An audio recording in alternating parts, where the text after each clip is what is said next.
Palms are sweating, I'm losing focus. All your touches so intense. You make my heart race. You make my heart race. You make my heart race. You make my heart race. You make my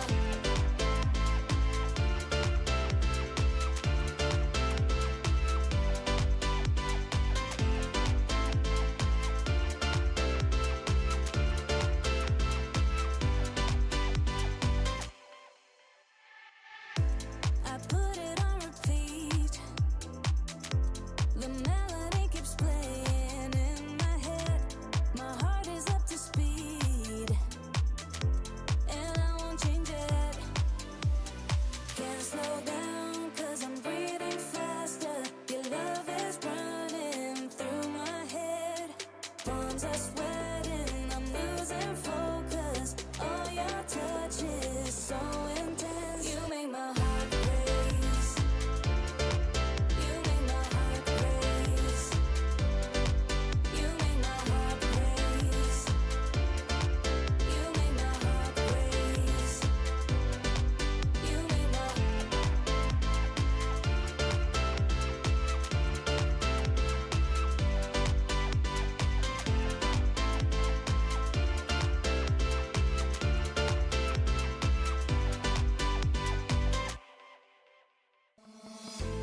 Oh, I don't know how to put it together. Ever since I found ya, my life just got better. Better than this, better than that, better than anything I ever had. Better than this, better than that, better than anything I ever had.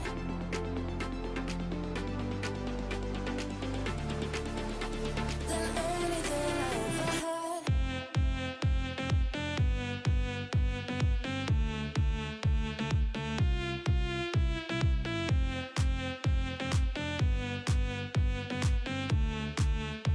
Than anything I ever had.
Oh, Pulsar by Naomi. Pulsar by Jenny. Oh, baby. Ooh, there it is. Oh, I'm so happy with it. Look at this. Isn't this perfect? And it even has my name on the side. 마우스 누가 만들었는지 알려주는 것도 같이 들어있고. Thanks, Joshua. This mouse is ready for a fashion show. It's Pulsar by me. It's by me.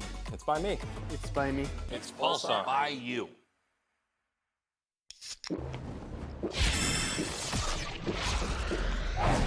Red Bull gives you wings.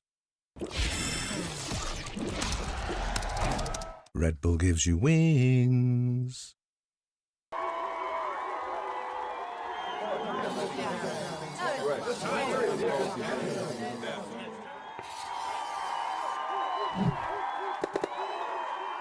Red Bull gives you wings.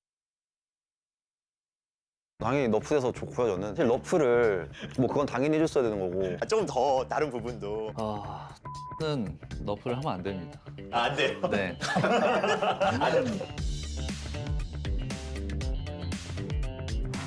발로란트를 사랑해주시는 여러분, 여러분들이 기다리고 기다리시던 순간이 돌아왔습니다. 바로 타임아웃 시즌 2가 돌아왔는데요. 자, 그럼 오늘의 에피소드에 특별한 게스트분들은 어느 팀에서 오셨는지 한 분 한 분 모셔보겠습니다.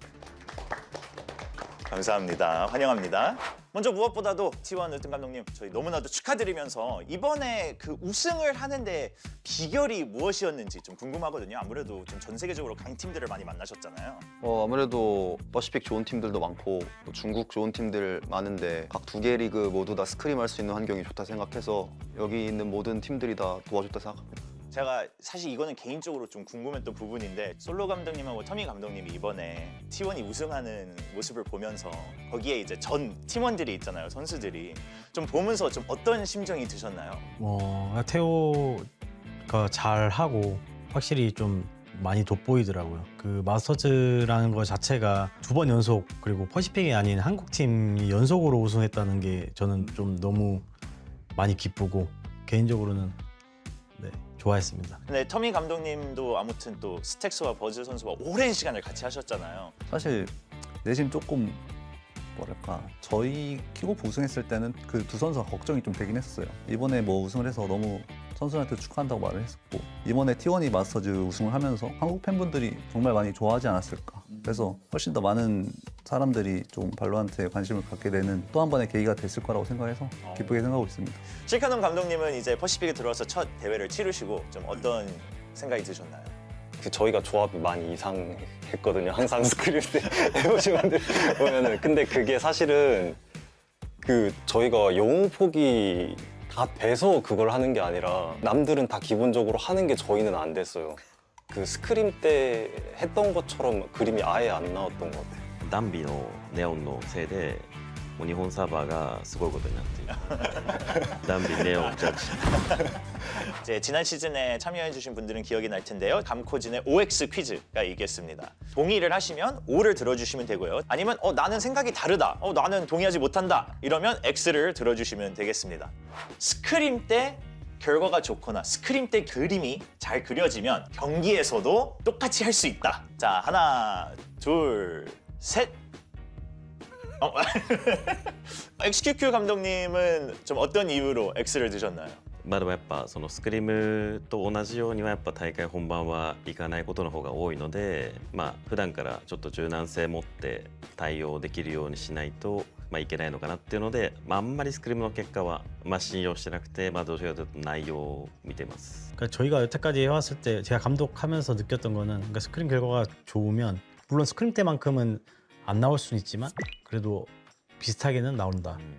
스크림 승률만 보면은 항상 높았어가지고 뭐 그거는 괜찮은데 또 작년 T1도 승률이 높긴 했었거든요. 근데 그때는 이제 그러니까 올해랑 좀 많이 다른 게 내용이 좀 많이 달랐어요. 작년에는 좀 선수 퍼포먼스로 이긴 느낌이고 스크림 때 근데 올해는 반대로 이제 좀 경기 내용적으로 이기는 스크림이 많았거든요. 그래서 이렇게 되면은 좀 스크림 성적이 좀 의미는 있다고 생각합니다. 그러면 국제대회, 마스터즈 뭐 또는 챔피언스 가서 우승을 하면 본 리그로 돌아왔을 때 좀 더 쉽게 승리를 할 수 있다. 하나, 둘, 셋.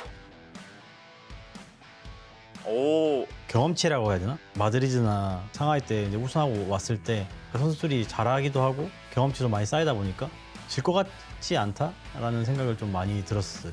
저희는 이제 모든 걸 쏟아부었기 때문에 그때 다 보여줘가지고 그걸 분석할 시간이 당연히 많을 테고 어떻게 보면 또 연습 시간이 많이 부족하긴 하니까 그래서 아마 특히 리그 초반부에는 저희가 좀 많이 힘들 수도 있다라고 생각을 하고 있긴 합니다. 상대가 항상 밴하는 맵을 차라리 치러보는 게 낫다. 그러니까 내가 픽을 하는 게 낫다. 자, 하나, 둘, 셋. 이거 애매한 반반인데 이거. 자, 그럼 노던라이트님은 왜 고민을 많이 하셨나요? バンされたマップが自分たちのプレイするマップの完成度としてどこまで自信があるか。例えば自分たちが得意マップ、キックオフだったら俺たちみたいなアビスのもあるし、もうその番が空いたマップを勝たないとダメっていうプレッシャーでなんか選手たちがうまくできないということも分かったりするんでこうなります。 저희가 그 어비스 고정밴이었거든요. 근데 어비스를 할 줄 몰랐던 게 아니에요. 고정밴을 하면 뭔가 나중에 올라갔을 때 이걸 풀었을 때 상대가 골라줄 것 같은 느낌이 좀 있는 거예요. 예. 근데 이게 좀 다른 것 같아요. 전에 DRX랑 경기할 때 여기서 벤 했던 건 진짜 벤이 맞거든요. 근데 어디까지 오픈을 해야 될지. 그렇죠. 이게 참 만약에 준비를 하고 있더라도 벤을 오랫동안 했으면 대회에서 또 그 감이 없기 때문에 혹시라도 몰래 준비를 하고 있으면 그것도 어느 정도 예상을 해서 저는 픽을 해야 된다고 생각해서. 근데 대체적으로 웬만하면은 벤 하는 맵은 픽하면 그래도 승률은 높은 것 같습니다. 그럼 어디까지 오픈해야 되지? 난 다 했어. 약간 도박수를 두는 강코진도 있을 거고 우리 연습을 했는데 해라 약간 이렇게 할 수도 있고 어쩔 수가 없다. 고민이 될 수밖에 없다. 이래서 맵 벤픽할 때 그렇게 시간을 오래 두고 하시는 건가요? 벤픽을 실수해서 질 때가 있어요. 그래서 벤픽이 굉장히 중요하다 생각하고 상대방에서 심리전을 걸면 이제 속으로 이제 욕을 하죠. 아이씨 뭐지? 승리를 하기 위해서는 풀 감코진이 있어야 된다. 하나, 둘, 셋. 아 역시 이번 시즌 또 많은 팀들이 다 감코진 스텝을 추가를 하셨는데 좀 어떤 생각이신가요? まあでも僕たちはコーチが多いっていうことで有名なんですけど、でもそのリーグのスカウティングとか、いろんなその日頃の業務をこなすために、2人は絶対欲しいなと思います。 저는 다 5명 있어야 된다고 생각. 오. 많으면 많을수록 많을수록. 좋아요. 그 한 맵당 한 사람이 코치하면 돼요. 진짜 감독은 결정을 하고 혼자 하면 정말 힘들어요. 저희가 뭐 일반 회사원처럼 뭐 8, 9시간 근무할 거면은 한 10명 있어야 되고요. 저희는 다 갈아놓고 있기 때문에 한 15시간씩 하는 것 같거든요. 준비를 제대로 했다고 하더라도 분명히 부족한 부분이 있더라고요. 근데 완벽하게 준비할 거면은 많을수록 좋은 것 같습니다. 다음 코너는 저희가 팬분들께 질문을 좀 받아봤습니다. 저희가 받은 질문이 사실 뭐 거의 450개가 넘는 걸로 알고 있습니다. 그래서 제가 최대한 줄여서 그래도 뭔가 좀 흥미진진한 답이 나올 것 같은 질문으로 준비를 했으니까요. 자, 그러면 첫 번째 질문. 이 질문은 저희 이제 한국 유튜브 채널에서 받은 질문입니다. 선수 활동을 하는 게 더 어려울까요? 아니면 감독 또는 코치 활동을 하는 게 더 어려울까요? 무조건 감독 코치가 힘듭니다. 무조건? 네, 무조건 너무 힘들고 스트레스도 선수 때보다 한 5배 정도 더 받는 것 같아요. 좀 책임의 무게가 많이 다른 것 같아요. 선수 때랑 감독이랑. 그냥 선수 때는 솔직히 그냥 게임 열심히 하고 자기가 그냥 솔직히 마음 편하게 해도 되거든요, 선수는. 근데 감독 코치진이 되는 순간부터는 결과에 대해서 어느 정도 책임을 져야 되기 때문에. そうですね。本当僕もオーバーウォッチでプロゲームをやっていた時代があったんですけど、その時は本当にまだ痩せてて、そうで、でも本当になんだろう、お二人が言ってるようにそのコーチが感じるストレスっていうのはもう本当めちゃくちゃ高いのかな。 저희 다음 질문은 그 일본 SNS에서 들어온 질문인데요. 전략 또는 팀 조합이 승리를 거두지 못했을 때 책임의 얼마만큼이 감독 또는 코치의 책임인가요? 책임의 몇 프로가 내 책임이다라고 생각하시나요? 100%긴 하죠. 오. 왜냐면은 무조건. 네, 선수들도 믿고 따라준 거니까. 네. 難しい話ですけどある程度の責任はコーチにまずあるけども、そのどのくらいなものを取るのかはチームで話し合って決めるべきものだと思う。選手だったりとかオーナー陣とか、そのいろんな要素の下で決まっていくものなんで。野田さん、メロホさんいるから이 감코진 모두가 같은 마음으로 하는 거기 때문에 다 같이 좀 같은 마음이지 않을까요? 네. 그러면 다음 질문 또 넘어가겠습니다. 아직까지 같이 일해보지 않은 선수 중에 그 어느 지역에서도 내가 꼭 한번 코치를 해보고 싶다 그런 생각이 든 선수가 있으실까요? 저는 마코. 저희 이번에 온 애들도 하는 소리기도 하고 전부터 생각했는데 제일 잘하는 선수라 생각을 해가지고 얼마나 대단한지 한번 같이 보고 싶습니다. 저는 텍스처랑 메테오 선수. 두 선수. 뭐 이유는 사실 말씀 안 하셔도 네. 알 것 같긴 한데. 너무 잘하니까. 네. 메이 선수랑 그다음에 라즈. 그러니까 라즈가 그 제가 카스 선수 할 때 이제 같이 했었거든요. 근데 그때부터 꾸준히 열심히 해서 발로란트 와서 빛을 보더라고요. 그래서 혹시나 뭐 그런 얘기가 있을 수는 없지만 한번 데려와서 한번 해보고 싶다. 그리고 메이 선수도 지금 워낙 일본에서 폭발적인 제트 유저기도 하고 타격 때도 잘하기 때문에 제가 생각하는 방향대로 게임을 할 수 있는지 한번 보고 싶기도 하고. 메이 선수와 또 예전에 라즈 선수와 같이 일을 해보셨는데 의견 있으실까요? メイはまあマジで強いしゲームに真剣勝ちたいってのがめっちゃ伝わってくるし、まあ、本当におすすめできる選手ですね。ラズはまあ一旦そのピリオドを振って今はモンスターを買ってますけど、でもまあその選手時代は本当にそのバロラントに持てる時間を全部使ってでそのしっかり自分の理論を持って大会に挑んでるくらいだったので、本当におすすめできるですが、人間としては結構変な人。 그래요? 그러면 선수를 이제 스카우트 하실 때 보자마자 이건 내 감이 무조건 맞다. 이 선수다. 이런 감을 받으신 적이 혹시 있나요? 저는 여러 번 있는데 여러 번 너무 여러 번이라서 저는 일단 마코 선수는 처음 딱 연습해보자마자 좀 얘는 다르다라는 걸 느꼈었고 버즈 선수도 사실 똑같았고요. 진짜 특별한 애들은 그냥 다르긴 해요, 진짜. 저도 뭐 원치킨도 처음부터 달랐고 미국 가서도 심지어 리프 이런 애들은 달랐고 네, 그냥 진짜 다르긴 해요, 확실히. 좀 보법이 달라요, 확실히. 근데 뭐 또 잘한다고 해서 또 와서 한번 봐야 팀이랑 또 잘 맞는지는 봐야 될 것 같아요. 네. 자, 그러면 마지막으로 많은 팬분들도 굉장히 궁금해했던 부분입니다. 바로 이번에 스테이지 1을 준비하면서 새로운 패치가 준비되었는데요. 특히나 또 새로운 요원, 새로운 캐릭터도 추가가 됐었죠. 그래서 이런 부분에 대해서 좀 여러분의 의견을 들어보겠습니다. 제가 몇 가지 질문을 드릴 건데 제가 질문을 드리면 그 다음에 거기에 적용되는 감독님께 포인트를 해주시면 되겠습니다. 자, 첫 번째 질문. 과연 이 중에 새로운 요원 웨이레이를 제일 먼저 꺼내들 팀은 어디일까요? 자, 잠시만요. 자, 하나, 둘, 셋. 확실하게 여기 다 여긴가요? 실크논 감독님은 누가 제일 먼저 들 거라고 생각하시나요? 저희가 제일 빨리 될 거예요. 본인으로. 아무래도 농심이 그런 조금 공격적인 요원들을 좋아하다 보니 농심이 썼으면 좋겠다, 안 썼으면 좋겠다 의견 있으신가요? 썼으면 좋겠다. 썼으면 좋겠다. 담비 선수 쓰는 거 한번 보고 싶네요. 담비 센스 크레이지. 실크논 감독님은 어떻게 생각하세요? 반반이에요. 맞는 게 있고 안 맞는 게 있어요. 해봤어요. 네, 약간 좀 애매. 일단 본 것만으로는 일단 궁극기는 좀 많이 좋아 보이고, 근데 이제 솔직히 제트를 대체하는 건 불가능할 것 같고 오히려 뭐 레이즈나 뭐 요루 쓰던 맵에서 그나마 좀 아이디어가 있지 않을까 싶긴 합니다. 좀 애매한 캐릭터 같아요. 뭐 연막이 없어서 들어갔을 때 생존할 수가 없고 저희도 써봤는데 아직까지는 뭐 잘 모르겠다. 이번에 태호도 좀 변화가 크죠. 이제 태호의 그 일제 유도 사격이 좀 너프가 되면서 더 이상 킬조이의 궁극기 봉쇄를 파괴를 못하게 됐습니다. 자, 이 패치에 대해서 제일 기뻐할 감독님은 누구일까요? 하나, 둘, 셋. 지금 젠지 지목해 주셨고.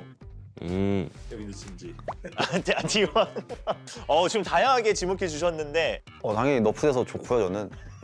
근데 사실 너프를 뭐 그건 당연히 해줬어야 되는 거고 이 드론 게이지를 너프해야 되는 게 아닌가. 좀 더 다른 부분도. 그게 제가 볼 땐 제일 사기거든요, 지금. 드론이. 태호는 너프를 하면 안 됩니다. 애매합니다. 네? 안 돼요? 네, 그대로 살려둬야 되고 솔로 감독을 뽑은 이유가 킬조이를 또 좋아하고 그래서 쓰기 애매했던 맵들에서 또 다시 쓸 수 있지 않을까, 킬조이를. 궁극기가 아닌 일반 스킬 하나로 부시는 게 좀 말이 안 되지 않나. 태호는 그냥 눌러서 띵띵 하면은 그냥 근데 이게 태호 때문에 지금 전 세계가 이상해졌어요. 지금 태호 하나 때문에. 지금도 안 좋은데 뭐 얼마나 더. 자, 이번에 또 어떻게 보면 거의 리워크급이라고도 할 수 있겠죠. 아이소라는 요원이 또 많이 변화가 됐습니다. 아이소의 변화로 제일 기뻐할 감독이 누구일까요? 자, 하나, 둘, 셋. 저 같은데. 어떤 감독님도 우리가 제일 기쁘다. 이게 해봐야 알겠지만 헤이브는 개인적으로 버프라 생각을 하고요. 로터스는 너프라고 생각을 하거든요. 그래도 헤이븐 같은 맵에서는 뭔가 좀 포텐셜이 더 잘 나올 것 같긴 해서 약간 애매하게 동의를 하는 듯 마는 듯 하시는데. 이게 애매한 것 같긴 해요. 실드 자체가 사실 깨지면서 슬로우가 걸리잖아요. 그게 사실 거의 아이소의 꽃이었는데 그게 너프가 조금 생각보다 세지 않을까.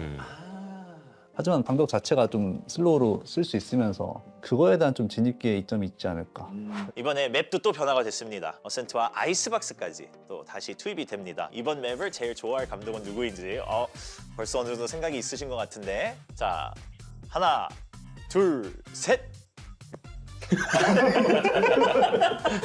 솔로 감독님 왜 다 동일하게 생각하신 것 할 사람이 같은데? 없어서 그냥 여기 その一昨年去年のマッププールのアセントもアイスボックスもやっぱりジェンジが頂点にいるぐらいの強さを持ってたんで、その2プールが増えたらやっぱジェンジさん手つけれないかなみたいに思いますね。 젠지는 사실 작년 마스터즈 우승을 저는 어센터 아이스박스 때문에 우승했다고 진짜 과언이 아닐 정도로 그 두 맵을 너무 잘했어서 지금 젠지한테는 맵플에서 굉장히 좋지 않을까. 제가 그러면 솔로 감독님께 여쭤보고 싶은 게, 어센트가 바뀌었잖아요. 네. 그래도 어센트 그래도 맵 자체는 좋다 이렇게 생각하시나요? 어센트 저 솔직히 잘한다고 생각은 안 하는데 그 아이스박스도 저희가 잘한다고 생각하진 않았어요. 막 먼저 막 픽하고 막 그렇게까지는 하진 않았어요. 그래도 뭐 어비스 바인드에 빠진 게 저희 어센트 아박이 들어온 게 더 낫긴 하죠. 저희 그래도 다행이다. 네, 그리고 뭐 맵 바뀐 거에 대해서는 소바가 좀 고인이 되지 않았나. 이제 그 원래 그게 이제 좀 장점이었는데 오딘 쓰고 바인드가 빠지는 거에 대해서 어떤 감독님은 좀 아쉽거나 좀 그리울 것 같다 이런 생각 있으신가요? 바인드는 좀 아쉬울 것 같긴 한데 확실히.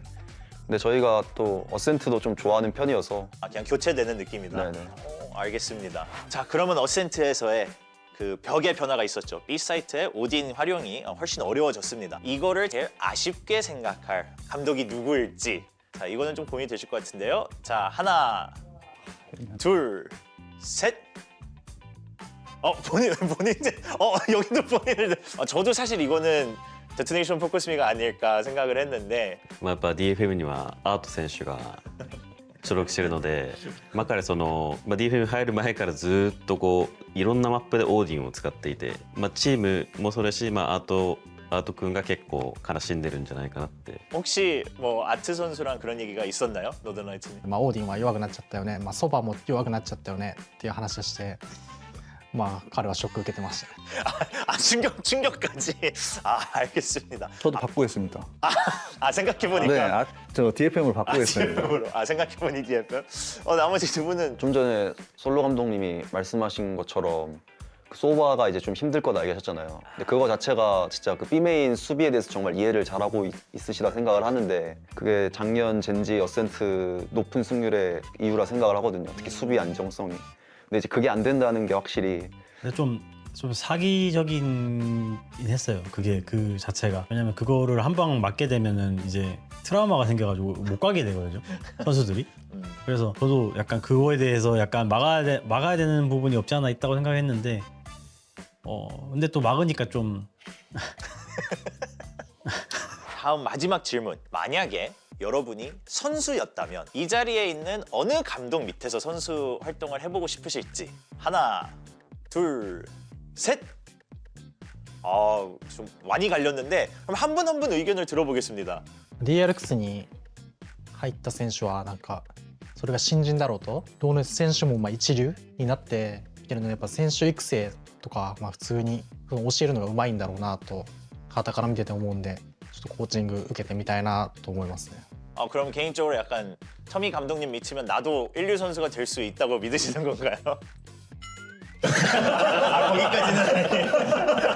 님과 인연이 많았던 선수들이랑도 많이 지금 일을 했잖아요. 자, 하는 얘기가 정말 인간적으로 다 너무 좋았던 분이라 얘기를 해주셔서 選手のパフォーマンスだったりとか個性を生かすコーチングっていうのをかなりその T1 からは、特に今期の T1 からは感じてられるので、なんかそこが実際自分が入って強くなれるかわからないけど이부 리그에서도 어센션으로 올라오기가 힘든데 그 부분에 있어서 굉장히 리스펙트하고, 그리고 얘기 들어보면은 편할 것 같아요. 제가 선수로 들어갔을 때 되게 선수들이 공격적으로 그냥 편하게, 그러니까 하고 싶은 거 다 할 수 있게 해주는 좀 그런 스타일이신 것 같아서 그 VS 시절 영상을 제가 엄청 많이 봤어요.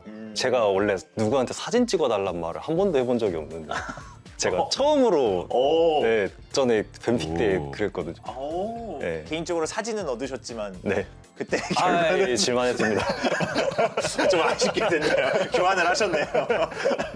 마무리하기 전에 혹시 이 자리를 토대로 서로 궁금했던 부분이라든지 남의 의견도 한번 들어보고 싶다 이랬던 질문 혹시 있는 분 계실까요? テレビこと네. 選手が普段のその練習生活とかで遅刻してきたりとか、まあなんかその試合中の態度が悪かった時にどう対応してるか. 일단은 왜 전지 모르겠지만 저희 팀 선수들이 한 번도 그런 적은 없었거든요. 근데 딱 한 번 그걸 어긴 적이 있는 선수가 있는데 22년 챔스 때 이스탄불에서 그때 선수들이 다 식중독에 걸렸어요, 많이. 그래갖고 제가 그때 룸서비스로 절대 날 것을 먹지 마라 라고 선수들한테 얘기를 해놨는데 제스트 선수가 꼬합을 시켜 먹더라고요. 그때 한번 이제 따끔하게 이제 얘기한 적이 있는데 태도라든지 이런 거는 사실 프로로서 하면 안 되는 행동들이기 때문에 선수들이 애초에 좀 안 하는 것 같습니다. 그런 거. 제가 무서워서인지는 모르겠어요. 그거는 네, 확인이 필요한 걸로. 네. 엑스큐브 감독님은 왜 터미 감독님한테 그 질문을 해주셨나요? まあ APAC の中で一番怖そうだから. 아니, 뭐 실감 감독님 같은 경우에 제일 그래도 존경했던 분 중에 한 분인데 그래도 무서우실 것 같은가요, 터미 감독님이? 네. 저는 그런 사람이 아닙니다. 그거는 뭐 저희가 나중에 알아보는 네. 걸로 감독님. 저희 이제 아쉽게도 마무리를 지을 시간인데요. 돌아가면서 한 분씩 좀 오늘의 소감 얘기해 주시고 또 이번 시즌에 대한 다짐 얘기해 주시면 좋을 것 같습니다. 제가 좀 항상 그 이야기가 좀 궁했거든요. 조언이 좀 궁했거든요, 최근에. 그래서 좀 많이 물어볼 수 있고 좀 많은 분들 의견 들을 수 있는 계기가 된 것 같고 이번에 좀 킥오프 토대로 잘 준비해가지고 잘 해보겠습니다. みんなライバルだし、今日の場のおかげでとまでは言わないかもしれないけど、そういう自分に生かしてマスターズまで登っていけたらなと思ってます。 작년에 이 자리가 있었는데 그때도 이런 자리 좀 많이 했었으면 좋겠다라고 얘기했었던 것 같거든요. 그래서 이번에도 스테이지 1 전에 같이 얘기하니까 재밌는 시간이었고 저희 뭐 젠지 토론토 갈 수 있도록 네, 열심히 잘 준비해서 네, 노력하겠습니다. 다 원래 모든 감독님들을 다 대회장에서 이제 경쟁자로만 만났는데 이렇게 좀 의미 있는 자리에 만나서 좀 허심탄회하게 얘기할 수 있고 분위기도 되게 생각보다 좋았어가지고 너무 의미 있는 자리였고 저희가 이제 도전자 위치라 생각을 해가지고 퍼시픽 리그에서는 다시 토론토 진출을 할 수 있는 걸 목표로 해서 열심히 한번 해보겠습니다. T1 がチャレンジャーだったら僕らも本当にもっとチャレンジャーでな気持ちでいかなきゃいけないと思ってるので、しっかり練習してきてるし、そこもしっかり練習詰めて、ステージ1でいい結果を出してトロントに行きたいと思ってますし、そうですね。今日一番良かったのは、テルミコーチがあまり怖くなさそうだなっていうのが。그 감독님들한테 꼭 해주고 싶은 말이 있긴 한데 항상 이 성적이 좋을 수가 없잖아요. 졌을 때나 뭐 성적이 좀 안 좋았을 때 각자만의 방법으로 좀 멘탈적으로 치유를 잘 해서 다음을 준비했으면 좋겠고 같은 입장에서 봐서 그런지 좀 짠할 때가 있어요, 사실. 저희는 뭐 스테이지 1 때 뭐 선의의 경쟁자로 만나겠지만 적어도 이 자리에 있는 6명은 꼭 개인적으로 응원하고 네, 그렇게 해서 경기장에서 만났으면 좋겠습니다. 다른 6명은? 일단은 여기 그래요. 저도 궁금했던 게 다른 분들은 다른 6명은 이제 그쪽에서 알아서 응원하는 걸로. 거기 자기들끼리 이제 하겠죠. 알겠습니다.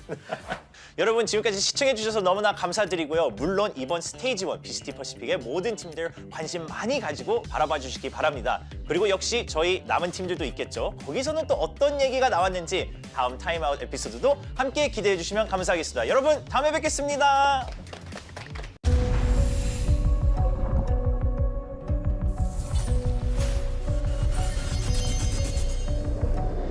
Hi everyone, it's Victoria here. Now Masters Bangkok has just wrapped up, and with VALORANT Champions Tour Pacific Stage 1 just around the corner, I think it's time for a little refresher on what went down earlier this year at Kickoff. And with that, it's time for the official Kickoff recap.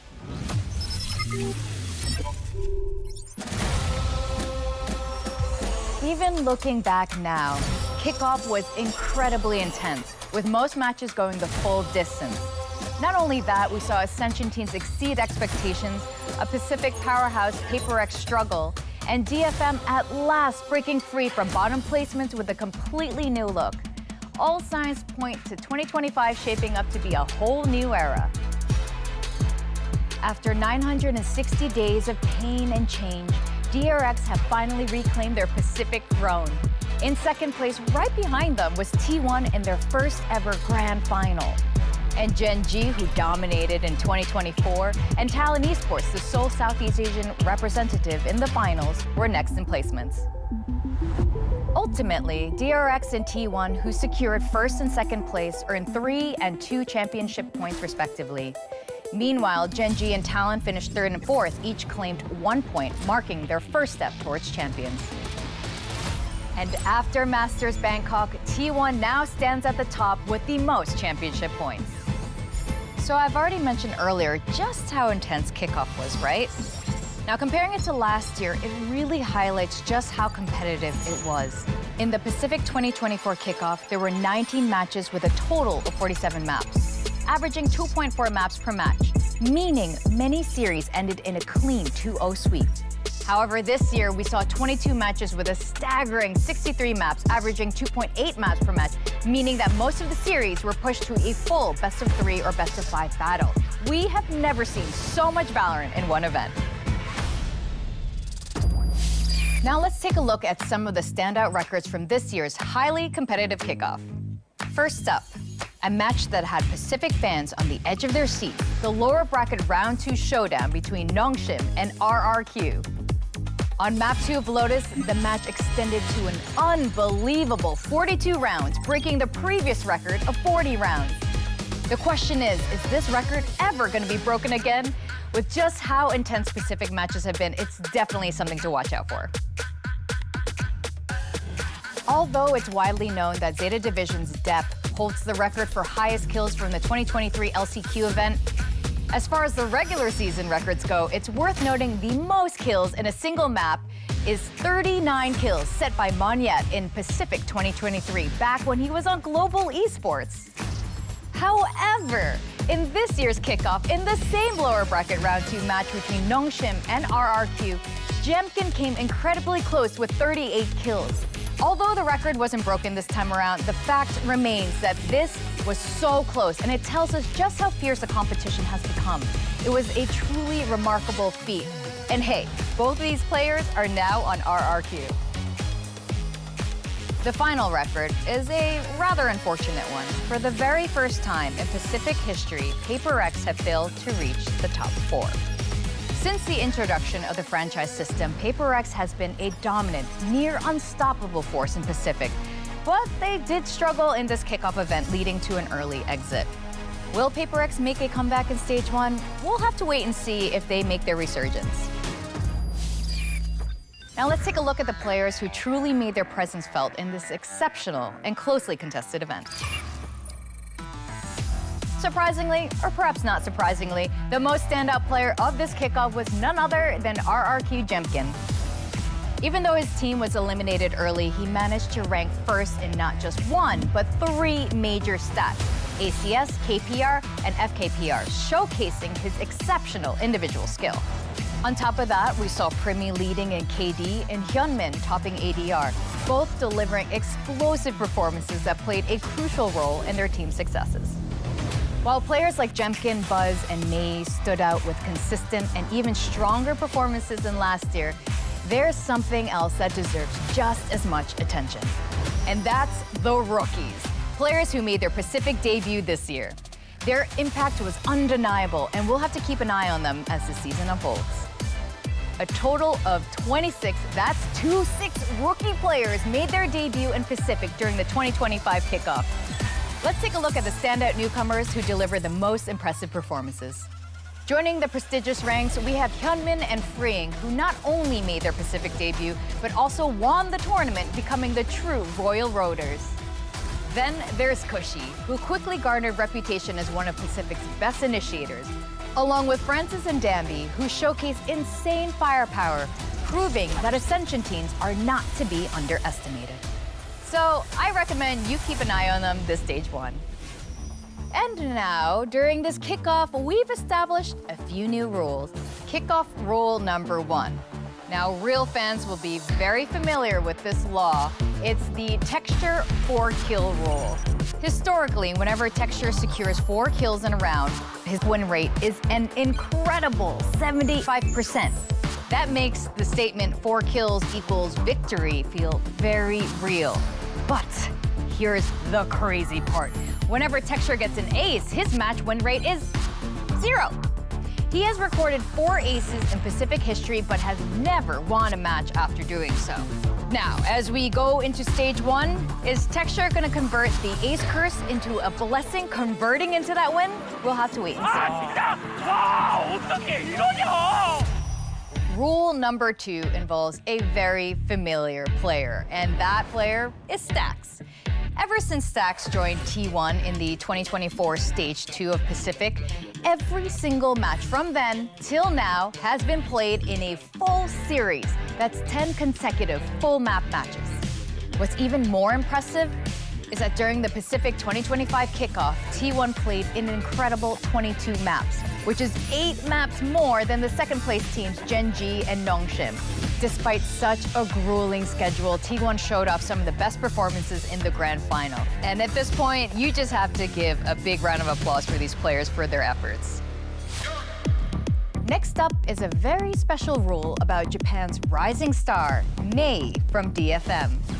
Before the 2025 kickoff even began, expectations for DFM were sky high.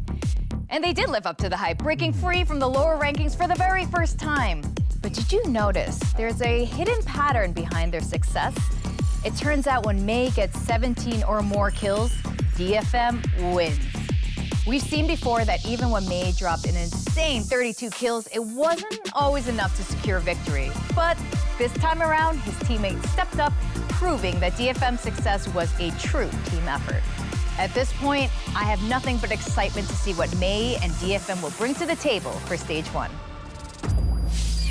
All right, we've covered standout players, unique records, and fascinating trends from the VCT Pacific 2025 kickoff. And even now, these moments from the tournament are unforgettable. They're living in my head rent-free. So tell me what you guys think at home. If you keep these kickoff records in mind, stage 1 is gonna be even more exciting to watch. Now, when is it? Stage 1 is just around the corner as it kicks off on the 22nd of March. And who knows what surprise matches and new records we're gonna get to witness. While kickoff was the era for initiators, the moment for Taeho, will stage 1 be a time for duelists to shine with Valorant's latest agent, Waylay? I am so excited for stage 1, but that's all from me for now. I'm Victoria, and this is VCT Pacific signing off. 1, 2, 3, my body's free. Oh my God, just look at me. 1, 2, 3, my body's tight. I've been working this all night. 1, 2, 3, my body's free. Oh my God, just look at me. 1, 2, 3, my body's tight. I've been working this all night.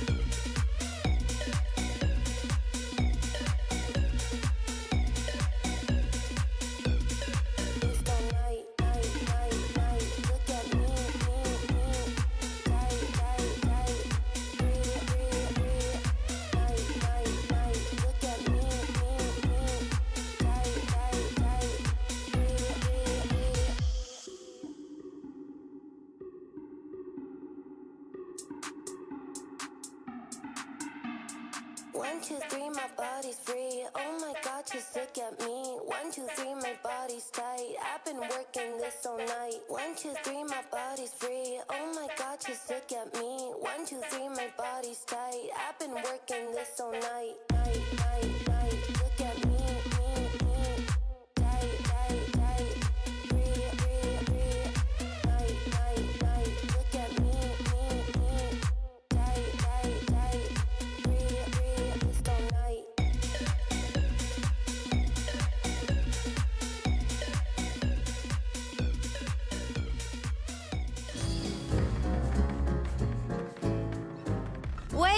everyone, because VCT is back, and welcome to day one of stage one.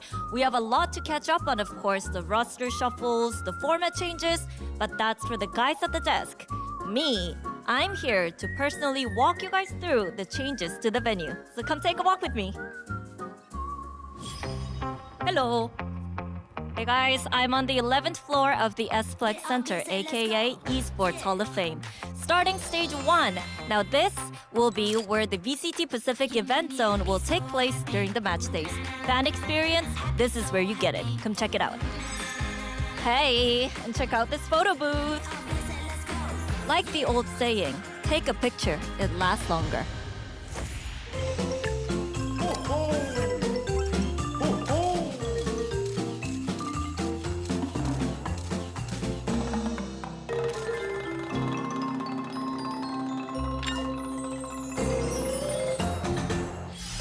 And don't worry about FOMO, we gotcha.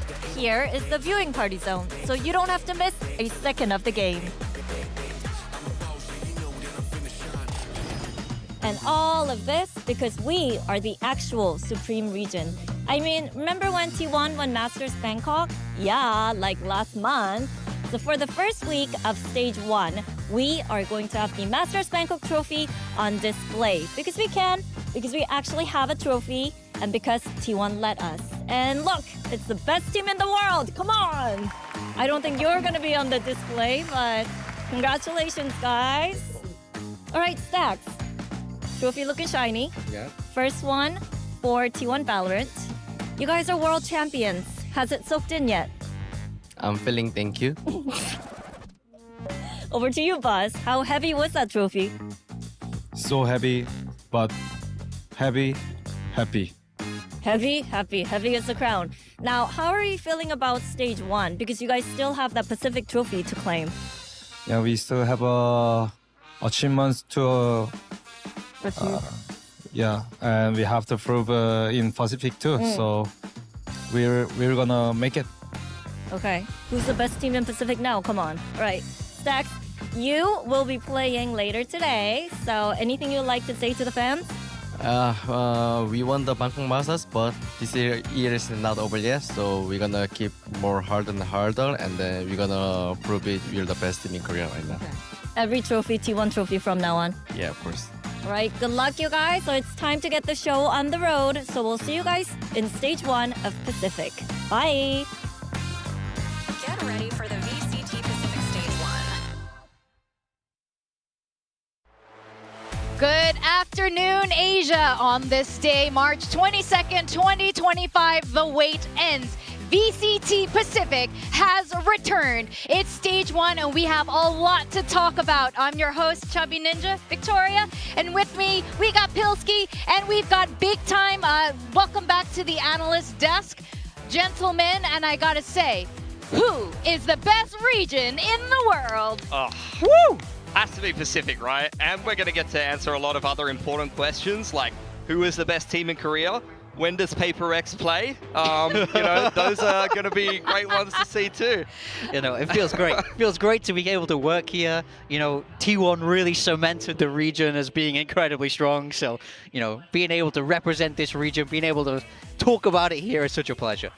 It's two back-to-back Masters trophies here for Pacific. Yeah, we might have skipped champions, but it's okay. We're not here for that. We're here to talk about, especially you see Buzz there on the camera, absolutely smashing it over in Bangkok, going the full 5 maps.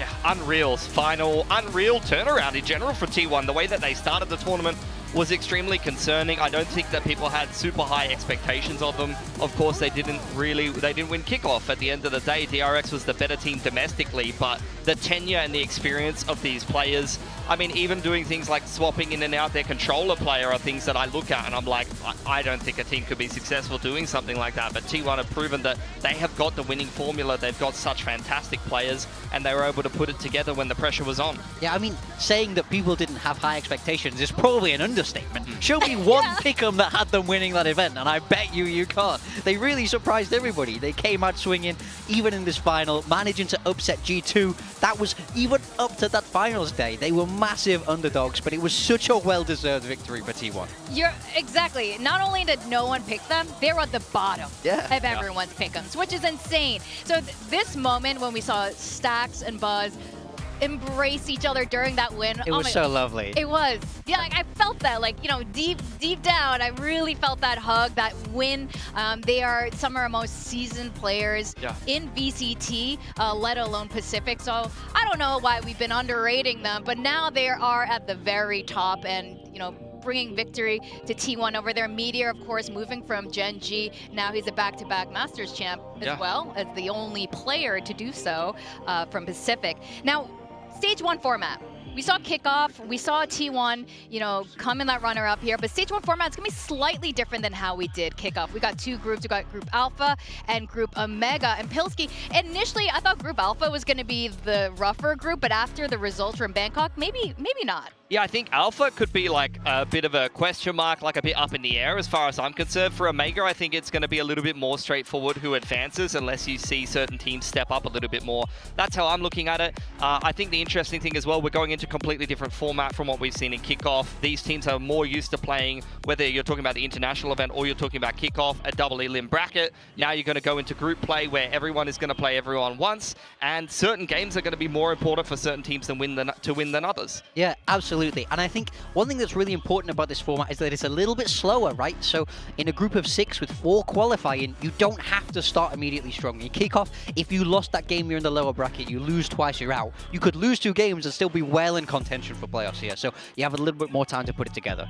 Now we have championship points. Pilsky, can you remind our viewers how this works? T1, you can see, has so many points right now. They do, yeah. From the international event, they came second, obviously getting a couple of points. I think it's 2 points and 3 for DRX, and then the other 2 teams coming in the top 4 there of Kickoff, Gen G and Talon, have got themselves a point each, which, to be honest, looking across the whole year is not going to be super impactful, I think, because at the end of the day, you get 1 point for a win in this Stage 1 format. So even just winning themselves a series, they'll get the same as they got from Kickoff. But T1, what a start to the year from them after their performance over in Masters. Yeah, so these championship points are really important to get that 4th place slot if you are not one of the top 2 teams going in already, or top 3 teams. And that is why I think a lot of the Pacific teams during this break, the ones who didn't qualify to Bangkok, have reshuffled their rosters quite a bit. So we have some really exciting news. Gen G putting in Ash, and Suggest is back. Let's start from left to right. Let's start with Gen G and that exactly. Suggest has been around for a long time. Yeah, I think, like, first of all, I think Kickoff is always a bit of a proving ground or a testing ground for a lot of these teams. It's a shorter format, so some teams making changes after Kickoff into Stage 1 is definitely worth mentioning, and now they've had a lot more times to practice. I think Suggest's addition is a bit more of the coaches and the coaching staff are familiar with him, and then Ash coming up from the academy team was playing a lot more duelists on that academy team, so I'm interested to see what role he's going to be adopting stepping into the main roster. Yeah, and one thing I think is important to say is that we see a lot of changes coming in after Kickoff, and it can sometimes look like an overreaction. For a team like Gen G, you know, they still did well, so do they need to make all these changes? Do they need to go to a 6-man roster? But after Kickoff is kind of the right time to make changes, because then you still have long enough to put it all together. And we're seeing Gen G and now potentially Paper X move to this 6-man roster idea. It's something that's becoming more and more prevalent. So I know you have a lot of thoughts about 6-man rosters in particular, Pilsky. That's for another time. That's for another time.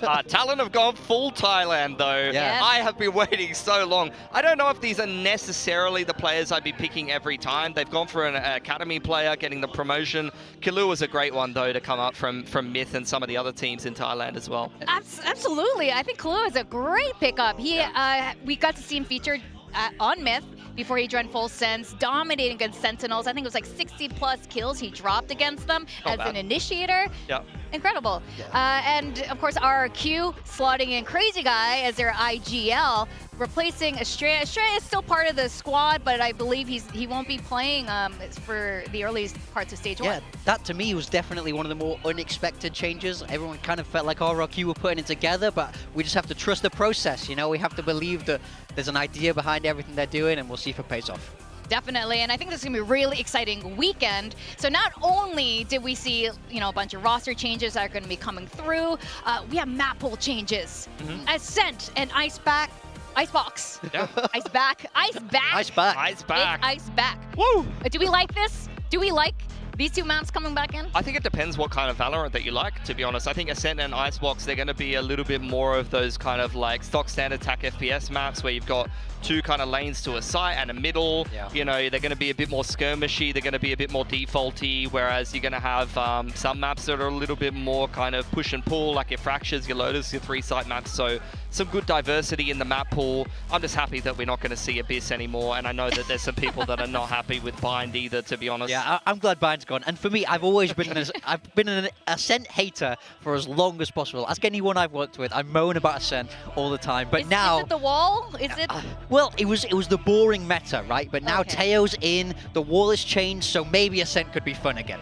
And you know what else could make it a little bit more fun? Another duelist. So we've Yeah. been seeing the inklings of a new duelist come in. Waylay, she's supposed to be a Thai agent, super fast-paced, really interesting in her play style there. Yeah. Do we want to take us through some of her skills, her kit? Yeah. What's in her kit? I mean, it's very, very interesting design. We see that dash. I think the dash is going to be a huge part of her play when we see her used eventually in Pacific, but it's essentially a double dash, lets you go up and over things, so you're getting really deep into the site, being able to retract back to where you were. It's very, very unique skills, and I'm really excited to see how the pros will use them and adopt them. Multiple escape mechanics. You've got a piece of utility that functions essentially like a Phoenix molly.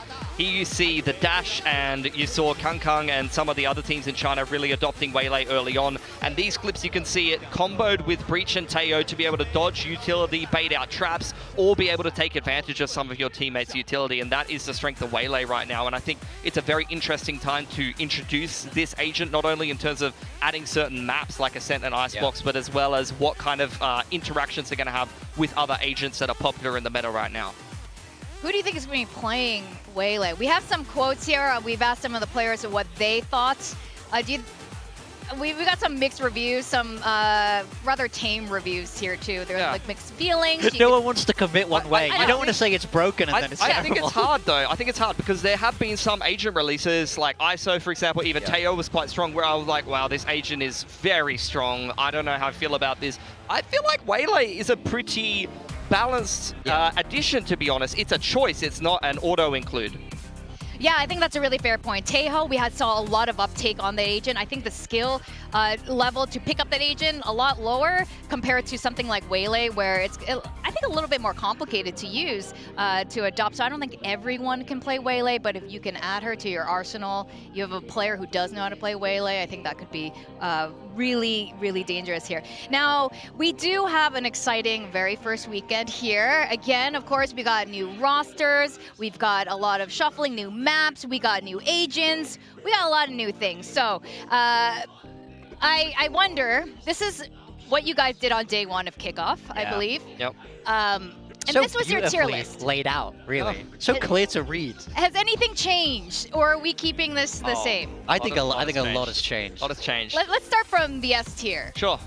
T1 can stay right where they are. Okay. We got that one right. Okay. But at the start of Kickoff, I was not thinking that T1 would stay right where they are. So I think we could keep that as is. Paper Rex. Oh, what do you think, Vic?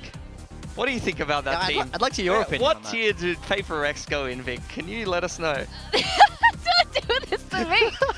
Don't do this to me. I do think they are not what they used to be, and they're figuring things out. Yeah. So I'm going to put them, I don't know. That's very Okay, tame. sure. I think that's generous. One team I want to touch on is Boom. I've been hyping up Boom and this whole gap between Kickoff and Stage 1. I think they actually had a good Kickoff to say they didn't go too far. I'm going to move them up to B. I think there's going to be a lot of teams that Boom are going to be able to I take think we'll down. all agree DRX in S. DRX in S. Gen.G probably are going into A with Nongshim. Talon can probably stay there. RRQ deserve to go up a little bit. We'd all agree with that, Yeah, right? I They did think pretty RRQ well for can go up. themselves. But they stay in A. They can go in A. Yeah, they can go in A. Before or after Talon? After, I guess, or Yeah. around there. You know, Okay. we don't have to be super accurate. Secret, I think, probably have to go down a little bit. ZETA probably have to stay down the bottom. I'd say. You moved it up. I moved it up. I didn't like a big gap between them and all the other Well, teams. where- That doesn't No, feel they fair. gotta go. They gotta go in D. I'm sorry. I have to be the one to do it to them. Wait and see when they defeat the I Masters think champions DFM need to today. go between A and B though. I think they have impressed a lot of people. They had some good series, so Look, All right. it's not entirely accurate, but I feel okay about that. I mean, maybe a little, yeah, I feel okay about that. Generally, though, I think we've seen an upgrade. Everyone's moved up except for 2 teams here. I think this is good. A's not a bad score to have. All right, you guys okay with your final score here? Yeah, I'll so take you it. think our grand finals are going to be these 2 teams? I mean, it could be. Like, you know, it's hard to bet against both of those teams, I think, right now. All right. That's a fair take. You know what, though? We're going to have to wait and see. Today's very first matchup of today, we're going to be seeing DFM, who you've moved up the tier list just a bit here. Japan's latest rising star. They've shown a lot of promise.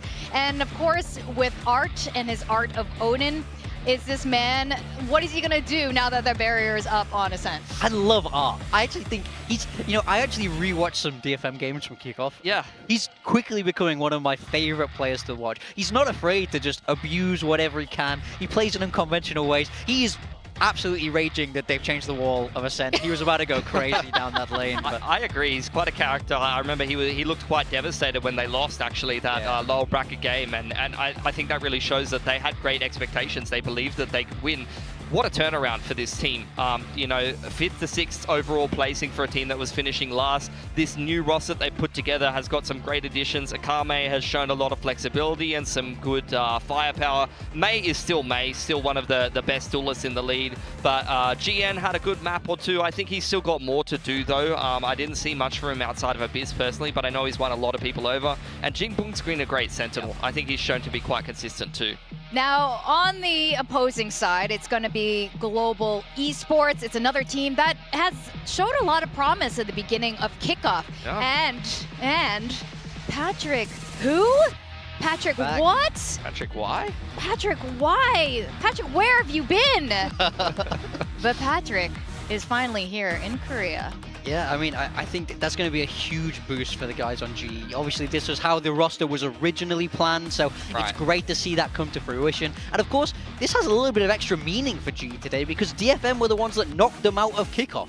Yeah, that was an incredibly scrappy game, and these two teams have had a lot of practice time, a lot of time to kind of flesh out some things since we've gone into Kickoff, so I'm hoping for a lot more clean of a game. I think GE could definitely win it today. They're going to have to go back to what they originally planned, but I think there were some strong points about that lineup, and I think the thing for me for GE is that they started really well in their first couple of games, but I feel like the next few games after the initial games were a little bit shakier, and some of the players were starting to fall off a little bit. Now, this is really interesting. DFM and Global Esports last year and even the year before that, again, no offense, Big Time, it's never going to get old, but no offense, it wasn't the most exciting match to watch in terms of incredible placements in Pacific, but this is different. This is different now, and it's really important for whoever wins today will have a really good shot, you know, heading towards playoffs. And they're both so much better now. Yeah, this is the uniqueness of this format in a way, where it's like in a group of 6 where 4 go through, 2 wins can be enough. So every win really matters, and this first one, both teams getting off to a win here, I think whoever wins this is going to feel great about their playoff chances. Yeah, expectations for how you're heading into a series are super important. You've got to beat the teams that are beatable. If you draw T1, you might just say, look, it's going to be hard to get an upset, but if you're playing a beatable team, you have got to get those wins, because if you finish bottom 2, it's going to be curtains for you, unfortunately, in stage 1. Here we have the map veto. Very boring. No Ascent, no Icebox, no fun. We're going to play Lotus and Pearl, which are interesting picks for me because these are 2 maps that these teams struggled on in Kickoff or had some questionable games on. And now we're going to finish with Split, which was the second map. Was a pick, but it was a very, very close map last time these 2 teams played. So GE picking Lotus. We saw that Lotus comp last time, right? I wish I could forget it. I wish I could forget it, Morgan. It was controversial, to say the least. So, I mean, I'm interested to see how much they've revamped their Lotus, if they feel confident enough to pick it. Why don't you tell us about that? Because 2 months is a lot of practice time, like quite a long practice time. You go from playing a bit of a weirder comp, a triple Senti comp, to playing something completely different, I'm assuming, and picking a map. Yeah, so much changes in 2 months. You play so many scrims. You have a lot more time to test things, so they're definitely feeling a lot more solid on it here. It shows by them picking it, so I'm excited to see what they have in store. Bilski, Why are you going for DFM today? We see Veer prediction overwhelmingly for the Japanese team. I think I'm a little bit more convinced by them, and I don't know that these new Patrick Hu coming in is going to be a defining factor. I'm a little bit more convinced by DFM. I'm a Patrick believer. I'm a rematch believer. GA, you've got it. Big time. I think we're ready to go to the stage. So let's send it over and find out what those results are going to be.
끝나고 나니까 진짜 해냈다라는 생각이 들어가지고 엄청 기뻤던 것 같아요. 바로 일어나서 제가 가운데 자리를 봤는데 아직도 마크 선수가 앉아 있더라고요. 그래서 저는 많은 감정을 느꼈구나라고 생각이 들었어요. 킥오프 우승은 거쳐가야 할 단계 중에 하나였고 저에겐 아직 가야 할 길이 많기 때문에 킥오프 우승했다고 끝나는 게 아니잖아요. 남들한테 지는 거는 싫어하기 때문에 절대 안 지고 이겨보겠습니다. 이번 스테이지 원도 제렉스가 가져가겠습니다. 저희 알파조에 우승팀들이 많이 이거 말이 좀 어려워요. 퍼시픽 챔피언들이 다 모여 있어. 저희 알파조에 퍼시픽 챔피언들이 다 모여 있잖아요. 오케이. 그 챔피언들끼리의 싸움을 눈여겨보시면은 그것도 재밌을 것 같아요. 저희가 킥오프 때 좀 많은 시련들이 있었지만 그래도 방콕은 갈 수 있지 않을까라는 생각은 하고 있었는데 결국 못 가게 돼서 좀 개인적으로는 충격이었던 것 같아요. 일단 제가 잘해줘야지 팀원들이 올라올 수 있다고 생각을 해서 제가 개인적으로 노력했습니다. 알파조에 쟁쟁한 팀들이 많아서 전부 다 경쟁 상대라고 생각하고 있고요. 일단 당연히 젠진 들어가고 그다음 BRX, PRX 저는 그래도 개인적으로 DFM이 올라오지 않을까 생각하고 있습니다. PRX 이기는 거 보니까 잘하던데요. 페파렉스戦に勝った後は、周りからもすごく褒められたんですけど、自分たちの納得いく結果ではなかったので、マスターズを目指してもっと上に行けたらなと思います。グループアルファにはみんなが全部のチームがパシフィック優勝しているチームだと思います。だからこそ、戦うのがすごい楽しみです。グループアルファの方が、多分6分の4が突破できると思うんですけど、その4に入るのが難しいかなと思ってるんですけど、最終的にどのチームにも勝たなきゃいけないっていうのは同じなので、グループアルファですけど突破できるように頑張りたいと思ってます。About our group, I will say, it's the same thing with Omega. Have insane teams, have just good teams, have decent teams. So just basically, we just need to came to the tournament, to the stage 1, and start immediately being stronger, being strong on the stage. I think PRX is traditional powerhouse in Pacific. We let the other team take the trophies twice, but the third one is ours. We're gonna do our best to qualify for playoffs first and then qualify to Toronto. As I've seen this a lot of good teams on our group, just like Genji and Derek and so on. So I think for sure we're gonna make it into the playoffs, like top 4.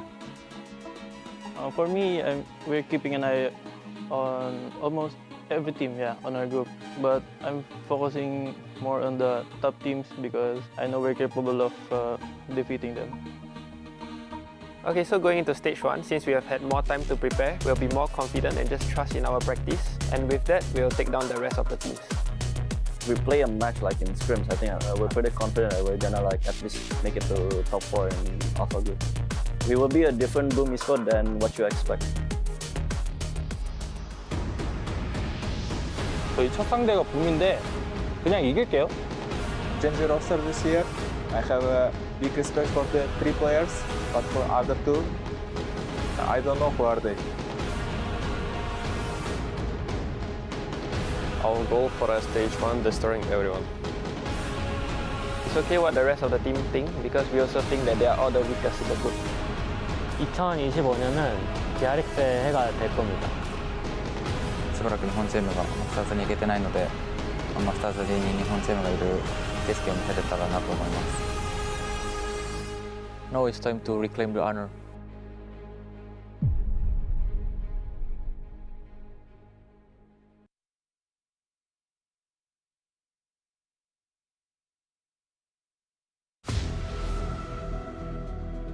...2025 VCT Pacific, Stage 1.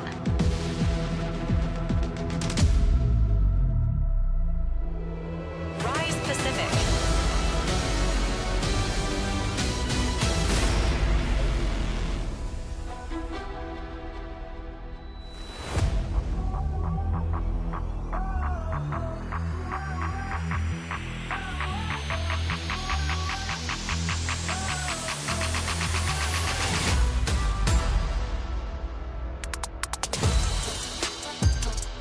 Detonation Focus Me.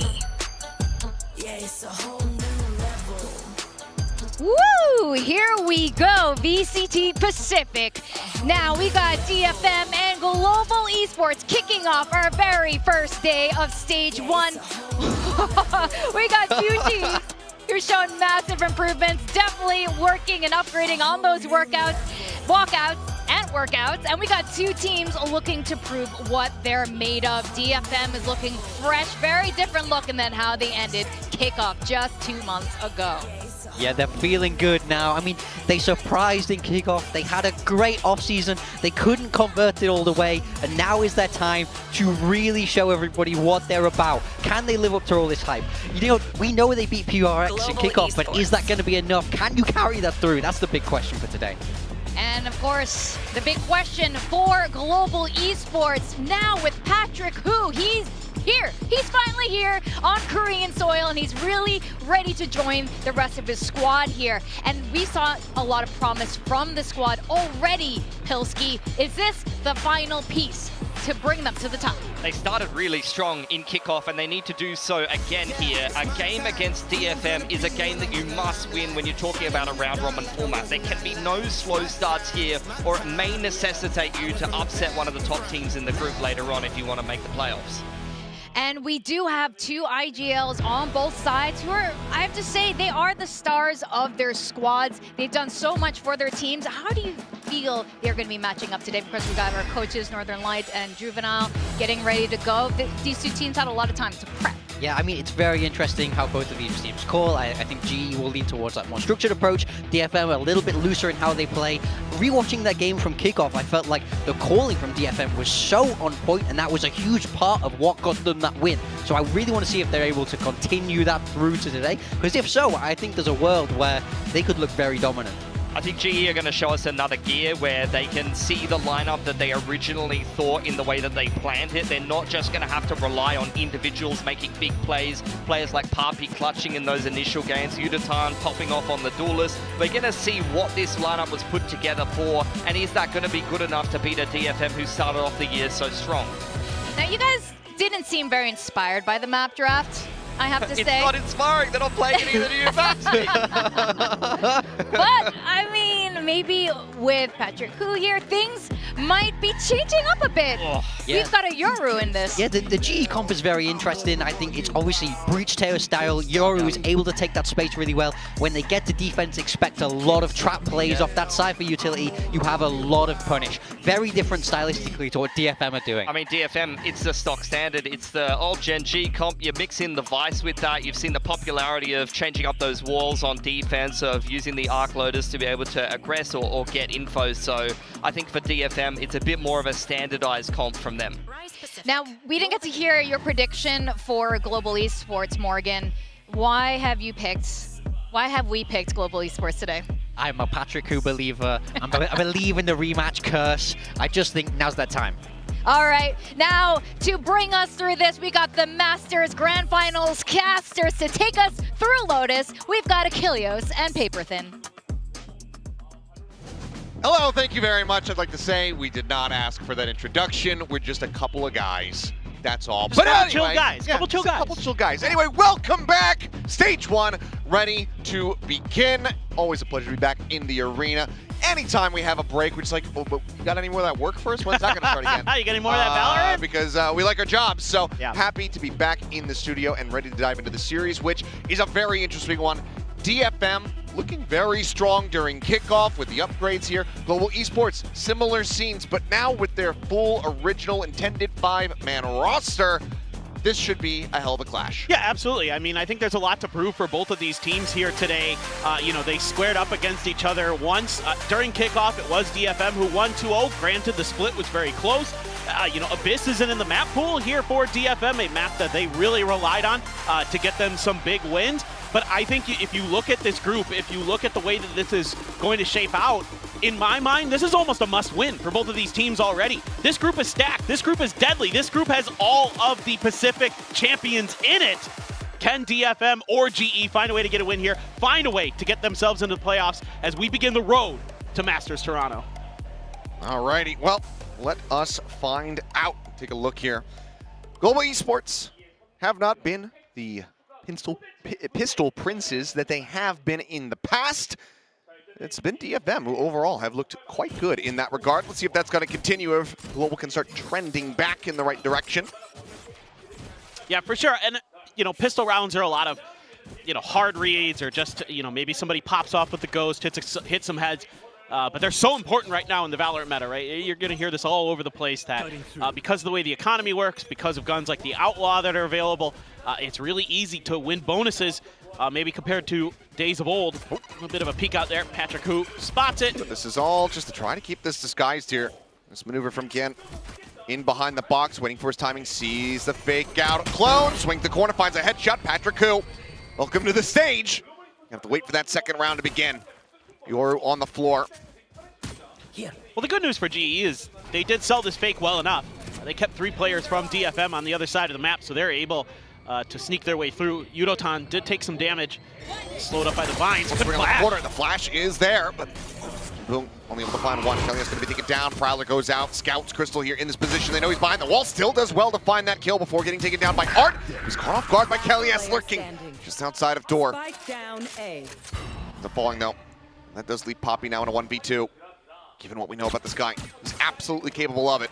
Spike, however, still dropped, has to re-tap. Cover going out. Sets up the smoke.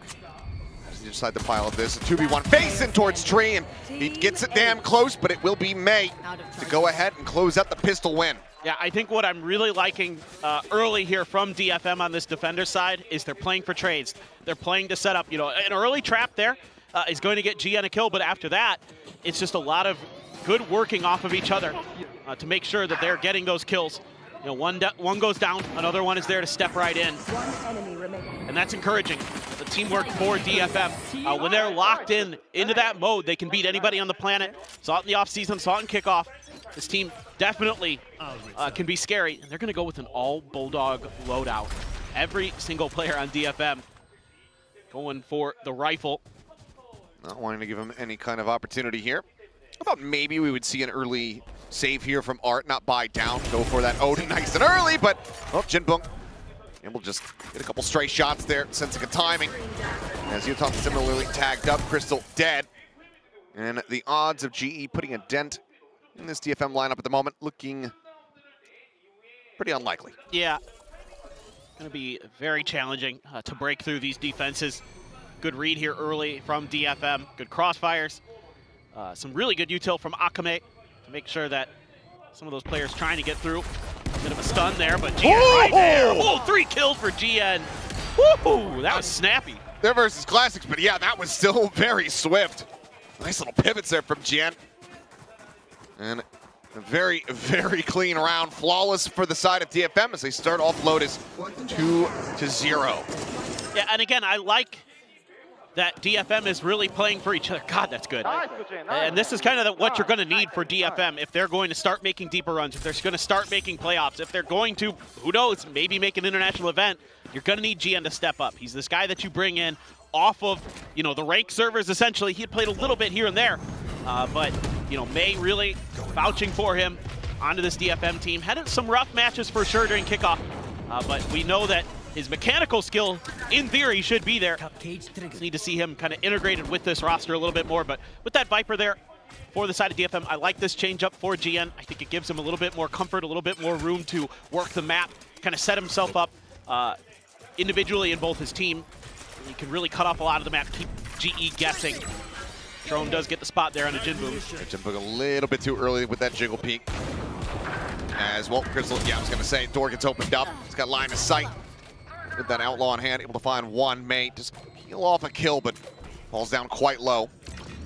Jin Shields taking him to a total of 35 as Spike going to be planted. Jinboom looking to try to scale off this, but he's already noted previously in. Okay. Distract on the door. The swing out from May, able to find one. Jinboom at the same time, finding Poppy before getting taken out by Kelly S. Seeing Patrick Hu now versus 2.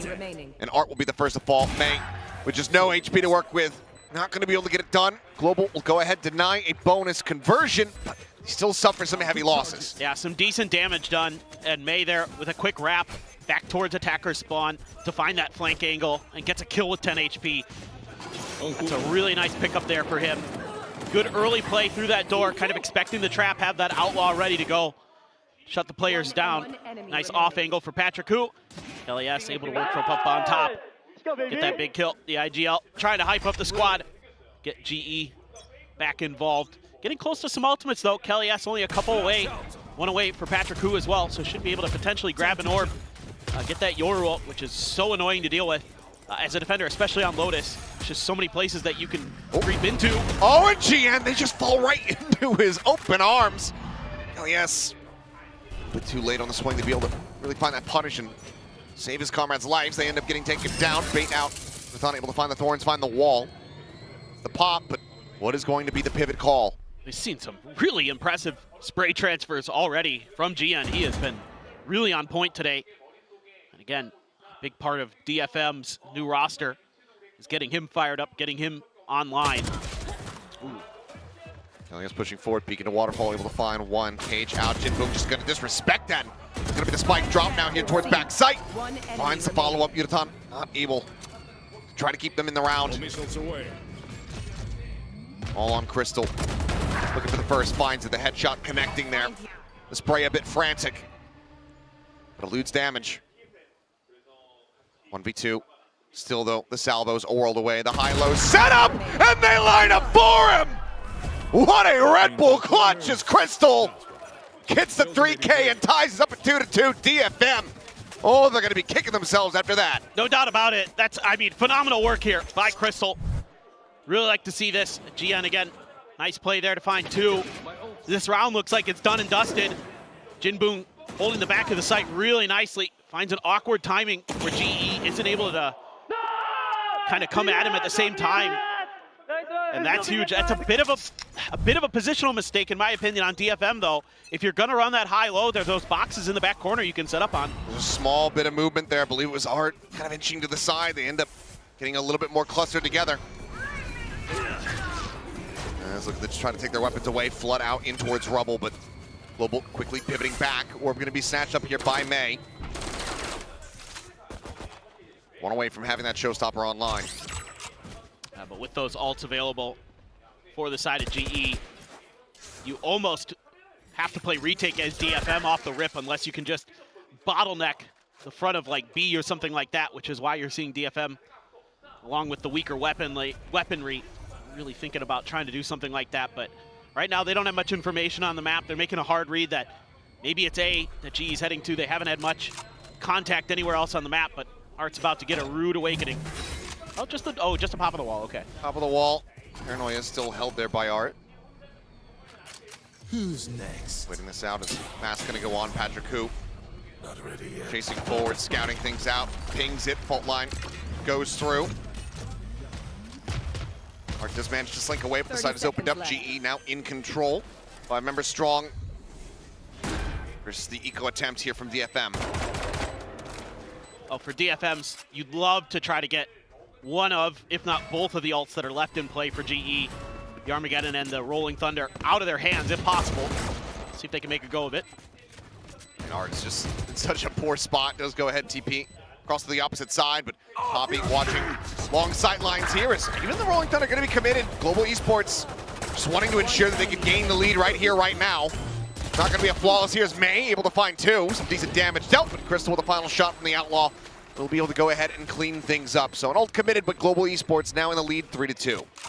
Yeah, good patience shown by GE, making sure to pop that wall, keeping DFM guessing where they were going to be on the map. Some attempts at hard reads there by DFM on the eco. Not able to quite find the mark, but you got the Rolling Thunder out. You used the Yoru ult as well for GE, so all things considered, not the end of the world. But you're going to start to need to string some rounds together. Crystal's double kill clutch. Looking to maybe be a difference maker here, as you do have the neural theft as well for Udotan. Of course, Poppy with his ult, but Showstopper available for May, and he's just down, he's out. Oh, wait, what a shot there. Patrick Hu just swinging forward. May clearly not ready for that. Ends up getting taken down. So Showstopper not going to be a part of the equation. Seeing some good change of pace from GE to start this. Kind of showing some different looks at Rubble. And this time around, they're going to take a bit of a pause, kind of regroup, rethink, try to see if they can convince DFM they're somewhere else on the map, but drone's going to go out. A Prowler from Akame as well. Now DFM trying to gum up the works. What a shot. I mean, Jinbook's just out into the open, though. Sure, he's able to find one, but he cannot try to make, trade this back and get into any real advantageous position. Now the neural theft going to be committed. Udotan revealing all as just looking for a little timing there on the corner. Kame here at backside, able to find one. The Haunt about to go through, knows that they're scaling forward rapidly, trying to get in on top of him. They know that he's stuck into the corner. The classic drawn out. Udotan will be able to find that kill. Gen now, though, arriving both players so very low. 37 health between the two of them. The face out, and Gen knocked down the 10 HP. It was looking like a very solid 1v2 position, now becomes nigh unwinnable. Unless he can really isolate and conquer here. Swing all the way into the back of the B site. Plant comes through. Spike planted. Just a fault line to work with for Kelly S. Gonna play very far back. Use that waterfall position, probably to fault line off a tap of the spike, and then him and Udotan can swing together. So he'll know exactly where he's coming from as that trip gets cleared out. Kelly S, the fault line at the ready. Time starting to tick away here. Tien looking like the call is going to be that this is not going to be a winnable round for the team. Fault line does hit its mark, but he's just going to go ahead and drift away from the spike, which will erupt as Global Esports maintain the lead, stretching it by 2 rounds. Yeah, this is starting to look a little rough for DFM. It seems like that one round kind of changed their destiny. It looked really clean early. Since then, they haven't really found those kind of timings, those moments where they're able to kind of play off of each other. Wow, that's a nasty shot from Patrick Hu. That's why you're bringing him in here. To be that duelist, to be that entry fragger. Can kick doors in for you. GN there, that last one, he had a chance if his crosshair was just a little bit lower, but he was expecting the wide swing. Therefore, took a ton of damage. Not able to get any other value out of that round. Again, though, big ults, judge for Art. So, gotta be careful here as GE. I mean, flashed up, kind of just all clustered together over towards Baby Door here. Nakami gets taken down, TP forward, up into the smoke. Patrick Hu, going past, able to find one. Art does finally strike. That judge being put into play, but he's not ready for Udotan. Last player standing. And May, the crosshair is off center. And now, just Jinbook, 10 HP for himself. See if he can do any additional damage here in this round. seems relatively unlikely as Global Esports starting to really run away with this opening half. 5-2 about to be the scoreline. Yeah, for sure. This is a rough map. The one time we saw it for DFM, they squared up against Gen G. Not going to quite catch the timing there as Crystal.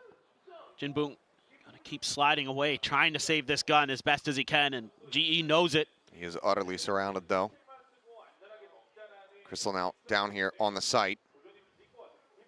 Jinbong just trying to stay as quiet as he possibly can. Oh, I think he spotted a pixel, though. He has no idea. The Crystal's forward, but Crystal jumps up onto the box. Will not be able to stabilize the aim fast enough, but now there's blood in the water. The Sharks getting ready to surround as Jinbong about to push out over towards Mount Poppy. The noise being heard, and he cannot find that opening shot. So Poppy cleans it up. 2 players lost on the side of GE, but plenty of cash behind. Start really racking it up. And now it's a lead of 3 rounds, and it looks like DFM will be calling the first timeout of stage 1.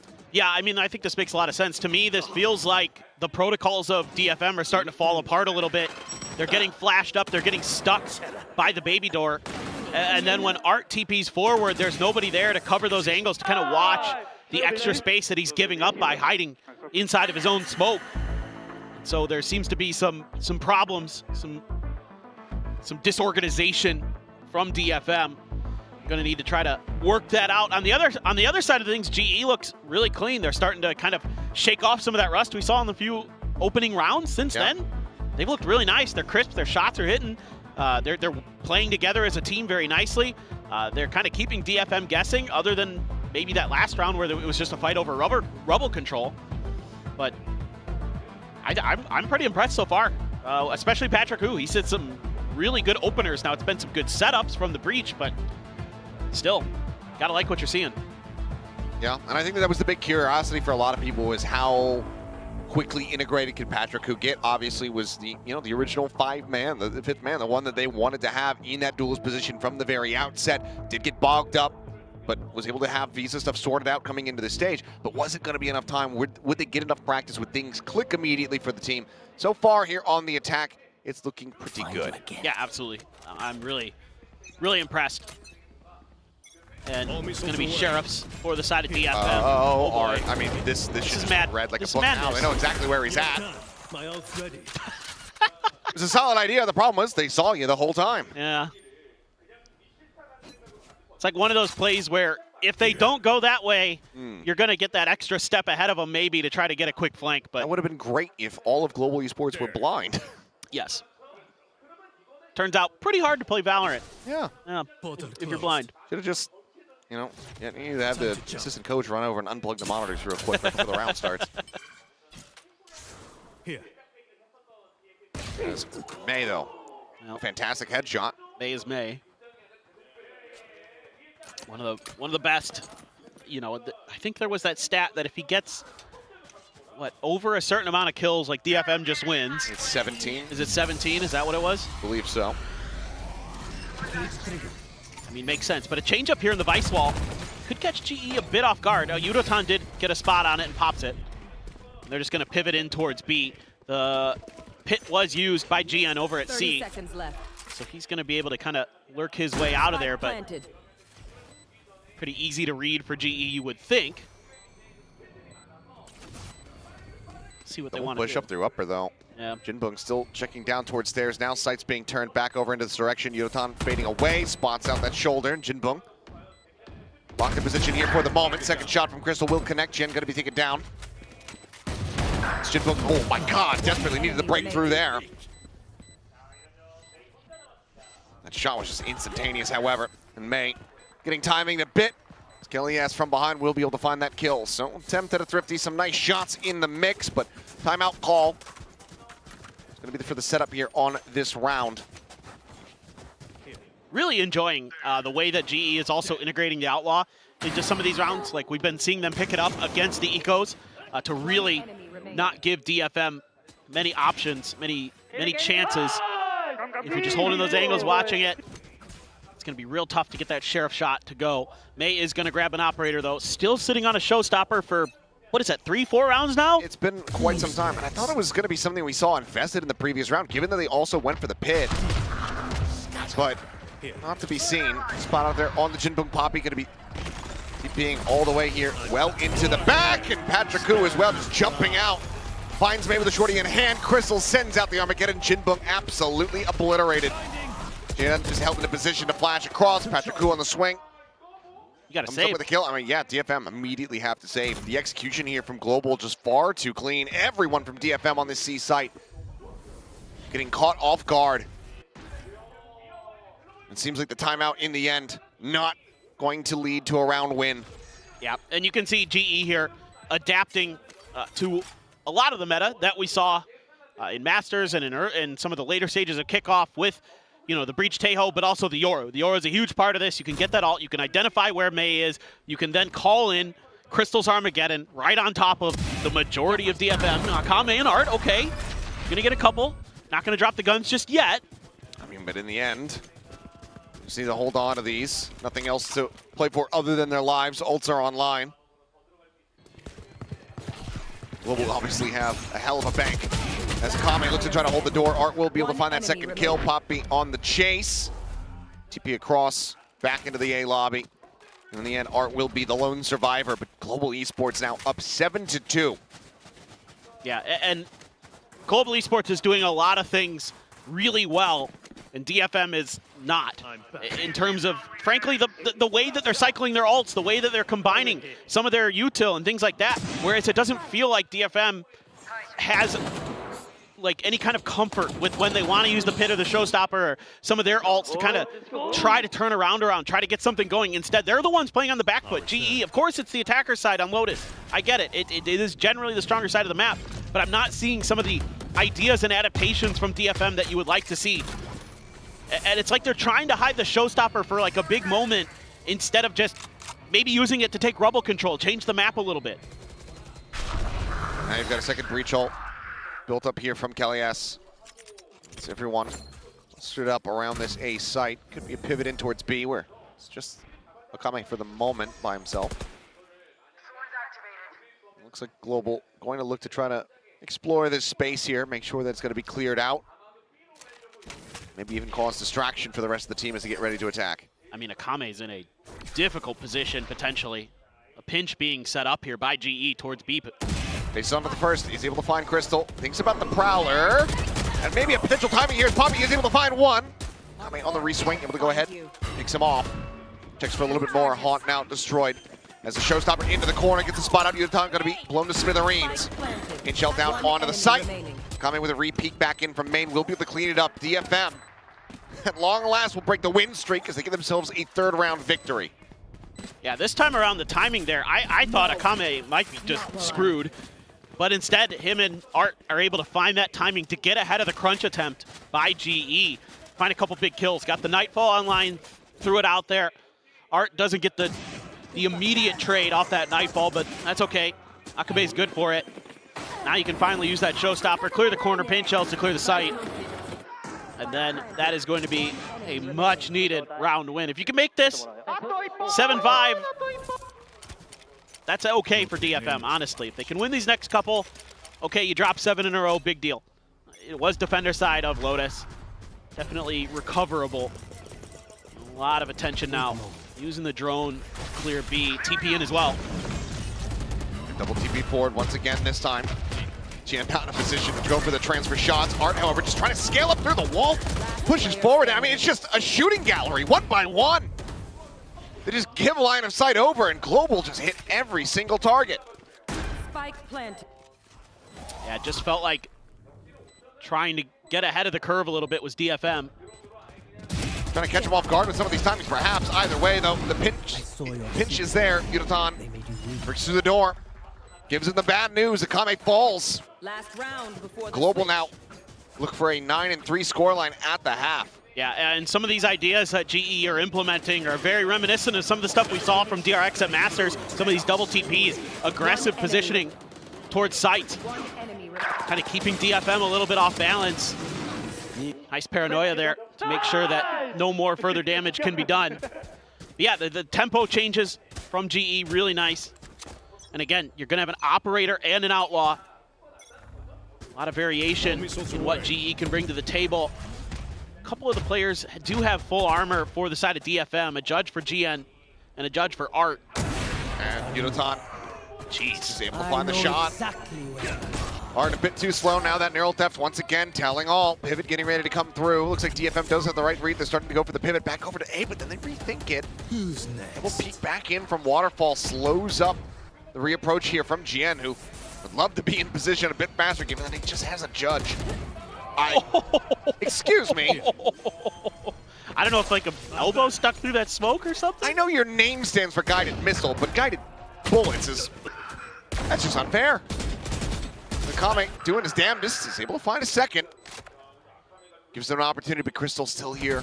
Both players pushing in from his angle. Drone gonna be sent out. Akame trying to keep them all held at bay. But there's the Rolling Thunder. Akame has fallen. Right now it just feels like Jien has no hope in hell.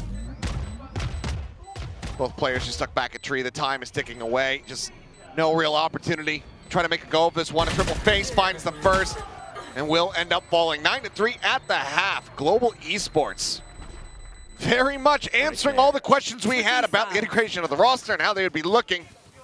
Things look pretty damn clean. Yeah, it's great coordination. It's good ideas. You know, some good sniping, knowing when to implement the outlaw. A lot of just kind of ahead of the curve of DFM. The comp as well. Really impressive. It just seemed like DFM was getting caught out by utility or getting out-thought in the idea department, kind of alt-scaled, alt-rotated, you know what I mean? Like, it's just everything was just going GE's way, and they were finding a lot more impact in just about every aspect. So I was just caught off guard. Alt-cycle, that's the word I wanted. There you go. Yep. Caught off guard by the music here for a bit. Sounds like we're in a early 2000s like knockoff Matrix style film. Yeah. Shots of the action hero walking down a sidewalk or something like that after he just killed a bad guy. It kind of does, yeah, a little bit, yeah. I could, if they would throw this in the Matrix soundtrack, I wouldn't be shocked, yeah. Or like, what was that Christian Bale movie? Oh no. Do you remember it? Is it called like Ballistic or something like that? No. Which Christian Bale movie? The one where he's like got like the guns and he's like doing all this like martial art gun stuff. Do you remember that? I know exactly what. He like had like the white like trench coat or whatever. What was that called? It's kind of Equilibrium. Equilibrium. There it is. It's kind of a weird movie. But I thought it, but I'll admit I did look it up just to make sure that I was correct. yeah. Anyway, I mean, I'm concerned. Like the first couple of rounds, I'm like, man, DFM, they look well drilled. They're playing off of each other nicely. There's some good util, and then it all just went out the window. All right, well, pistol round at the opener went the way of DFM, but Art, just as we jump into the action, dead immediately. We'll be calling here from beyond the grave. I mean, they're still trying to take that space. Jinbung trying to create some attention towards the other side of the map, but to me, DFM is looking like they're not exactly sure where to go. Ooh, Udotan had a chance. Went for that moment after getting the tag with his util and thought, see if I can catch him a little bit off guard, but Jinbung there, lucky to get away with his life, in my opinion.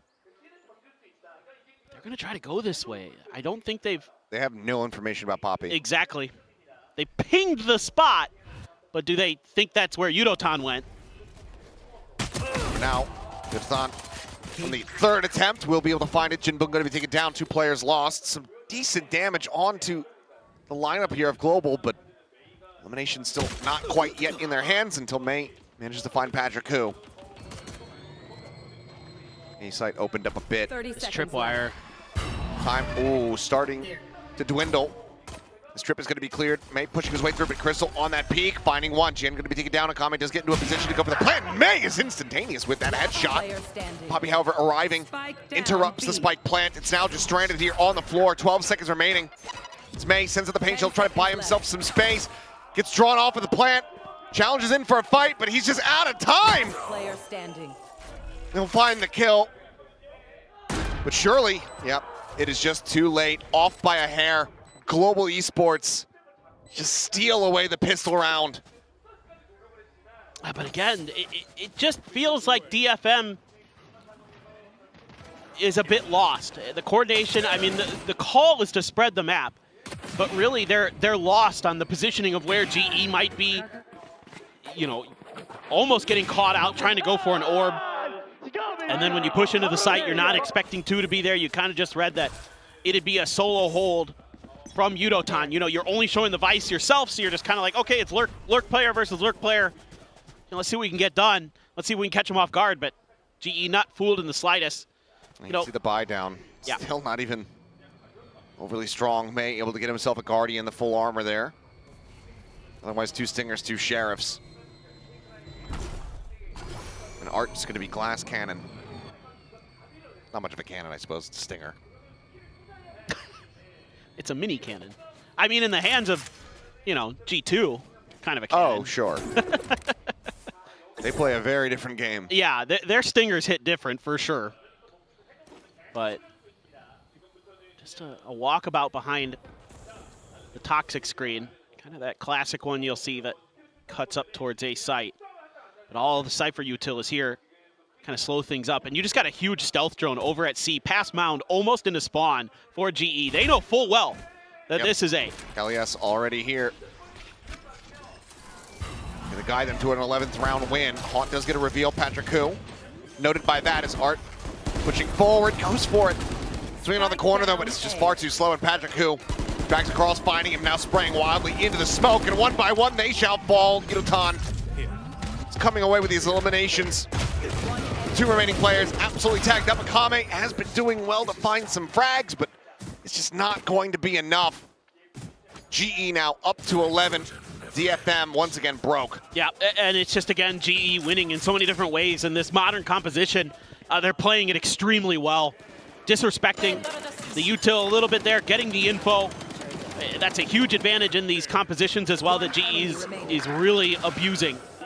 You know, for DFM, it's a lot of trying to obscure where you're going. You're trying to use this double controller comp to keep GE guessing, whereas GE has a lot of tools to deal with that. They've got the drone, they've got the Cypher util, so they can get ahead of the curve. And DFM has not found great answers. The Teho utility is so oppressive to control space as well. Not just with the stealth drone, but obviously with the salvos. You know, and then you see it where DFM's stuck in these bad spots. They can use salvos to flush them out, get the kills. Really well thought out, really well prepared are GE for this map. Bit of a util exchange outside of C, but everyone unscathed here for the moment. Once again, trying to scale forward over towards this A site a bit is DFM. Camera just behind the box, popping out wide, ensuring that there's no one working their way over towards this C site. I'm not sure how much that camera can see. Salvo's now back online. The drone to lead. Crystal getting a spot there. Jinbung just going to be bouncing away. Kame looking like he may be sticking around for a little bit longer, but eventually the call will be to pivot everyone. The full forces of DFM getting gathered up here, ready to attack onto the A site. Might be a pivot towards B if they can break through, but isn't that aftershock to slow them down? You at least want to try to fake the pivot here. Patrick Hu now for the moment alone on the site, now dead. Swing out Yudotan looking for a little bit more and does nearly find himself a second elimination there. Shot through looking for Jinbung, trying to fish him out through that wall, but can't quite find it. Spike is planted, Salvo's too late to get the interrupt, and Art now a deep flank around the back, just that Sheriff in hand though. See if this plan comes to fruition. We'll be going down through the stairs, should be able to catch a timing here on to Kelly S. The shots are noted, now he strikes. Bulldog picked up, but it looks like DFM a little bit more fight left in them. Because the time is just not going to be on Global's side. Tap of the spike defuse, just trying to see what they can bait out any peaks here. But in the end, DFM just not really giving them anything to work with. So GE, 2 players will save. DFM will hang around here on Lotus for a little bit longer at least. Yeah, this round, some good calling from Art and DFM. Able to kind of push forward, kind of take their time. Keep GE guessing a little bit, show some thought about setting up that B crunch, but it was actually all just trying to open up a little bit of extra space towards A. DFM's able to capitalize on it pretty quick there. May on point with the Guardian. DFM fans over in Japan cheering them on, hoping that they can string some rounds together, maybe get a little bit of confidence at the very least. GE, though, able to mostly buy up here. Still Guardian held over. I think there's some hope. Absolutely. Bring a couple rounds together, extend this map a little bit longer. The Analyst has just walked back in and sat down, so that means that now they will have to, wait for 20 plus minutes for their segment to start up. Overtime, please. Would be a hell of a turnaround here. Maze one away from a showstopper. This could funnel this orb to him. Again, it's more about confidence at this point for DFM. Sure, of course, if you were able to run it back and get a win, that'd be great, but that's very, very difficult no matter who you are. And just getting those rounds, we saw it with T1 where you get blown out of the first map. Sometimes just those few extra rounds at the end will kind of carry over into the next map. They did get the orb. Okay, they do have the showstopper for May. So can at least clear space that way. You can see B site left completely open, trying to set up a bit of a fake towards C. A lot of util sent that way, but GE's already there, so. Thorn's thrown, destroyed. Thorn's thrown, destroyed. May be slowed up here.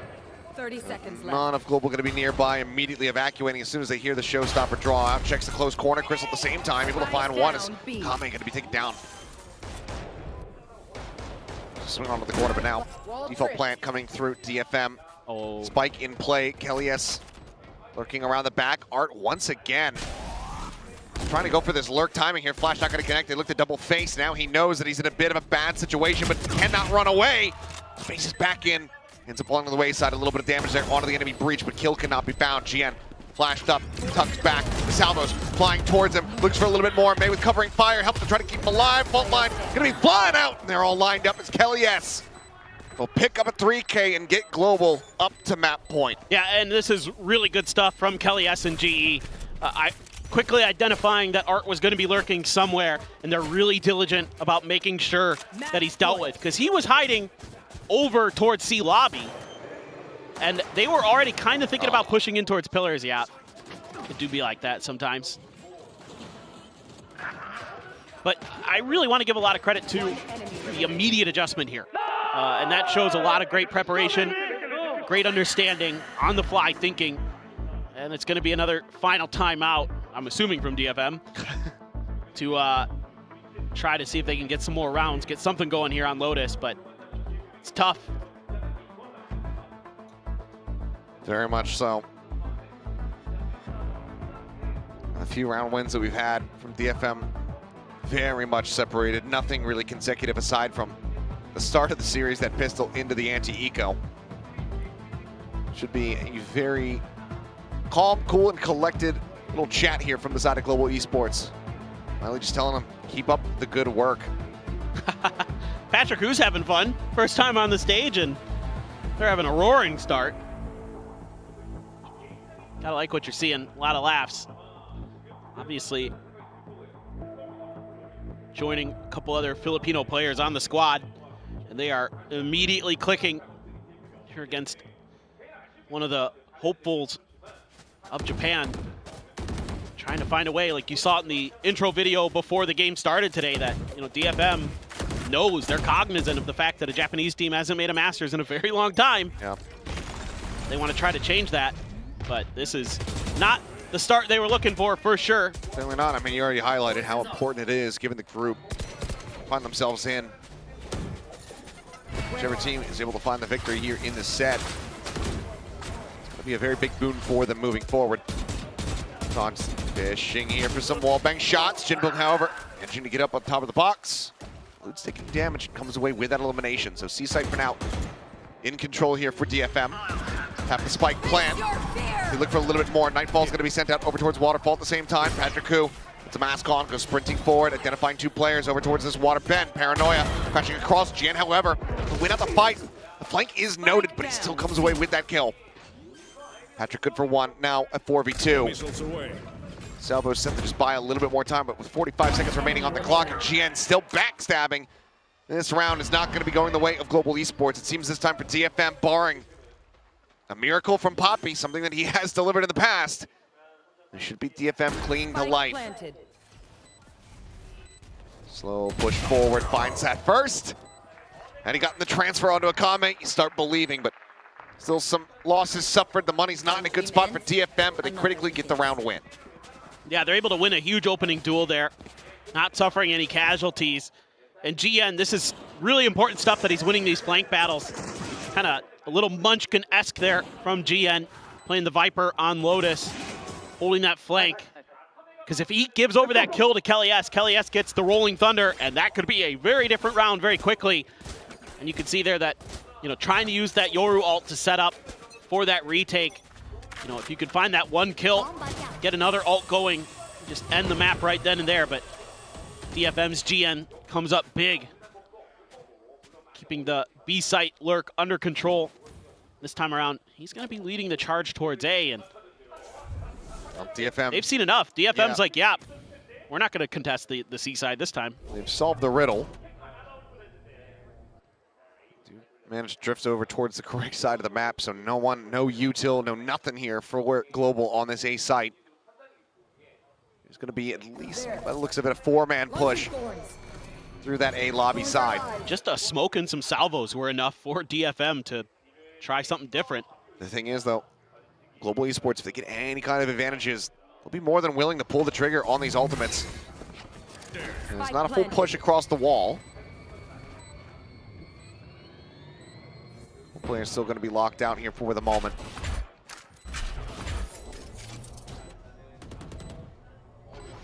It's a good read for DFM. They're going to avoid a lot of that util. Paranoia dodged out there by Jinbung, just able to drift away from it. Push getting ready to come through. Oh, right before the flash connects, Jan. Taking Patrick Hu's head clean off the reswing out here, and that's just going to be them lining up. 3 kills here for the side of Jinbung. Kelly S all on his lonesome. Thinking back over here towards stairs. Eventually will fall. Flawless round for DFM. Much needed. As it's 6 to go, 6 tries for Global Esports to bring this map to a conclusion. Yeah, and again, this is about confidence here for the side of DFM, and some good reads from Art in the last couple of rounds. This one, again, the only util that was used off the rip by GE was a smoke in the salvos, and that was enough to kind of let them feel a bit more confident. You know, obviously GN not receiving any contact, any resistance at all on the A side at Rubble also made it a little bit easier. Kind of lean towards that direction, going up against that eco. This time, though, the Rubble control will be contested. Art, absolute lunatic. Yep. TP's forward, he's here within the smoke. Kelly S just watching, waiting for the exit. It's like Art wanting to just try to wait and see where to dissipate, but the timing, the bait on the Prowler is actually gorgeous. Very well set up. Kelly S on the floor once again. That Rolling Thunder not going to be utilized here in the round. There's method to the madness for Art this time. Great combo again.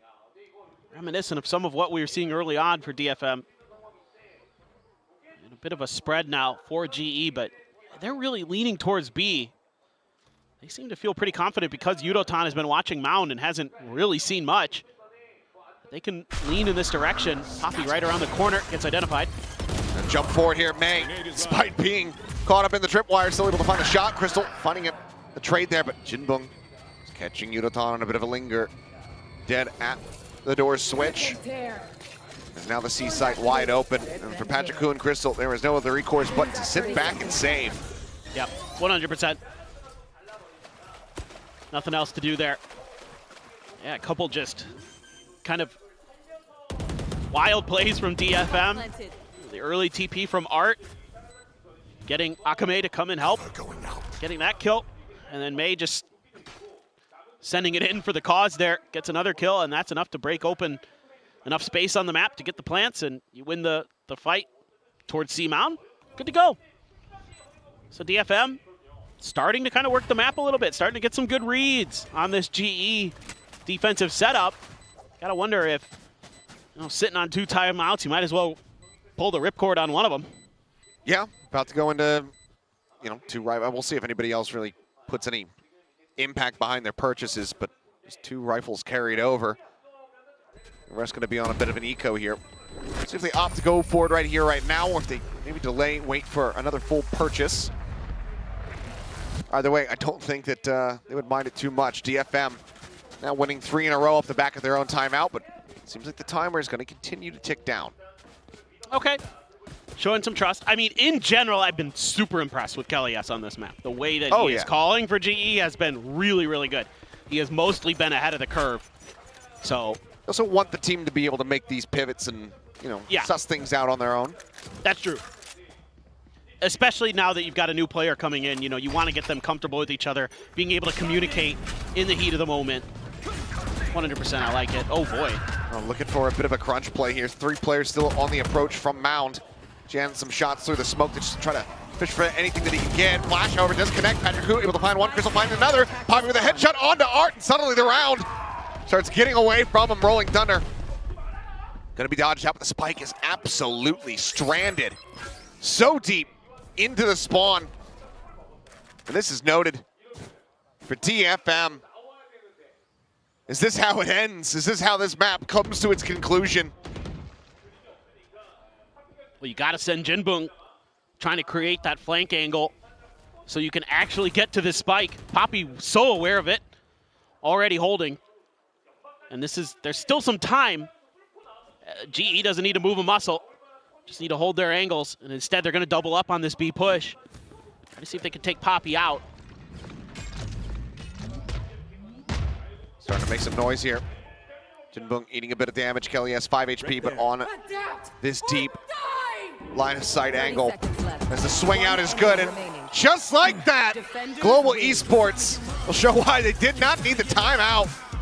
A crunch play that goes sideways for DFM. 13-7 is the closeout as Global Esports win their map pick of Lotus. Yeah, a lot to love here from Global Esports. The composition with the agents looking really cool. They've got some great ideas with some of the combos with the ultimates and the utility and those kind of things. Some great play calling. Patrick Hu came out, had some really impactful first kills for them. That's exactly what you need out of your duelist.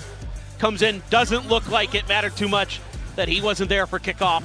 Seems like they're integrating him very nicely. DFM, on the other hand, looked good at the very beginning. After that, it was very rough sledding the rest of the way through. Not many rounds where they're really able to get their feet underneath them, get a good read on what Global Esports is trying to do. A bit of a rough center of the map here for the side of DFM. It started off so very well. I mean, Jian still leveled up performance. Kame, I think a decent shout out given how he was fragging the whole way through, even with the team's struggles. For DFM, Aiden kind of stroked this one off. Second time they played Lotus this year. Second loss that they do suffer. They have their own map pick of Pearl coming up, and the last time they played it, 13-1 is how they bested Paper Rex. Will that happen versus Global Esports? I don't think that degree, that severity of lightning is going to strike twice on the same map. But they're feeling confident, they're feeling comfortable when it comes down to that pick. And we'll have to see if that is going to be enough to deliver us that map 3 of Split. Yeah, not everybody's EDG where you can 13-0 on a map twice in a row, but you know, for sure, you would expect DFM to be able to bounce back on their map pick and kind of get things righted. Well, we shall see, but for now, we will pass things back over to the analyst desk here in a moment to get their thoughts. Let's break down from the side of Lotus. We'll go ahead and send it back over to Victoria and the boys. Thank you so much, gentlemen. 13-7 on Lotus. DFM tried their darndest to turn things around, but I have to say this is a really great start, really great showing for Stage 1 by Global Esports. Yeah, for sure. I think they came in with a good game plan. You think back to GE in Kickoff, you know, they had to play with a stand-in. Things were very disjointed. They didn't even look like they knew how to play some of the maps in the pool. This one included with kind of a weird comp that they brought into Kickoff. This time we see their team as they originally envisioned it. They all played well across the board. They had a good game plan. They had an execution-based comp that they used to force and oppress their will upon a DFM who looked completely unprepared for it. Yeah, I was definitely surprised by DFM a little bit. I feel like GE were playing the Breach Teo very much as we would expect, and I kind of felt like DFM were never able to counter it. It kind of looked like they'd never seen Breach Teo before. They didn't look like they knew what the comp did, really. Like, they were getting flashed through that A wall, like the most default flashpoint that you've seen from Breach. And you have to say, like, this is not an uncommon comp, guys. Like, the core of this comp, the Omen Cypher Breach, is a combo that you've seen for a long time. You used to see it in combination with like a Fade Raze or something like that. Obviously, Teo Yoru is a bit of a different flavor and maybe speaks to the current meta of the interaction of the Yoru with the popularity of Vice on this map, for example. But yeah, DFM, they just looked really, really flat. And compared, I guess I already compared with GE with themselves in Kickoff, but DFM, remember how free flow and well prepared, and they had good game plans and they were playing off each other so well in Kickoff when things were going well. That was about as far away from that as possible. That was back to 1 or 2 players on DFM show some promise, but overall the macro is a bit confused and the players are not delivering well across the board. Yeah, I mean, if you're DFM in that back room, you're just going, it was a warm-up map, guys. It was a warm-up map. We got there towards the end. We're fine. Let's look ahead to Pearl. That kind of thing. Yeah, you know, they did look a little sleepy. I think, as you boys were saying, Pilsky especially, it did not look like the Kickoff DFM, this fiery DFM that looked really scary. And now, Morgan, take us through this. Yeah, this is the Breach Teo stuff. It's very, very strong towards A. We saw it again and again. I felt like GE, at the start of the rounds, they're using that reusable util, the Teo missiles, the Breach stun. They're able to take that space with Yoru, with Omen, and they just kind of recycled this again and again and again across all areas of the map. They had lots of ideas. But this A fight, it just felt like they couldn't lose it. And, you know, we spoke about this time and time again. This A fight is so important, and DFM had no answers in that area of the map. Not even just like the Teo Breach util, you've got individuals just running out and winning duels. Patrick Hu just swinging. Like, not even necessarily with a flashpoint. He's just swinging out and one-tapping someone, and it's like, as DFM, you got to be on top of that. Like, they're not doing anything outrageous. It's not like they brought some crazy new meta strat or anything like that. It's either dry peaks or it's, as you mentioned, fault lines, flashpoints in combination with silos to push and pull you around, but that is the common meta at the moment. Like, Breach Teo might be one of the most common combos that you're going to play against, so the fact that you're just getting bullied by that is not acceptable at this level, I don't think. Yeah, I will say, I do think it feels like a very nice fit for GE. I feel like they very much understood how to play that kind of style. I think it worked very well for them. They had a range of different ideas that was executed well, so I'd like to see them lean on that style a little bit more through their other maps, and hopefully Pearl. I think as well, I'm more and more impressed by Kelly S the more I see him play. It's not a player that I expected much from, but I remember the split map that you saw. I mean, he's the MVP here. His breach play was great. Like, he was directing the flow of traffic well with his util, setting up his other players for success, but he's also got some pretty good multi-fragging skills, and he's not afraid to get involved in the action. You know, he's not just that AFK breach who's licking a wall, holding his fault line out. Like, he's actually getting involved and multi-fragging and having some impact, and I've seen a fair few GE games, not the initial games at the start of Kickoff where you had some individuals where I was like, oh my god, Yudatan's unbelievable, Papi's clutching every round. But later on, especially in the tougher games, in the game that they lost, I remember that split game that they lost against DFM. Yeah. I think Kellyus is one of those players that I see him get involved in the mid-round, get active and have some impact and multi-frag from the IGL position.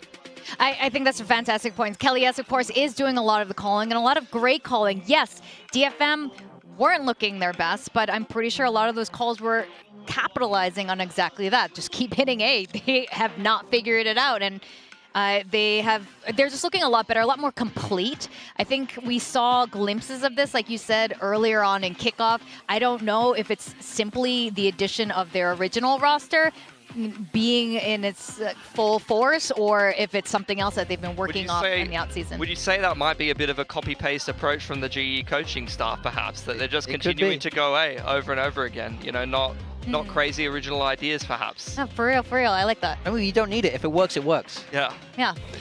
This is great now. Rate.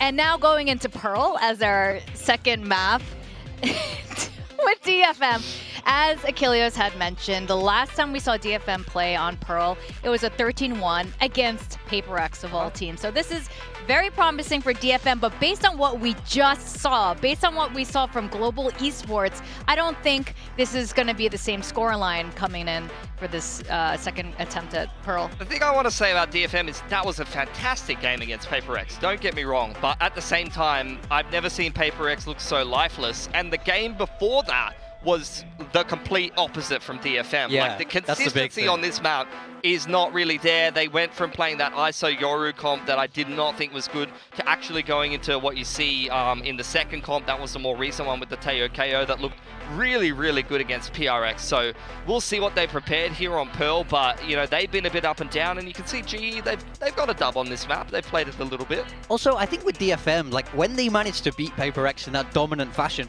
they just won map 1 before that, right? They suddenly had all the cards. They were able to play with all the confidence, but now the shoe's on the other foot. They just kind of got slapped on map 1. So being able to bounce back is very important, but I wouldn't expect that kind of dominant scoreline. But again, they've picked this map for a reason. We have to believe that they have ideas. I'm curious to see if they're going to change that composition or not. You're going to see GE shuffle something again, because a lot of this is kickoff data. They've changed roles. They're probably going to change up the comps a little bit, as you already saw on Lotus. So you're not really sure what exactly you're going to expect from them, at least looking at the officials. I'm sure that, you know, DFM is going to have some idea from what they've been playing in practice and all of that kind of stuff. But I totally agree. I think for DFM, that free flow game that you got from Kickoff is not how they stepped into this game. They've looked very slow, very sleepy today, and I already said it earlier in the pre-show. This is the game that these two teams need to win against each other to make the rest of the group go well. If you just have a slow start to Kickoff and DFM is forced to try to make some upsets happen against some of the more difficult teams in the group, they might not be going to playoffs, guys. After a really nice performance, 5th, 6th over in Kickoff, they might just go straight back to where they were. Yeah, fantastic point. This is a very critical first match of Stage 1 for that exact reason. This is going to carve the rest of your pathway over the next 2 months. And you guys put them, you put Global Esports, DFM kind of close together, almost in the A-B range here. Does anything change here, or do you think DFM might be waking up? Do you want to give them a second chance? I mean, the series isn't over. We can't move them before the series is over. I mean, my advice to DFM right now is wake up, guys. Come on, adapt. Stop playing the Valorant, guys. Wake up. They already know. Like, that's exactly what they're saying. Like, we've all had games like where you're in the coach position and you're watching your team go through the motions. That is exactly what that was from DFM, and it's a really frustrating thing when it happens. Yeah, I felt like they weren't adapting at all in that first map. I felt like GE used their ideas again and again and again, and just DFM Even when you went to the comms, like Akami made that big play, and then we got the player comms, and they were like, "Nice guys, yeah." Where's the energy? Against PRX, we're like, "Yeah, we're the best." Stand up, throw your monitor, get involved. That's what I want to see. Oh, don't throw your monitor. We do not need a tech pause. I don't want a tech pause.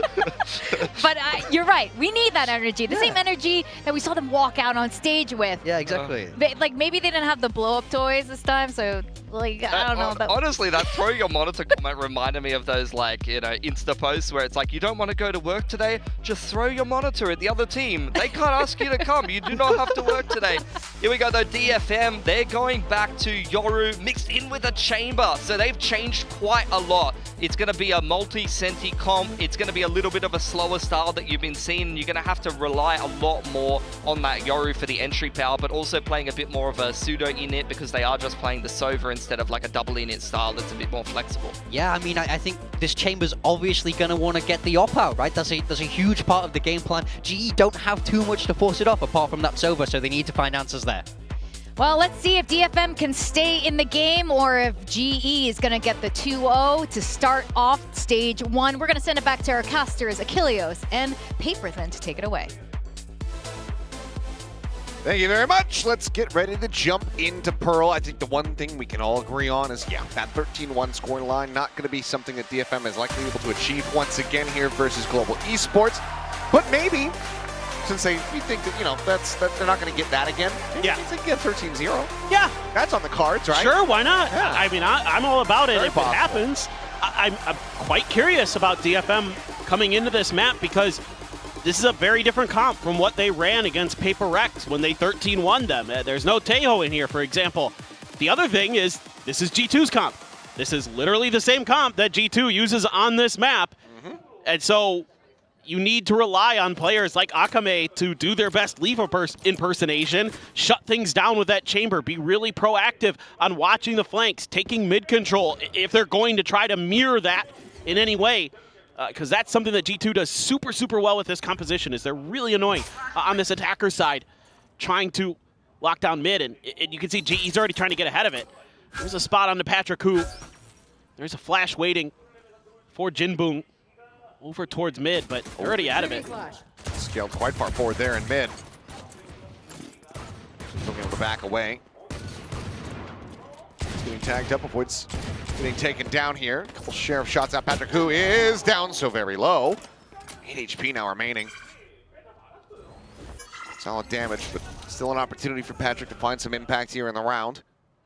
That's opened up the orb at the very least, though, for DFM. Now they're going to seemingly set up for the B crunch. Although GE has an okay read on this. Trying to play into the smoke, trying to catch DFM off guard, but they paused. They're waiting for the reinforcements. Good shot from May! Finding himself all 3 players here on this B site. Time to jump. Knocks him to the floor. The rest of the team wraps around through the connector. Spike now planted. Just Yudotan and Poppy. Try to see if they can do some damage and turn this back into their favor, but a 2v5, quite a bit to ask. Even if it is from these 2 players. Yudotan, though, on the corner, snappy with the first shot. Does manage to find a Kame. Chamber on the floor. How much more do you look for before you call it quits and just look to try to die to the spike? Jinbum going to be noted here at Halls, just playing ring around the Rosie, not wanting to give him the opportunity as Yudotan does get tagged up here. Jinbum able to go ahead and snap on, and May pushes forward past screens, gets himself a 4K, and DFM get another pistol round win. It is really funny to me because this is G2's comp, and DFM is already kind of playing it like they do on this attacker side. They're very patient, they're very methodical. I mean, obviously it helps when May is just doing that. Pretty impactful stuff, but another thing that G2 does really well in this composition is they're really ready for trap plays. They're really ready for their opponents to try to catch them a bit off guard, and so is DFM. So tip of the cap, able to win another pistol round there. Going to be the outlaw for Akame. Some mobile little recon. Intentional or not. It's cheeky to say the least. Nothing going to be noted there at A main. GE, similarly to what we were seeing on Lotus, just looking to very much play this death ball style. So 4 players clustered up on this A site. Just Poppy on his lonesome. Deploying drone. Over here at B at Halls. Yep, and that outlaw, so good on rounds like this about making sure that flanks are controlled. No kind of cheeky lurks are easily able to get through. And they're just going to keep marching forward towards B. May at the long side, waiting for any kind of contact. They're going to try to squeeze Poppy out. He's just going to slide back in towards the defender side tunnels. And yeah, should be kind of a patient play, I would think. Maybe Poppy tries to pop through, gets a couple shots in. Art's got the regen shield though. Left. Now Poppy should just back out. Yeah, just going to be forced away, down to 44. The rotation's getting ready to come through. Akame able to find one. Yudotan going to be put down here by the outlaw. And Widely GE likely just going to get clustered up and wait for this spike to go off. Should be the play. And it's exactly how you drew it up here as DFM. Able to get some good value out of that outlaw and kind of force the issue in the next round for GE, but they didn't buy up. I don't think anybody bought anything. No. Just all classics. So classics across the board. Should have full armor. Yeah, so Economy's going to be in a pretty stable spot here. Some maybe minor util investments there. You see Yudotan at 1600, but either way, spike will go off. DFM will flawlessly carry forward all of this weaponry as we get ready to go into their bonus round, and GE just going to go down to the spike. All right, really curious now how the game plan opens up for DFM and what GE's responses are going to be. You know, you're basically forced into a position where you have to buy the full armors. That's the value of this outlaw. That's the value of the chamber on this map. One of the values is that you can put your opponents in economic odd situations. So what is GE going to be able to do?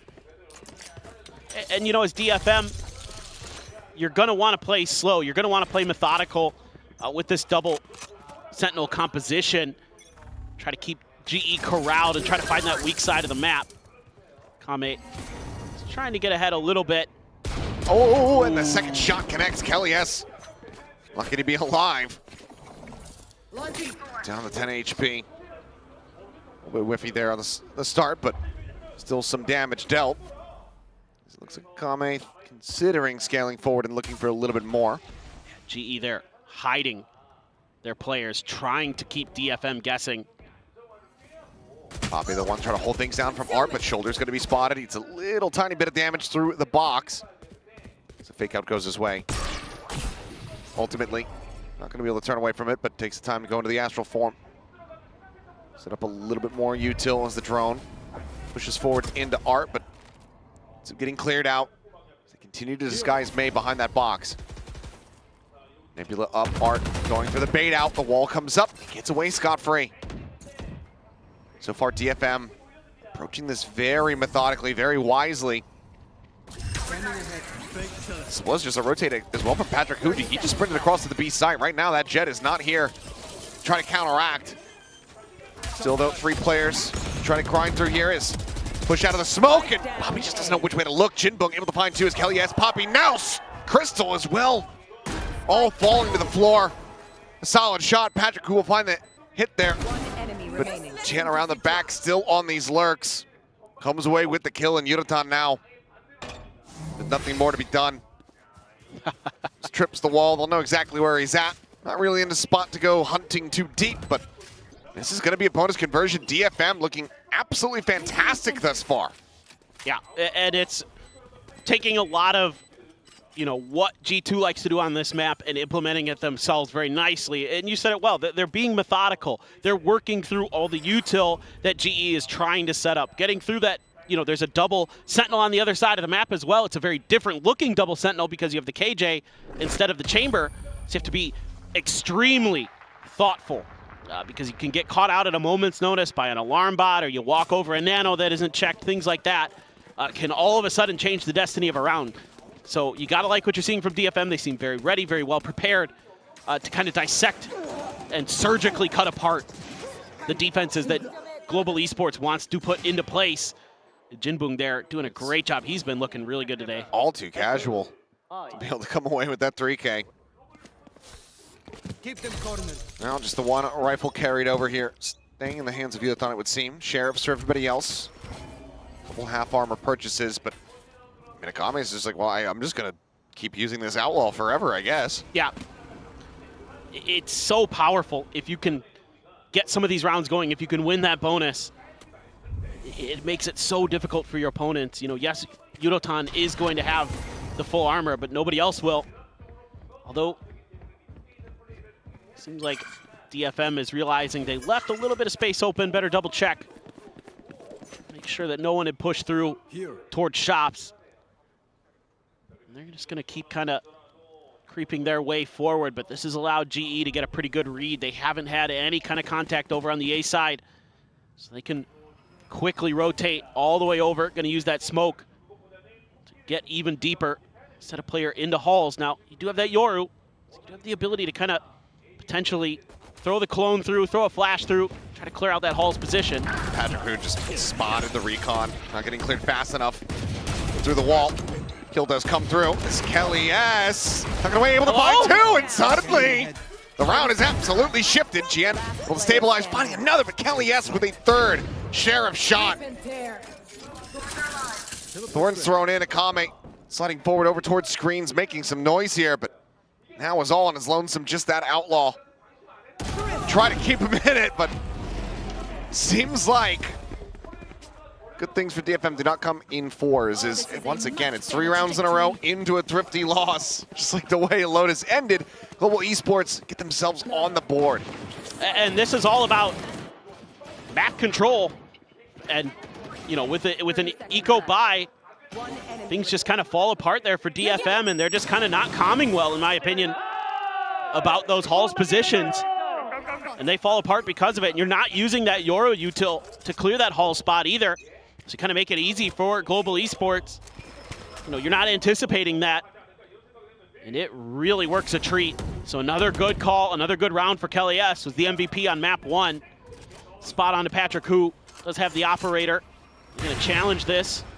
It is an operator as well for Akame. So Patrick who, I think, not liking that he had got identified. Didn't want to give them the opportunity to set up any kind of trickery there. Akame so far forward here towards Art. 2 players, though, right around this corner. A high-low setup for Crystal and Poppy. Take flight. Crystal there should get Drone the spot. check, but okay, yeah, doesn't actually check behind the box, but the shot from Akame does not connect either. Teleport's ready. Goes for a repeat, a little bit of a jiggle out, now teleport back across. The dimensional drift in from May, just scouting out the A site. Some information gathered. Do they read that he's tucked away here? Poppy scales forward up into that smoke, just sat there quietly. No one to flush him out. The wall still not broken here at A main. Things very much get slowed down, but Chien hits a hell of a shot on Crystal. Dead there at Flowers. Kelly S on the re-peek. We'll find May. Gets the punish. Art going for this plant. Do they just timing him out of the smoke? Looks like the answer is going to be no, but they are able to find the follow-up off the back. The flash is so damn clean. And now it is all on Jinbung. He can only find one. Kelly S. 2 huge back-to-back rounds as he nearly pulls off an ace and gets Global their second round win. They're doing a great job here of keeping DFM guessing. And again, the diligence is sort of there for DFM, but they're not really being cognizant of another stacked smoke push out. You know, they were able to deal with it in the pistol round, but here in a different spot, they're just not quite ready. May gets caught a little bit off guard, but Kelly S is just all over the place. Great setup with the Vice Flash as well on that push out. Starting to feel like they can start turning this around. DFM having a rough go of it. Still have enough for another operator. But that is a stinger for Art. So they're gonna heavily invest. Try to keep that chamber firing. Even though Akame was whiffy on that opening shot. Oh, but he hits the jiggle. Crystal trying to set up, trying to bait for Patrick, who had just silently slid in behind the box there at A main. But a very good shot. Putting the Sova down on the floor. And now you can turn your attention to other parts of the map. You still have the Vice Wall to cover that angle if there is any kind of lurk out there. A lot of util to clear through here. The double Sentinels. Looking for the flash out onto the push. This time Kelly S not going to be given the opportunity to go for the heroics of the previous 2 rounds. 3v5. It's DFM. Oh, shot going wide. A little bit too much movement there from Akame, but either way, covering fire from the rest of his teammates. They're able to find Yudotan. And that now puts Poppy and Patrick Hu in a bit of a difficult position. Do you really try to play for this one? You know that there's multiple players on the side of DFM that are dangerously close to some critical ultimates. Spike plant. The Cosmic Divide, the Hunter's Fury. And you have an operator in play. Patrick Hu does have a plethora of cash, but seems like the call to save has been made. So DFM not going to be allowing for Global to tie things up quite just yet. Look at themselves a 4th round win. Yeah, it's going to be really important that Akame is going to be impactful with those snipers. He's able to find that big opening first kill, not giving the opportunity for Patrick Hu to trade. Getting that jiggle peek kill, absolutely devastating for Global Esports. And you can see Global is always trying to set up these little tricks, these little traps, try to catch DFM off guard. Worked a couple rounds in a row, but this time around DFM going to get the better of them. Doing a great job being diligent with clearing the util. You know, another trap play set up with the flash outside of mid connector towards the doors. That's dealt with. So DFM this time around able to come through on the better end of it. Just kind of march their way forward towards the site. That's a big win. Yeah, a bit more to cheer for there for the DFM fans over in Tokyo. As timeout call will come through here for Global Esports, their first of the series. See what the adjustments end up looking like. Well, and I think you probably want to talk about some of the ults that you're going to have as GE here. You have the Vice ult, you have the Sova ult. So you've got some ability to play retake or to maybe set up another kind of trap where you catch DFM on the execute. So you might want to talk about, okay, how are we going to use our util to try to get the information get the read on how we play the round.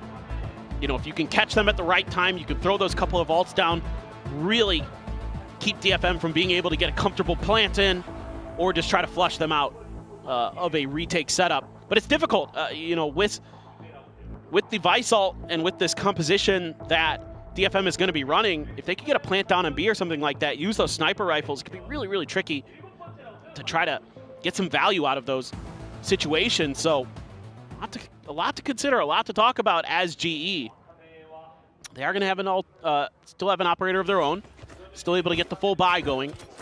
Like you mentioned as well, there's some big ults that are almost in play for DFM as well. So could play for the orb. You can see that they're trying to buy a little bit of extra time and space. Get a really good confirmation. Art's going to a little bit of damage in the Razor Vines. Nothing that he can't widely shrug off. Shock Dart looking for that follow-up Thorn, but a little bit deeper, more central to the site here. And that, to me, again, signals that this is some kind of trap play to try to disrupt the plant, to try to disrupt the execute. They've got a couple players stacked, though. Another high-low setup, sort of, but Drone actually back, but no, it actually cut. Yeah, it does cut across over towards that B side. Yep. And instead, I mean, they just face forward. Crystal eats an immense amount of damage, but Art eating a little bit more. Takes the headshot there from Mutaton, is able to find a kill. Hunter's Fury going to be gained in death. As Thorn's now going to be popped here, dissuading them from pushing forward onto the site. I'd be very nervous about this if I'm DFM. Flash out the pace coming through, and Kelly S able to go ahead and collect two. Hunter's Fury now from Crystal, just hunting, trying to see what he can find, but he's now just down to Akame to see if he can deal a little bit more damage, make this a bit more costly for the side of Global Esports.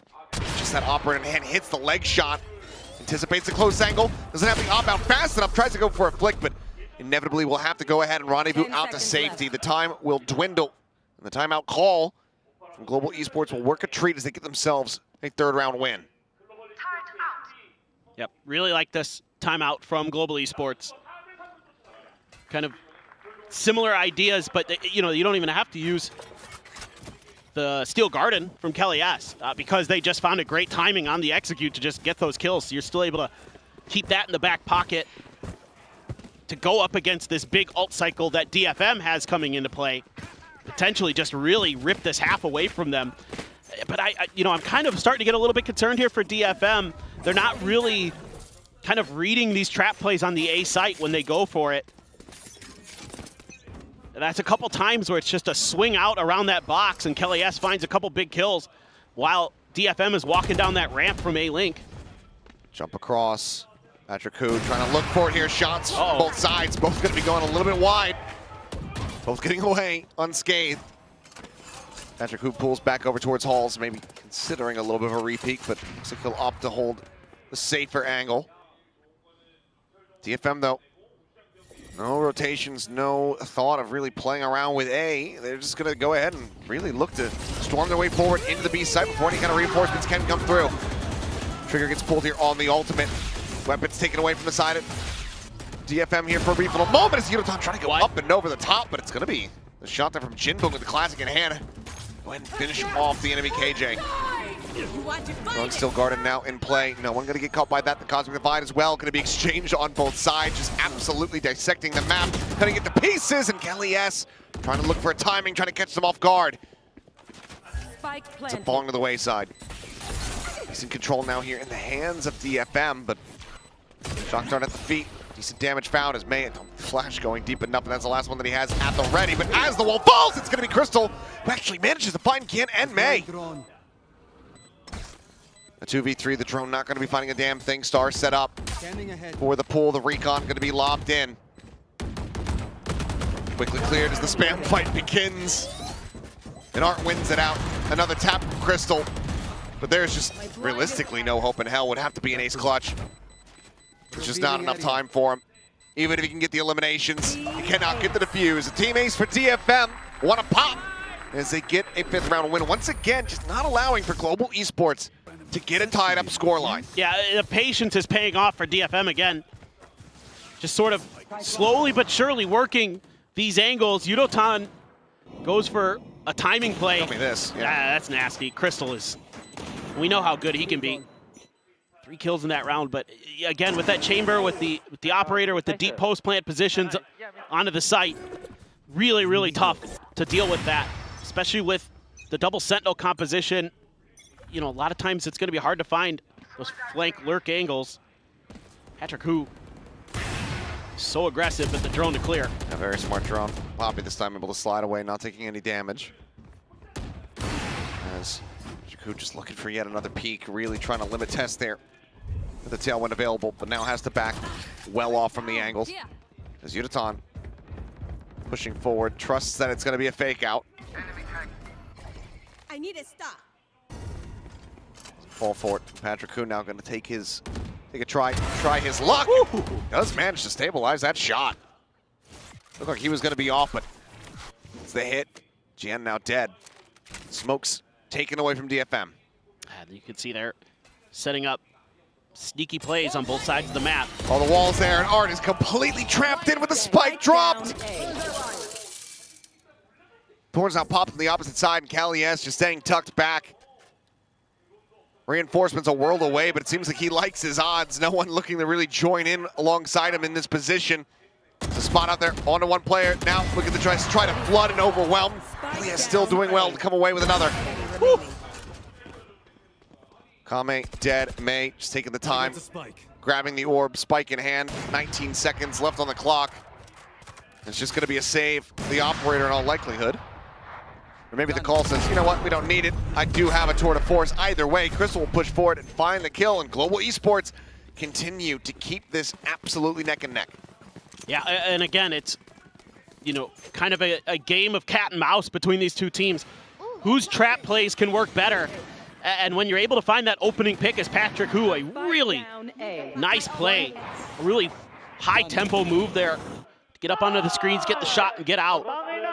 To get that opening kill, send them over to the other side where there is not much information, and DFM doesn't check behind that box. They're pinging it right now on the map because they want to make sure that they don't fall for the same thing twice. There goes that chamber ult, like you were mentioning. Oh my God, dude. He's starting to warm back up. Another fast peek and kill there for Patrick Hu.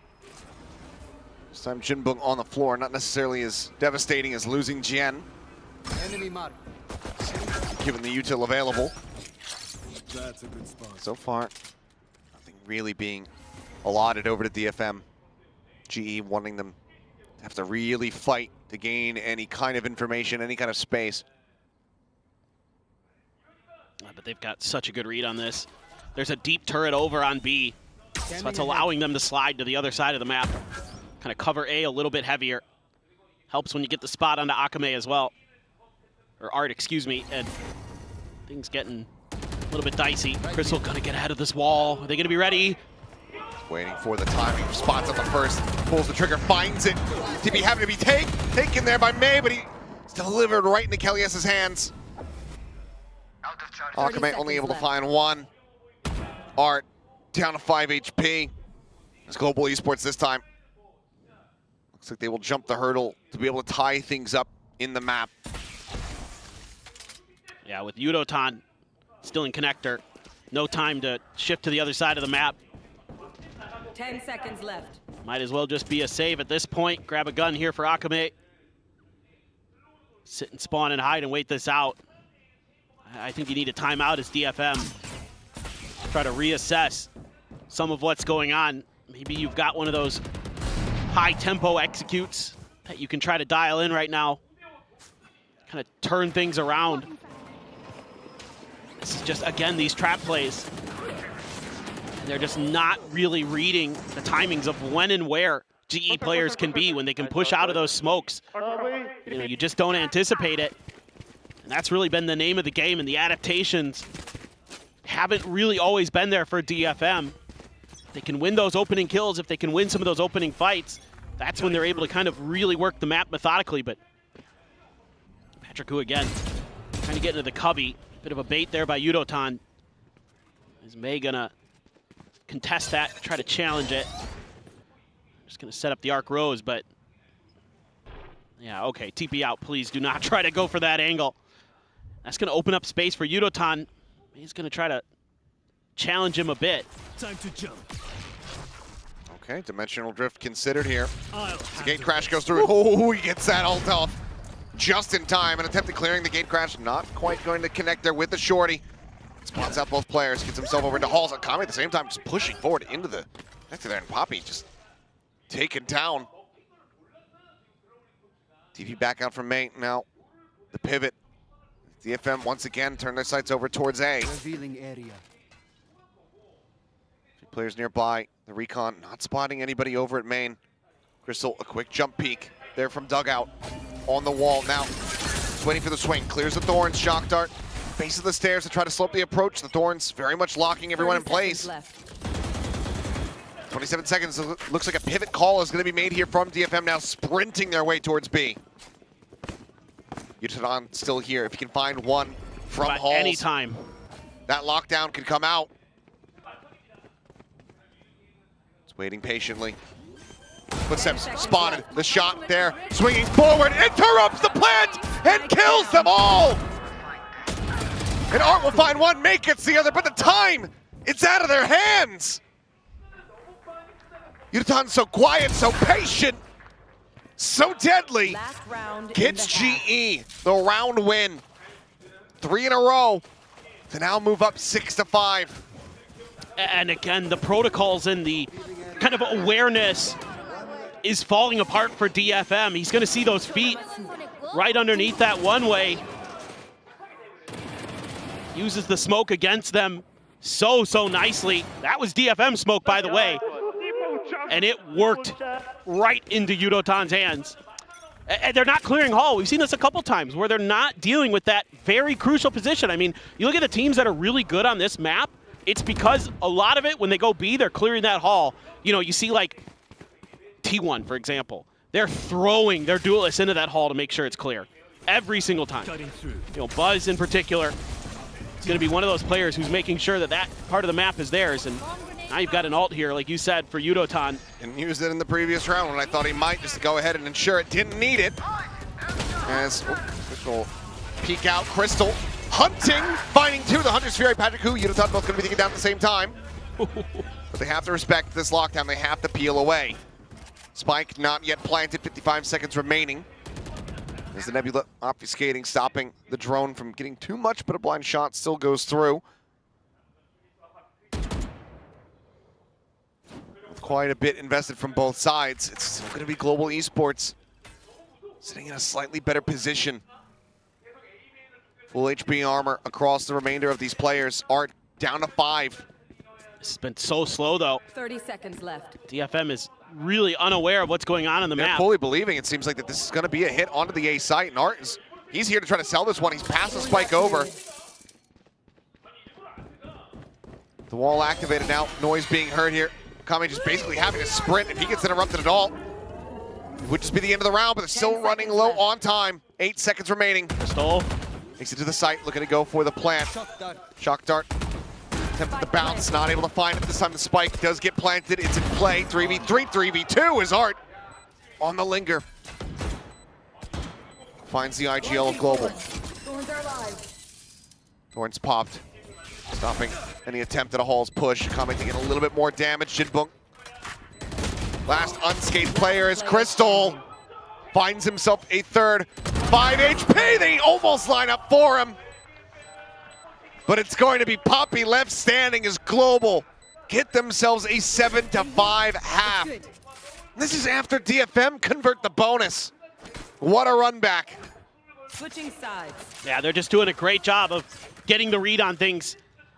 I mean, so far, I'm really stoked about the way Kelly S is running the ship.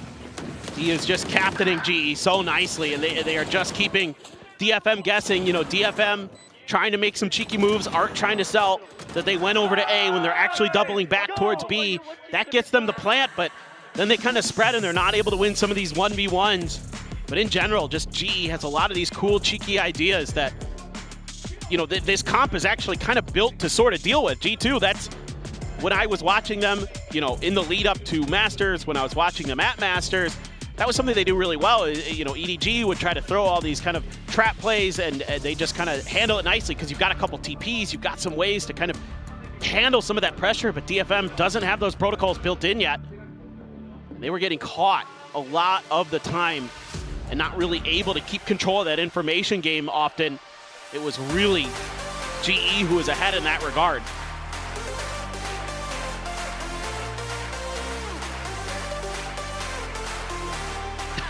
Right now, DFM needing to be the ones who are following the instructions on the sign. Widely quieted after the start of this map. It's been Patrick who, the one who's widely been filling this arena with noise. And I will not claim to speak Tagalog, but something tells me he's had some choice words thrown out in some of these post-round replays.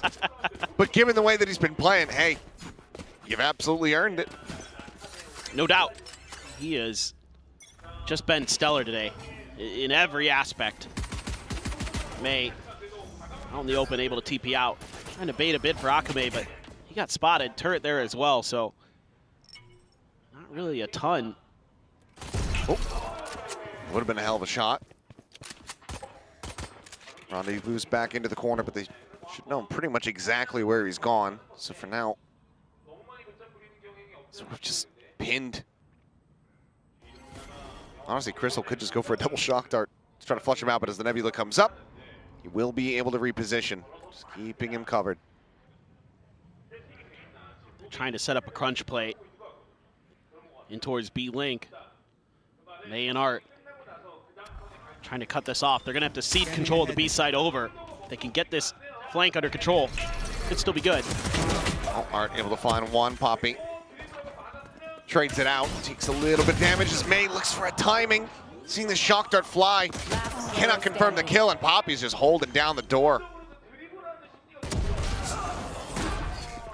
1-for-1 on the map in pistols, 2-2 in the series. Global Esports now with a 3-round lead. Yeah, if that trap play doesn't completely eliminate GE's flank, if they don't have 2 players there, if it's just the one, you know, then May could feel a lot more comfortable to swing down, but they're just reading DFM at every twist and turn.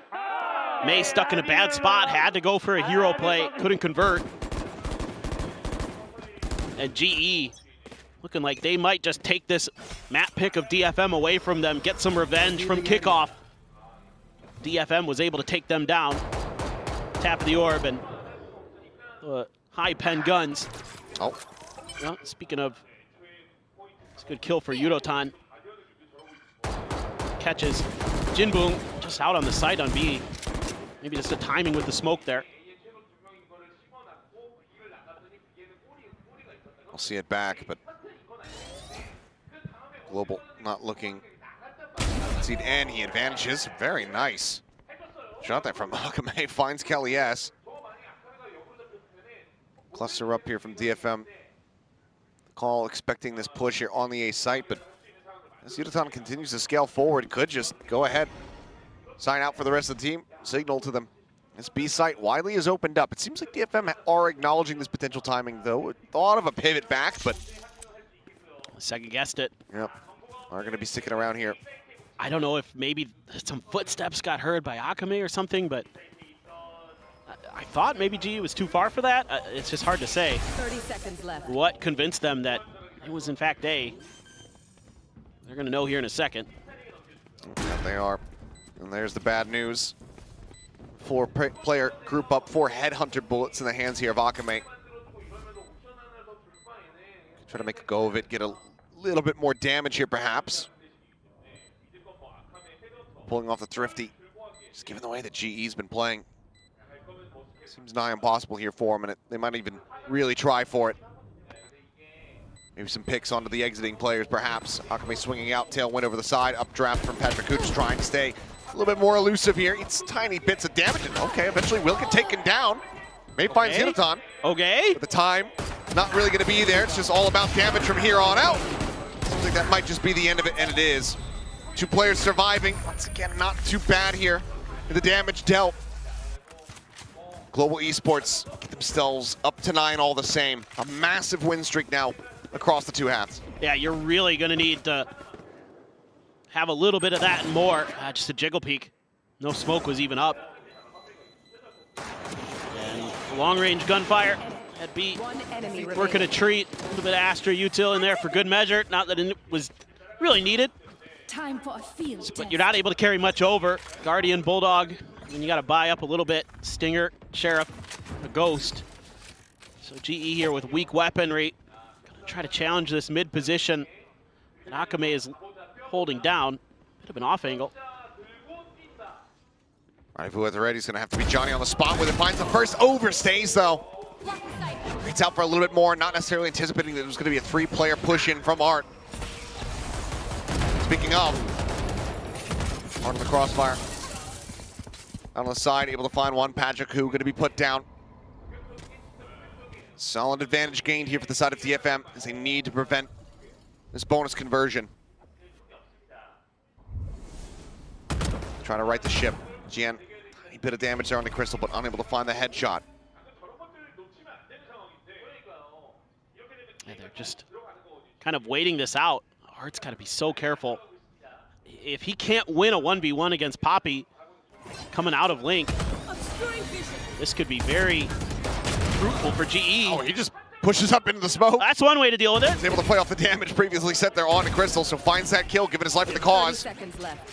DFM from here can't really afford to have any more players lost. There's 20 seconds remaining.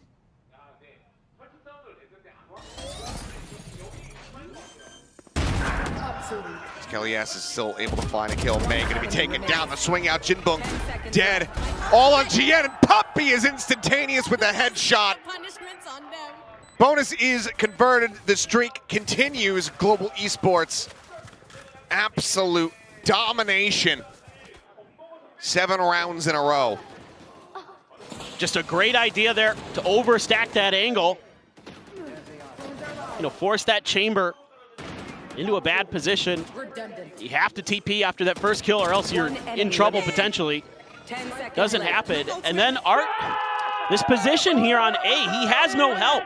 He has to either win the battle at A Link against Poppy if Poppy pushes that angle, or just do what he did and just kind of die for the cause there to try to slow GE down. But then that opens up the site for GE. They're able to get the plant, get into post plants. You know, there's no real backup and coordination in that position for DFM.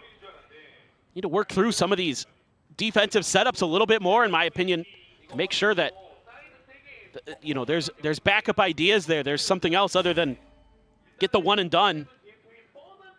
You need a little bit more coordination.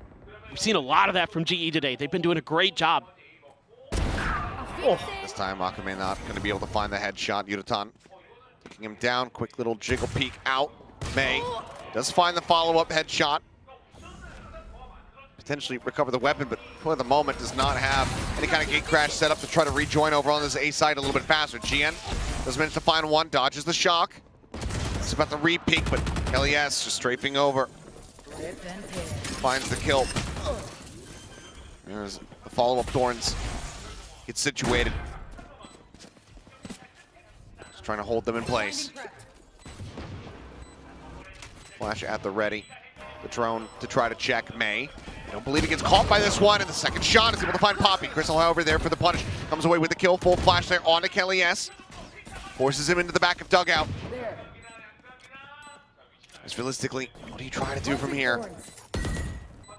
Attempt at the Thorns, but quickly cleared the recon.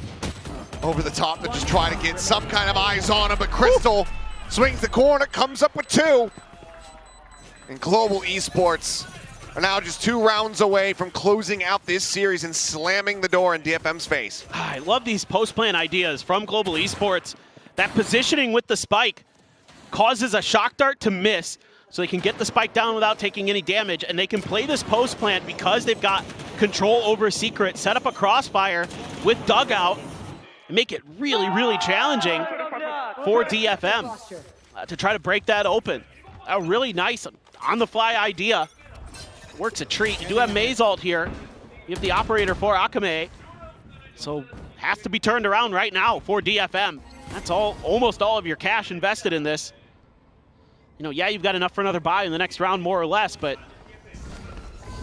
GE's got time and money on their side. They're just waiting out. Gonna get ahead of that wall, maybe. Nope, just one. Patrick up over the top, catches a glimpse there. May eating some damage, eating a death. So eventually the kill is found. Jinbung tucked here into the corner. Thought maybe he'd go for the spray, just try to get the wallbang shot on the Kelly S. Now attempting it, but the spike is already in play. The plant is there, and now there's a cosmic divide staring them all in the face.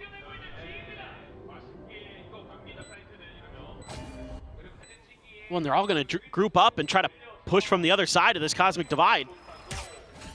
Could have created a flank angle, but this is where you would love to have the dimensional drift still at the ready. Push out though. Wow. Quick peek from Jinbong, able to find one, but Kelly S situated up close. Gets rid of GN Art, falling moments before.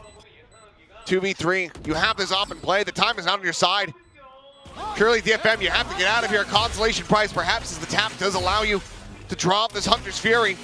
But this round, this map clearly is not yours. Global Esports will get up to match point. Match point.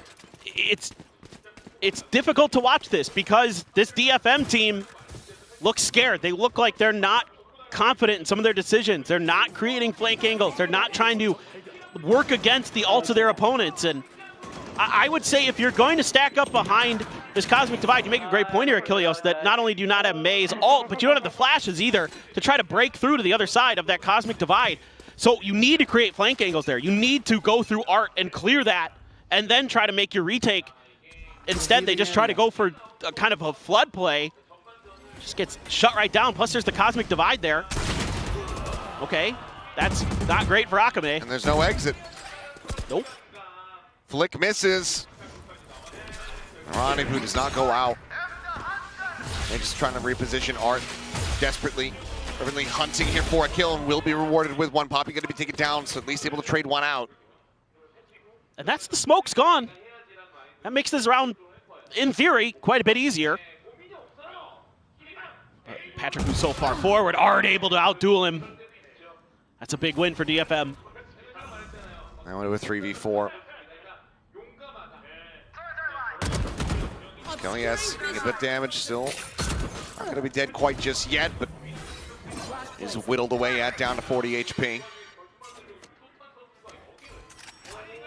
Making this a bit more unlikely to be the conclusion of the map, but they have no idea. He's got different ideas. How patiently does he play it is going to be the question here. GN at the same time able to find Kelly S, so now he knows that he's running out of time. Spots the first player, but love to go a little bit deeper, get some more information, but instead we'll just settle for killing the Jinbong here at Flowers. Now invests the lockdown. Oh, and that alarm bot, so smart. The swing around the back, the fake out, catching a shot. GN able to find the kill there, but the detain, it manages the strike. Crystal comes away with one. May still here, sending out the flash. The time is just not going to be on his side. They play it wisely. DFM not overstepping here. They will get themselves another round victory, breaking a huge win streak from the side of Global Esports and ensuring that this series does not come to an end quite just yet. Is that 9 in a row? Is my math right? Yes. Cool. I mean, it takes these opening kills with a Hunter's Fury to essentially turn this round on its head, and still Yudotan almost makes a brilliant play there. Again, on the fly, unorthodox stuff, but I love the way he uses that alarm bot so that he can cut towards Secret to make sure that he can, you know, he knows he's outmanned in that situation, and using that alarm bot as an extra person, basically. Smart stuff, doesn't work out, but, you know, with that dimensional drift available for May, but you're able to bait that out. So, plenty of time here, plenty of rounds to work with for GE. Up and over with the blades, doesn't get much. Time at the ready, May able to find one. Escapes the gate crash, but down the 9 HP. Push forward, Art just gonna be absolutely massacred as Kelly is so far in. Poppy now finding GN and it's starting to unravel. Spike gonna be planted. Ult invested, weapons taken away. May dropping down out from Flowers. Kelly S having to backpedal, shifts away, but Jinbong out of the Nebula. Poppy clearly just not quite registering it. Ends up getting eliminated, but two players are so very low, and somehow May survives. He's in with a headshot, Crystal. No util to speak of. You can see the frustration there in the player cam, realizing that it's just not worth for him to try to fight this one out. The fuse comes in, DFM. Find themselves a 7th round victory. I'll pick them apart. You clean up whatever's left. Yeah, so this time, well, you're able to stop the Blade Storm from really doing a ton there. Kelly S trying to break the site open. Him and Poppy doing a good job, but this time around DFM coming from a couple of different angles, and May just holding the line at Secret there. You know, GE kind of feeling pretty confident. Again, they have some rounds to play with, so they're allowed to try to push towards Art like Yudotan did. Try to push towards Secret, yeah. This has occurred to me that they still have 2 timeouts. Who does? DFM. They haven't used a single one. G is the only one that's timed out on this map. Oh. Might come to I guess you're right. I hadn't realized that either. All right, well, a loss of May. Akame able to go ahead and find Patrick Hu, so a trade on the Duelist, but Akame down to 10.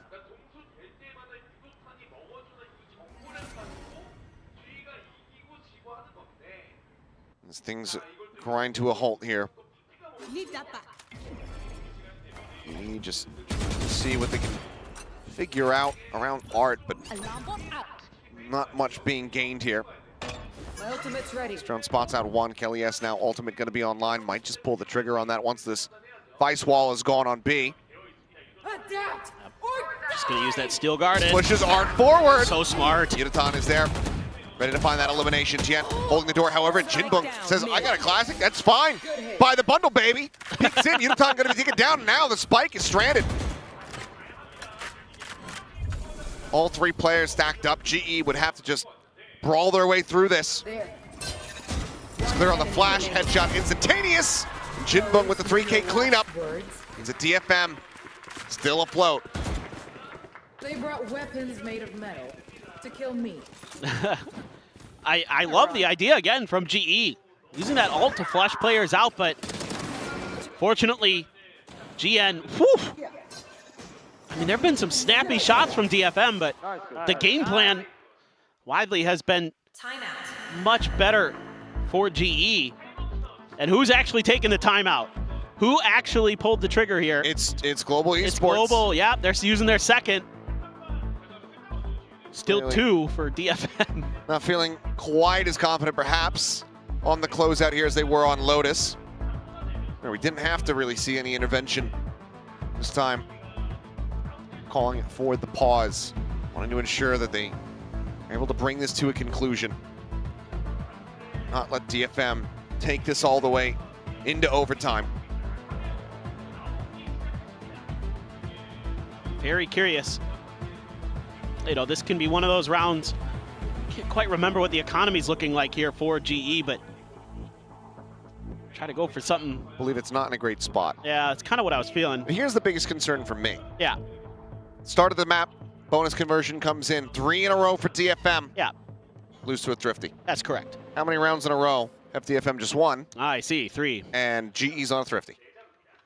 Attempt.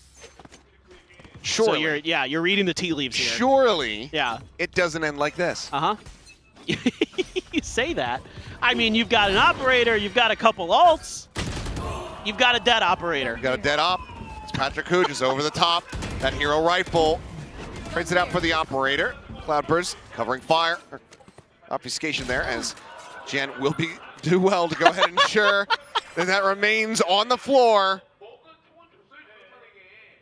Well, now he's got problems. He is able to get away, not taking any damage. Fortunate timing on that jiggle peek, but it does seed the operator back over to Kelly S this time. Change of directions, change of ideas. Art and May trying to set up just a check there. Getting some info, but it's actually a step ahead of where GE was coming. So Art all on his own here. There's no one else anywhere near this. And he is in such a committed position with nothing to play around with, nothing to really work for him. The recon not used, hits the first shot, hits a second, and that might just be enough.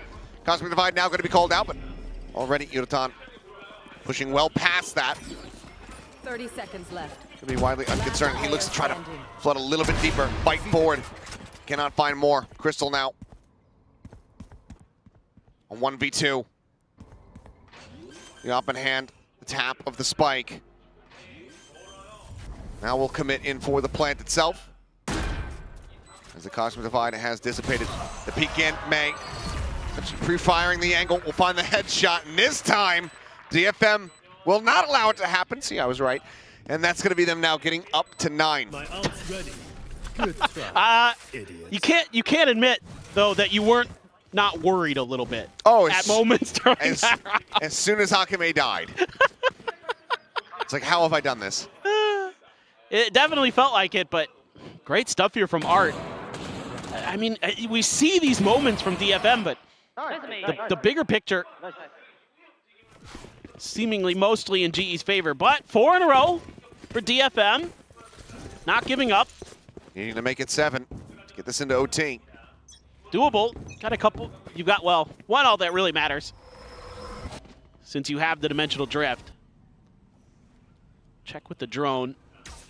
Akame trying to dodge it a little bit, but I was gonna say there's no one peeking to try to clear it here for him. So yeah. we'll just have to send the shot. So operator going to be identified. Needs to be able to get out of here if things go sideways. The drone shoves them back a bit. The start popped. Not going to go for a timing shot. They all drift across. The swing out tries to hit the hospital flick, but this time we'll be able to get out unscathed. Now that's a tough play. Good job by GE there to at least break that angle open, but this is kind of opening up the rest of the map for them. There's going to be the wall that Yudotan, see if he pops it or not. He just pinged it out.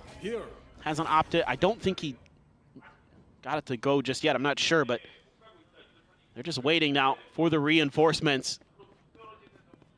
I want to make sure that every position is clear here.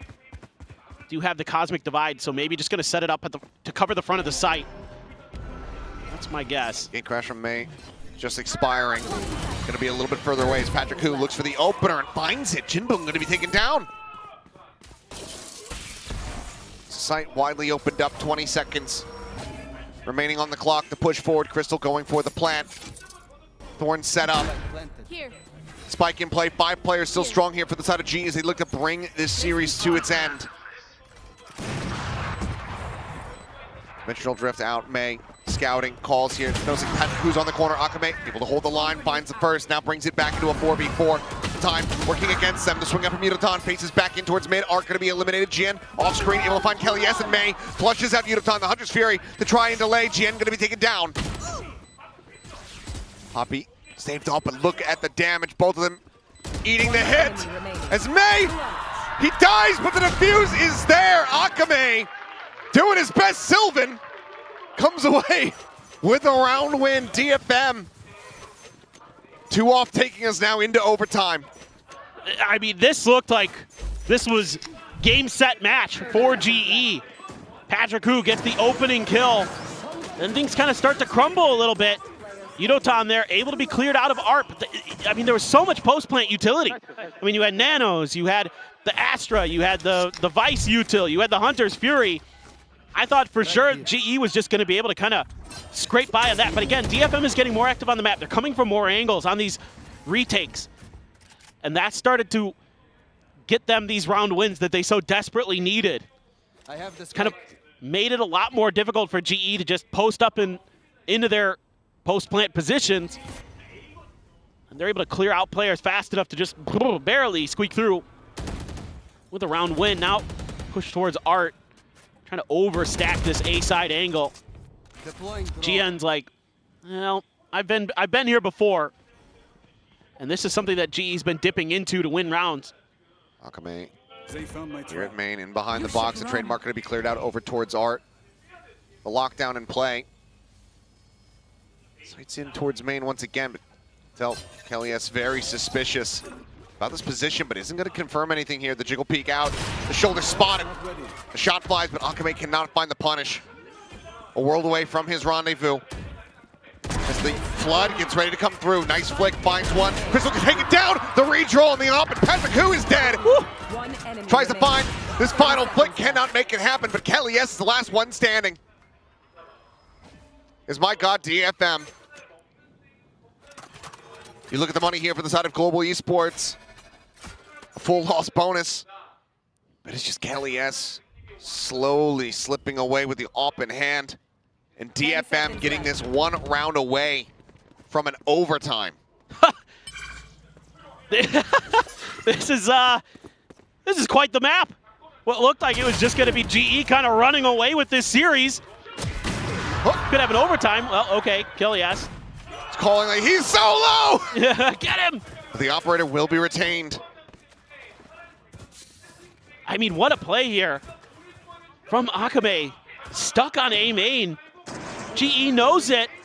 The first one was great. The second one I couldn't believe. Yeah, no. I mean, he's like, I'm peeking, I'm shooting, and I'm moving back, and I'm just going to keep swinging side to side until they take me out. He does a great job with it. That saves their round life. I mean, GE not doing the wrong thing in that situation. They got to clear that position, but just got outplayed. The timeouts be damned. DFM might just send it into OT. And Art's got an Odin. Will this be the tool that gets them into overtime and gets them an opportunity to still yet extend this series over towards split? I like that from Art. Kind of recognizes that might be a bit of bait from GE. You know, G's been doing this so much. He kind of recognizes that they might overstack this angle again, so I better get out of there and just wait this out. Still have the Hunter's Fury as well for Art, so he's getting into what I suspect is a position to try to find some value out of that. TP being sent out by May to try to cover over towards the A site. Top of the wall here. This is the old T1 play-ish. And Poppy has to be the hero. The one to get them some information, trying to sell. Art starts drifting his way back over. Hunter's Fury is available to try to interrupt the plan. Stay on one forward, they get themselves here onto the site. They're on the Nano. Hunter's Fury going to be coming in, but it's going to be late. Now having to assess and try to spot out these players. The updraft out the window, shot somehow not connecting. Akame nearly able to find it. Got battle, however, the shot connecting. Get down to the fadeaway from Patrick, who gets rid of May. And somehow, some way, DFM now very much on the back foot. Swing on the corner, Akame, the last one left standing and not for long. Close but no cigar. Global Esports do not allow for DFM to run it back, to take it into overtime. They close out Pearl 13-11, and they take their opening series here at stage 1. Oh, what a final round there for Patrick, who welcome to VCT Pacific. Big win here for Global Esports as they looked phenomenal through most of this match, to be frank.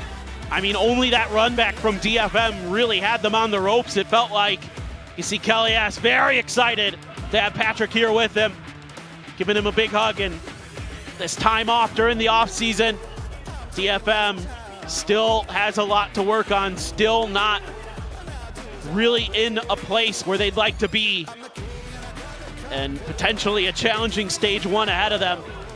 I'll tell you what, if Patrick, who he's going to keep having moments like that, yeah, I mean, I'd say the overall Pearl a little bit wobbly. Yeah. But if he's going to be able to find those moments when the tension is at its highest, and now that this guy was able to travel over to Korea, get his visa, spoil him, because if he's going to keep giving you I want more of like that, then please. Good Lord. Yeah. You got to hold on to him, treat him like royalty. Incredible. Well, we'll get ready to hear from one of these players on the side of Global Esports and see how it feels being able to rack up this win off the start. I mean, again, we talked about how important it was to be able to find this victory here at the start of this group. Given where they're at, given who their opponents are going to be, for DFM, a solid rally back, but unfortunately not going to be enough to take us over towards split. And with that photo, we'll send it down to the stage where Jen's going to be standing by for our victory interview. Congrats, GE now. I'm looking for Patrick. Patrick, all right, come over here, Patrick. Here's your microphone. Over here. 네, 지휘의 패트리크 선수 만나보도록 하겠습니다. 박수 부탁드립니다. 승리 너무너무 축하드리고요. 우선 이 정체성에 대한 질문부터 해야 될 것 같습니다. 이름이 본명이 마크입니다. 그럼 도대체 패트릭은 누구일까요? Now, Patrick who? Here's the biggest question of tonight. Who is Patrick? I mean, your name's Mark. It was just a random name that I use back when I'm competing Tier 2 in Philippines. 필리핀에서 그냥 티어 2 리그를 뛸 때 그냥 아무 이름이나 랜덤하게 고른 게 패트릭이라고 하고요. 이름은 마크입니다. 자, 드디어 퍼시픽 무대에서 경기를 치를 수 있게 됐습니다. 오늘 전반적으로 어땠는지부터 소감 들어보고 싶네요. Now, you're finally here. We're happy to have you here perform on the stage. But how was it for you? You know, it's the moment you've been waiting for, got delayed a little bit. And are you happy with how you performed tonight? It was fun playing on stage, but I'm not satisfied on what I showed today. So yeah, I will make sure that I will perform better next match. 재미는 있었지만 아무래도 첫 경기이다 보니까 좀 경기력에 스스로 만족스럽지는 않지만 다음에 더 좋은 모습 보여주기 위해서 열심히 할 것 같다고 얘기를 하는데요. 그도 그런 게 사실 스탯상으로는 또 요루를 처음으로 대회에서 꺼낸 거기도 하고 이 테오 브리치 메타에서 이 요루의 역할이 워낙 중요하다 보니까 부담감도 많았을 것 같은데 이런 부담감에 대해서는 어떻게 느꼈는지 물어보도록 하겠습니다. Yeah, well, you had a lot to do. I mean, coming straight into the Teho Breach meta, playing the Yoru, and stat-wise, if I'm correct, it's your first time playing the Yoru in the officials. So, you know, you have to be the one with that pressure to create that space for the team. Was there a sense of pressure for you or a sense of nerves, considering that it was your first game with the team on stage? No, because we scrims a lot, and then I will just do what I need to do, and my teammates got me. 스크림도 많이 했었고 연습도 충분히 돼 있었기 때문에 그리고 팀원들이 잘 도와줘서 오늘 또 힘들지 않고 부담감도 느끼지 않으면서 경기를 치를 수 있었다고 얘기를 하는데요. 마지막으로 이렇게 완전체가 된 G 좋은 모습을 보여줬지만 아무래도 이 그룹 알파가 대진이 쉽지 않더라고요. 이 GE 어디까지 올라갈 수 있다고 생각하는지 마지막으로 물어보도록 하겠습니다. GE in full force, you guys are looking good, but Group Alpha looks stacked. So how far do you think this iteration of GE can go? So yeah, we practice a lot, and I think we are good now based off of scrims and what we showed today. My team is really good. So yeah, I think we can definitely do better what we did last split. I mean kickoff. 워낙 연습 결과도 좋고 스크림 결과도 너무 좋고요. 팀 분위기나 팀의 폼도 너무너무 좋기 때문에 지난 킥오프보다는 훨씬 더 좋은 성적을 보여주지 않을까 하는 기대감을 내비쳤습니다. 이렇게 해서 패트리크 선수 만나봤습니다. 그리고 1층에서는 DFM의 팬미팅이 준비되어 있다고 하니까요. 여러분들 많은 관심 부탁드리도록 할게요. Thank you, Patrick Koo. And for everyone, DFM fan meet and greet downstairs in the lobby. And good luck to you in your next matchup against Boom Esports. Let me show you a way out. Thank you. There you go, my king.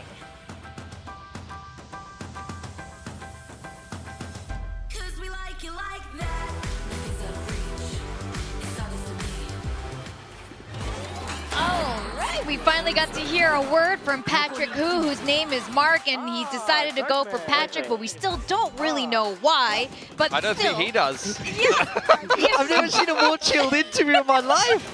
He was looking determined. He was still thinking. He's like, oh man, I whiffed that op shot. Like he's like, I just want to go watch the VOD. You know? Yeah. Like, that's the energy I got from him in that interview. That's exactly it. He's still absorbing the moment. This is his first time playing on this stage here in Korea.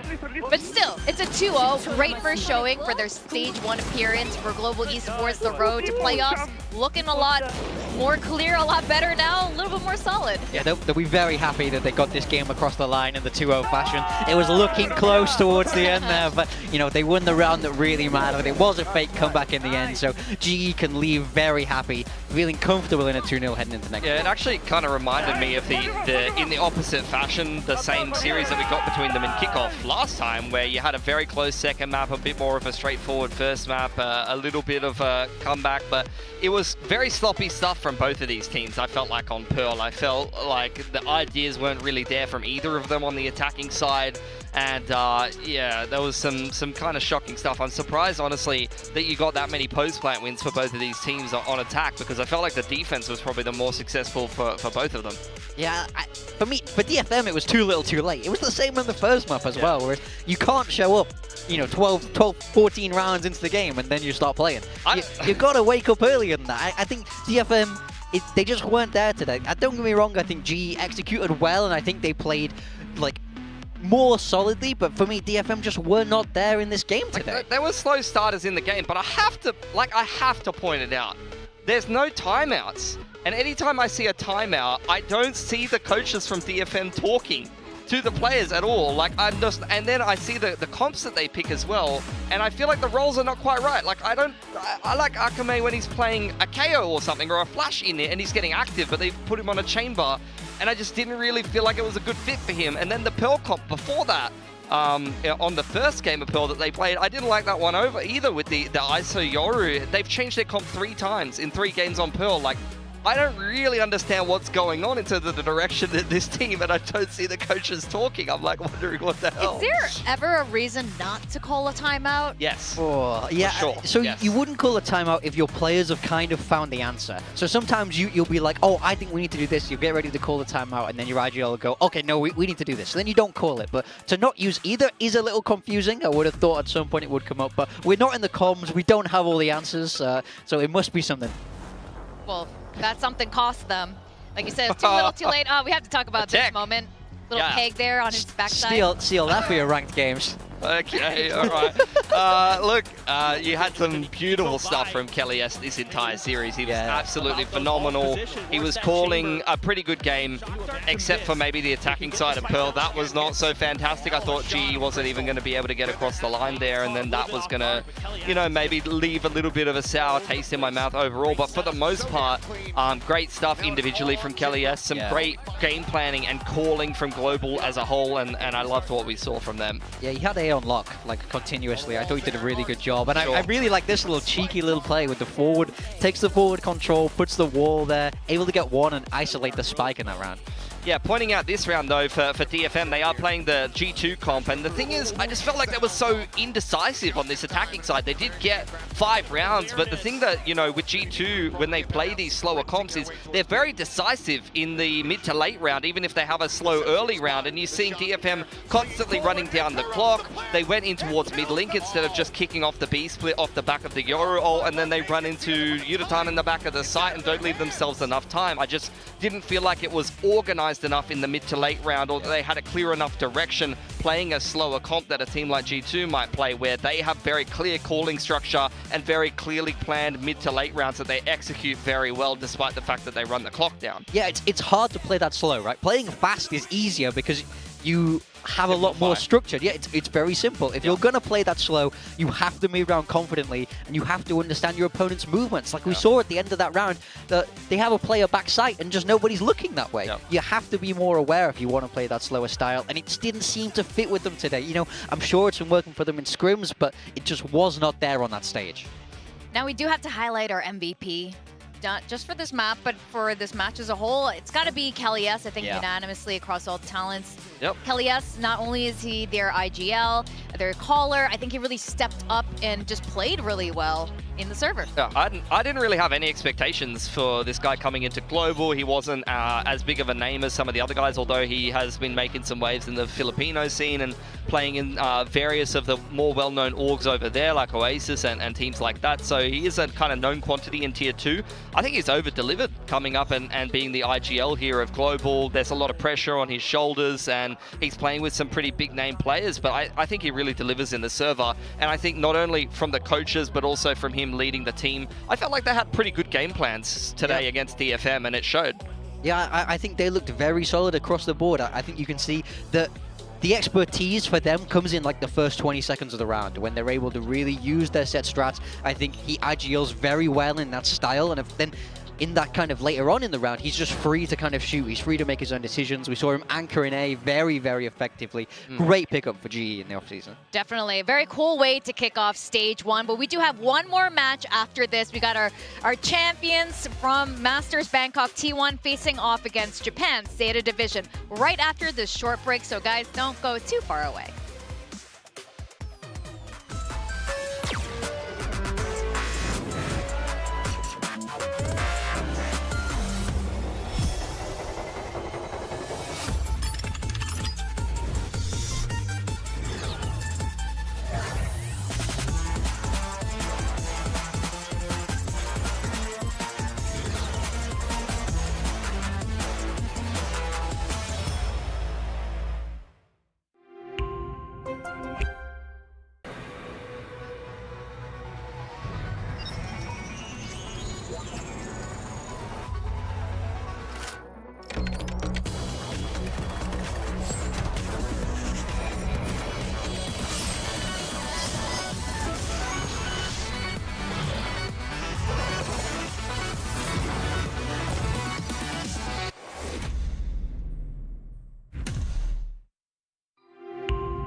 Oh, Pulsar by Naomi. Pulsar by Jenny. Oh, baby. Ooh, there it is. Oh, I'm so happy with it. Look at this. Isn't this perfect? It even has my name on the side. 마우스 누가 만들었는지 알려주는 것도 같이 들어있고. Thanks, Joshua. This mouse is ready for a fashion show. It's Pulsar by me. It's by me. It's by me.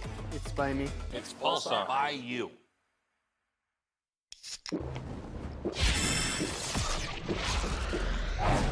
Red Bull gives you wings.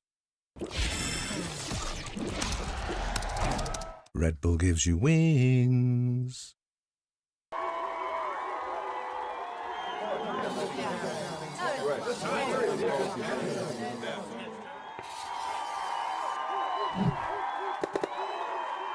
Red Bull gives you wings.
Put it together.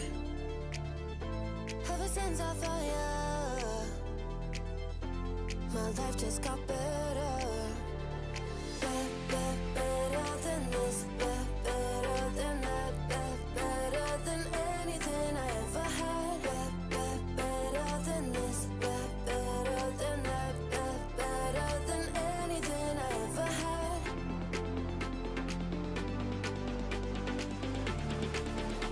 Than anything I ever had. Than anything I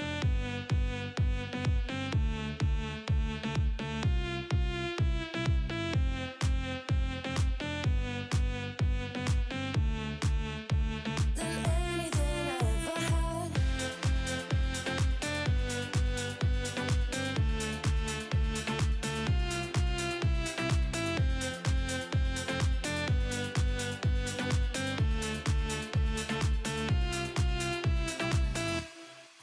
Every time I start to doubt if I'm good enough, looking straight in your blue eyes.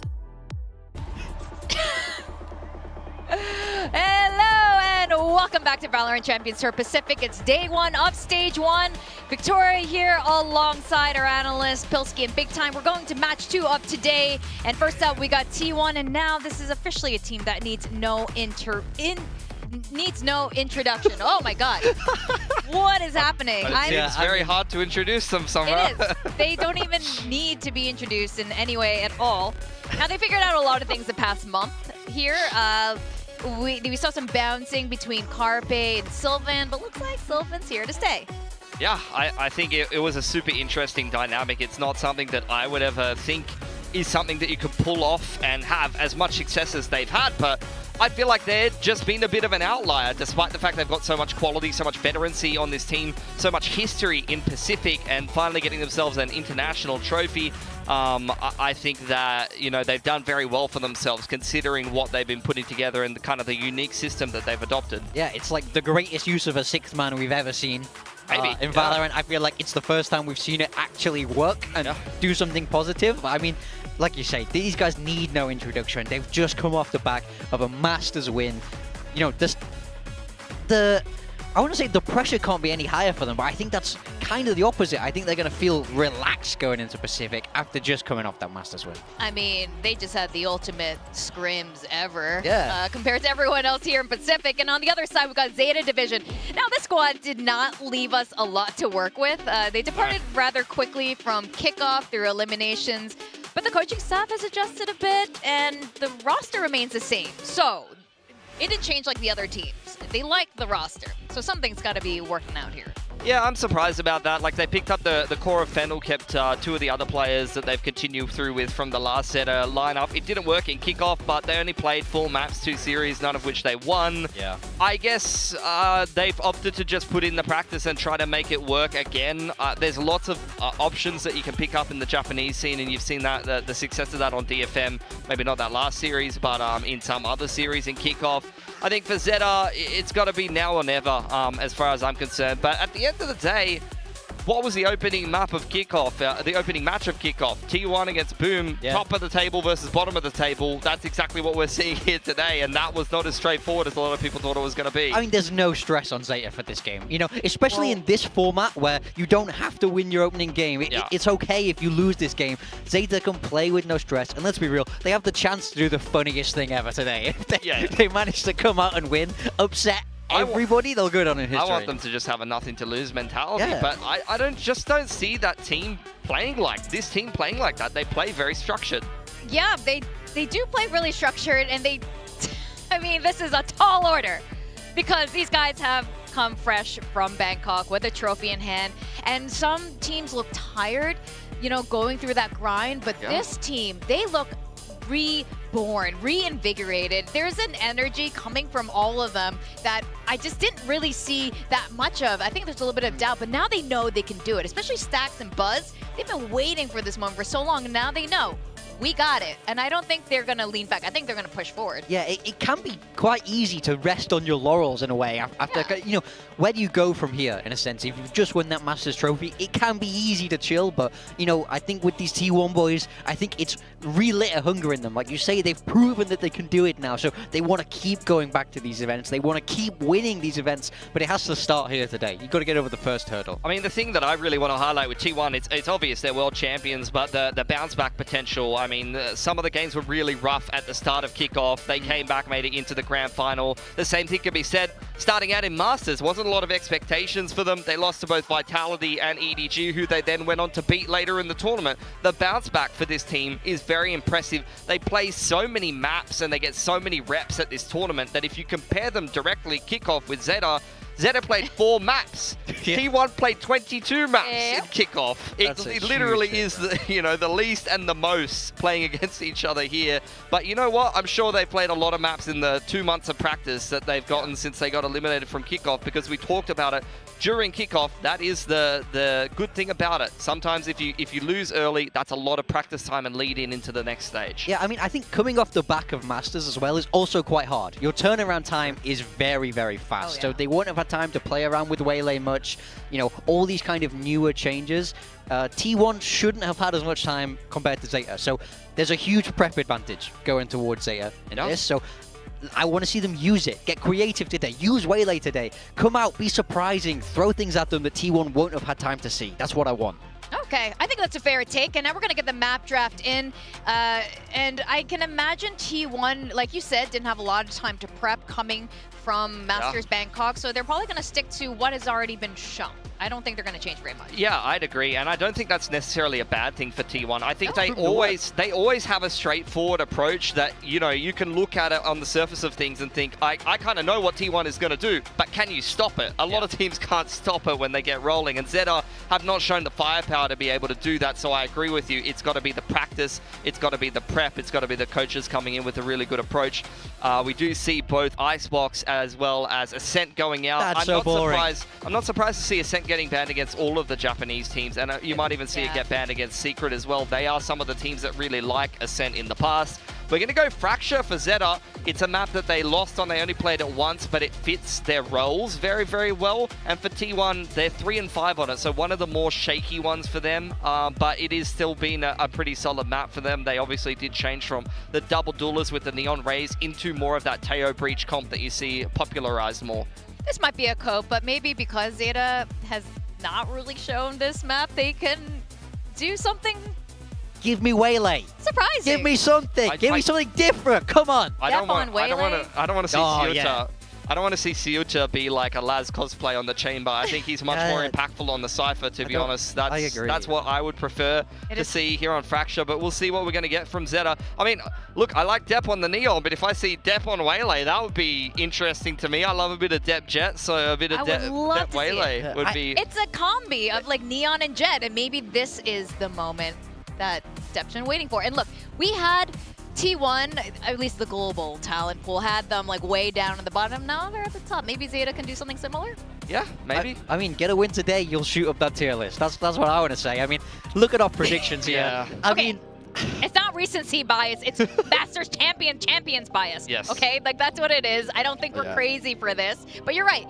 There's a chance for ZETA Division to do the funniest thing. And it is not out of the realm of reality. You just never know what mental state people are coming in. They have the element of surprise.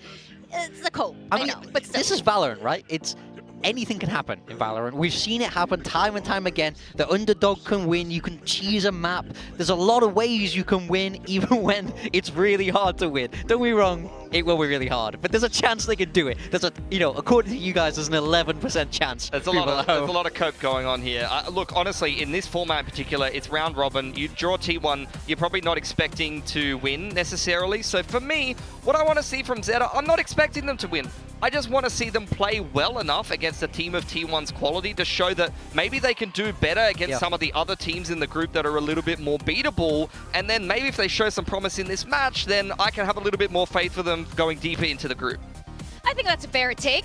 But you know what? If they can secure this, that will be very promising for ZETA Division. We're going to send it down to the stage. Welcome our two teams, T1 versus ZETA Division.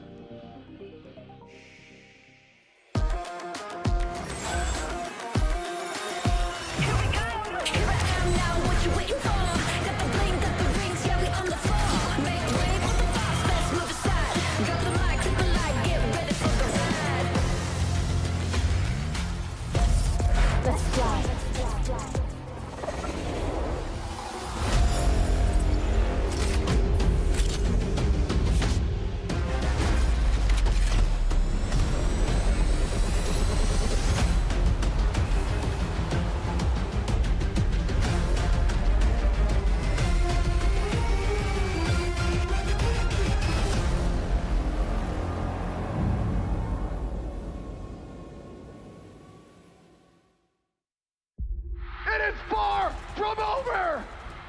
We are going to overtime.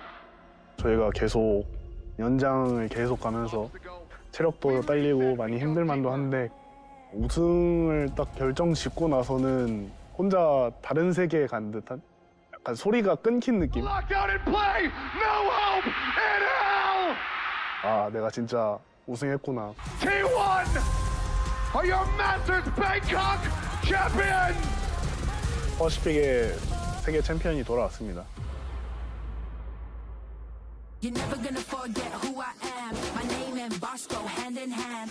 Things just work in my command. 오메가 그룹은 뭐 1등 팀은 정해놓고 나머지 순위를 좀 정하는 경쟁이지 않을까. 딱히 큰 생각 안 했던 것 같아요.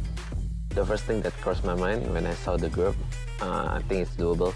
GG's in another group, that means we're gonna go to playoff. 킥오프에서 만난 팀들이 꽤 많은데 스테이지 1에서도 이길 수 있지 않을까요? So Genji's Alpha, your X Alpha, your X Alpha, we're chilling.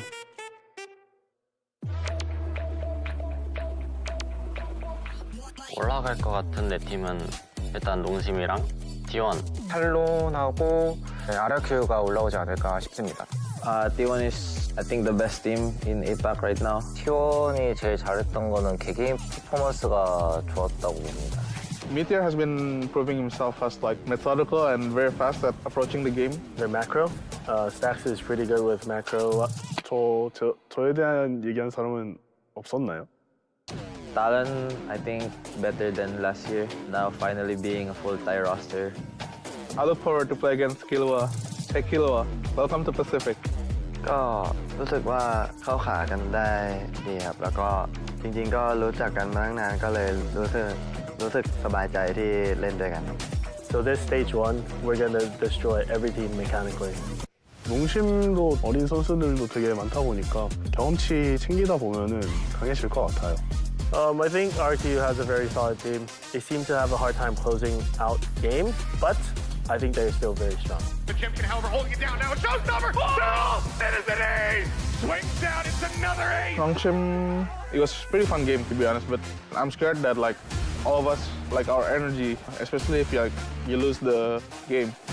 다 즐겼었던 것 같고 갈 때까지 가보자라는 생각으로 텐션 높게 재밌게 했었어요. Noxim, the next time we meet, we're gonna crush you because I'm gonna be in my best form. For RQ, they always beat us, but we always take their playoff spot as always in every year. For Team Secret, kind of same like last year. Like they don't change any roster. I don't think like their roster is good enough. Nagselos na ata kayo sa team namin eh. ステージ1のゼータは各選手の強みが出る、ちょっとアグレッシブな試合がより見れるかなって。NS는 와 저 리벤지して勝ちたいですね. 저번 경기에서 매운 걸 덜 먹어서 그런가 너네 신라면 먹어봤어? 라면? 라면? 라멘. So before retiring, I will always want to lift a trophy. So as soon as I lift one, I think that's it for me. Confident kami ngayon sa stage 1 since dami kaming iniba sa team namin. And yun, tatry namin yun sa kanila. 첫 퍼시픽에 와서 좀 못한 게 좀 마음에 많이 걸리더라고요. 더 좋은 성적을 낼 수 있도록 약속드리겠습니다. Our mindset coming to stage 1, probably no respect. Good luck to everyone. We'll show you no mercy. 今のゼータディビジョンは前とは違いプレースタイルもいろいろ変更して僕らの強みがどんどん引き出されている最中なのでいい流れに乗って全部勝ち切りたいと思います. 저희가 아무래도 와서 우승하고 분위기도 좋고 교만하지 않고 거만하지 않도록 약속을 해놨기 때문에 스테이지 1에서도 좋은 모습 보여드리도록 하겠습니다. 세계 최고의 팀 T1을 지금 바로 확인해 보시죠.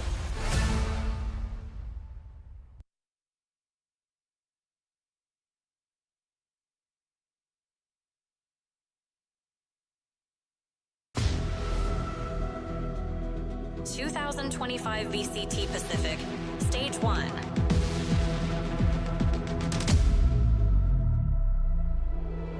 Rise Pacific.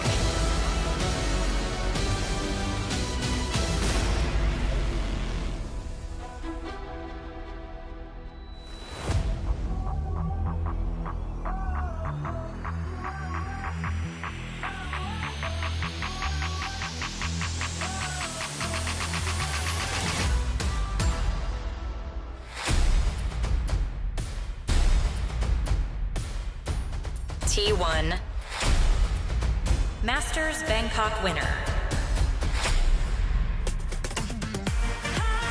Here we go, VCT Pacific, Stage 1 and fresh from the shores of Krungthep Mahanakhon, it's our Masters champions, T1. Now energy is at an all-time high for them, and things have clicked for the squad, including figuring out how to bring out the best in Sylvan, the shared calling between Stacks and Meteor, and Buzz, always on his buzzkill mode, and somehow they've leveled up even more. So this team is even more dangerous than ever, and it's going to be a really tall order, gentlemen, for ZETA Division, who have yet to show what they've really got. I mean, what is there left to say about T1 that hasn't already been said? They're the best team in the world, and now these guys have to try and stop their streak.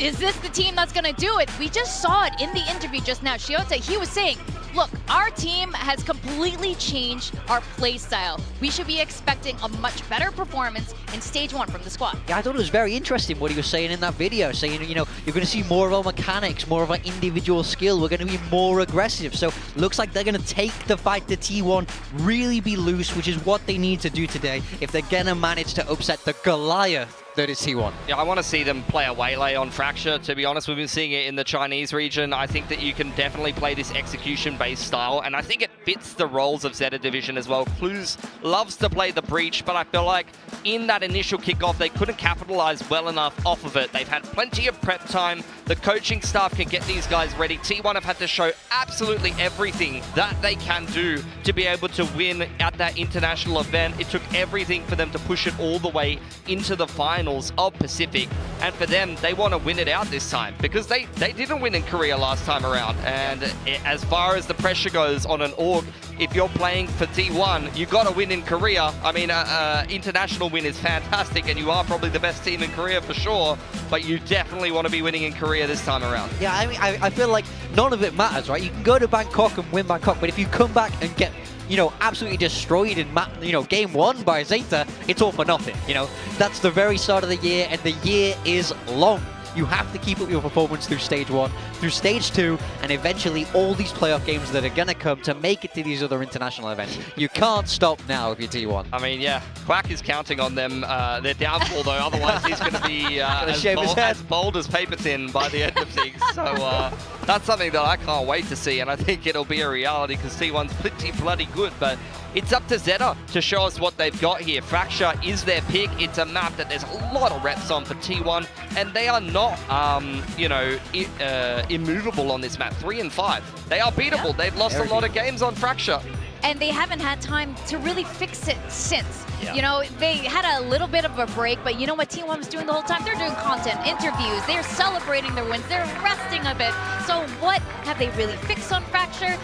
Of course, all the players that we saw in the interview as well were commending T1, whether individual players or collectively. Still a tall order, but ZETA Division could take advantage of this. And like you were saying, Pilsky, I really hope we're seeing something different. No, it's still... It's pretty standard from ZETA, but ZETA, instead of on the chamber, he's going to be over onto the Vice, but this is the most common meta comp from ZETA, so they want to play the meta. They think that they can execute well against what T1 is bringing, and for T1, there you go, Buzz back onto the Neon, but it's not double duelist this time. Yeah, it's definitely fitting more of this standard style that we see with Bridge Teo. I mean, it's nice to see them, T1 kind of bringing this out when they were so good at that double duelist. I want to see what else they've managed to add to their game in this short time.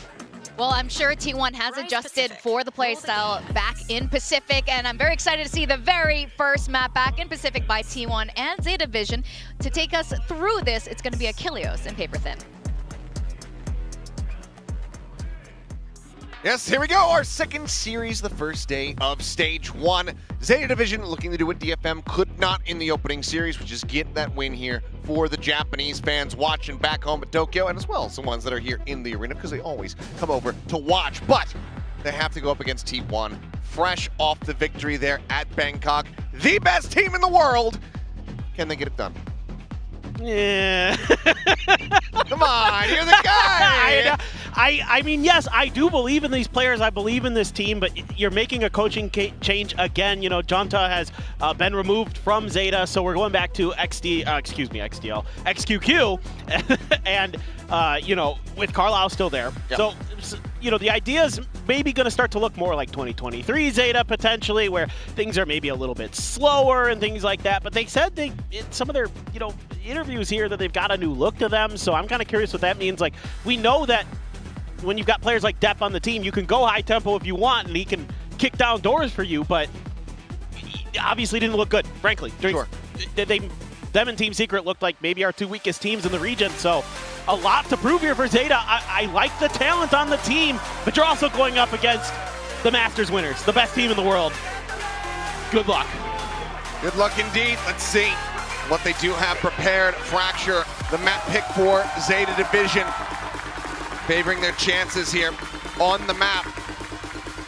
And then, of course, Split on the horizon there for Team 1. We always get bangers on Split, so some familiar territory for the side of ZETA Division. Let's see what they got up their sleeves as we jump into the final series here of the evening. Some differences here across the board. Oh boy. As we do have Depp on the Rays and Buzz back on the Neon. Desk was highlighting it. No double duelist, which for T1 these days is a fairly rare sight. It's one of the few maps where they run Taeho and not double duelist, so big scrap coming up here. Have in the past, but yep, relay bolt out the rip, the fault line off the back, and Buzz is able to collect 2 instantly, as this is going to be a very, very fast round to start things off. Welcome back from Bangkok. T1 take the pistol. Just a great setup here to use the relay bolts to force ZETA back into that corner, and then you could smother them with the Taeho Breach combo. Everything in the kitchen sink there. The salvos, the aftershocks, the fault line. Beautifully drawn up from T1. Just read ZETA off the rip and had them completely destroyed. I mean, I guess we'll take a look at it. The replay. Oh, it's going to be a short one. Yeah. And back into the game. I love that quick little shot of Izu. Just, yeah, business as usual here. Just trucking along. I think there's a lot of cool things to talk about with T1, but we'll see. Looks like there might be a little bit of action early as Sylvan's gotten pretty aggressive towards spawn. Actually eating a bit of damage, and Sylvan will get taken down. Meteor there to go ahead and collect 1. Buzz actually able to find the stabilizing spray. As it's now just Sugar Zero and Shota. Minor control of the site here in their hands. 4 players from T1 look at the fight their way out of A main, and that's just going to be ZETA saying, well, let's just go ahead and rotate over to the B site. Good call here from ZETA, able to kind of work their way through, find a little bit of extra open space to at least get the plant down, get that extra cash. See if they can do any more damage. Spike planted. Still though, for T1. Losing 1 more player is not the end of the world. Just gonna try to go for that retake. Shota gonna hold the tower. Sugar Zero gonna try to play a tucked in position, but maybe read by T1, we'll see. Flash out, no contact here, and the hair off from getting the headshots as Buzz sliding around, gets the stun up, and gets the spray down. Shota gonna be taken out, and T1 cleanly will start things off 2-0. As you said, not too big of a concern with the 1 death. Stax able to go ahead and scoop up the weapon. And now we get ready to go into the buy for the side of ZETA. We'll see what it looks like. Depp obviously having spent quite a bit of cash in the previous round. See what he's going to be able to put together. Have to wait and see. The T1, not a team that's going to go for like an outlaw or something like that on Fracture. Buzz looking really fired up on the Neon. Doing a great job piloting that agent so far. Oh, there it is. Oh, it is going to be the outlaw. Make me eat my words. 2 players at risk there with the half armor. That's not something I saw very often from T1, so changing things up a little bit. And posted over outside of A main. Launching smoke. Like, one of the cool things about T1 was that they played very off meta in a lot of different ways, right? Like, they played the least amount of Taeho out of anybody. They ran the double duelist. You know, they were doing stuff that no one else was doing, and they managed to win a Masters off the back of it, beating all the #1 seeds. Good cover there out of tower. Meteor destroying the drone, keeping Sylvan's position very much hidden here for the moment. Depp trying to tuck back and does manage to get back into sewer. Sliver of HP remaining on him. It's Izu. Knocked down to 1. Salvo's going to be sent loose. Staying stuck here, stagnant behind the box to try to stay alive. 1 HP, looks for it, cannot find it. And that now leaves Buzz on his lonesome. Versus 4. On the approach from the north side, down through arcade. Right now not quite being watched until Sugar Zero gets into position. And critically, he is one of the players with that full armor. Need the second shot, cannot make it happen. 3 players now dangerously low on the side of ZETA, but Buzz aiming to try to recover a weapon. Salvos for now holding him in position.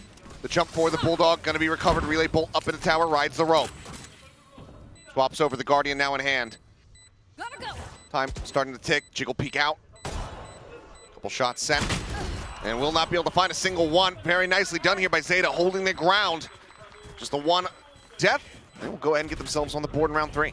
Yeah, just a nice coordinated hit here from the north and the south sides of the map. Just kind of putting some pretty big pressure on top of T1 there. Sylvan stuck in a bad spot there. Flushed out in the open a bit by the paint shells. got traded. Well, Izu had a tough time holding the ramp all by himself. So a nice piece of work here from ZETA. And again, yeah, like Tedesco was talking about, this is probably the map that T1 has struggled on the most. That obviously wasn't Abyss because they only played it once, but this is a good pick. I think, you know, ZETA had to have prepped like crazy for this. Had to know that they could get this map out of T1 potentially, unless it became the T1 permaban.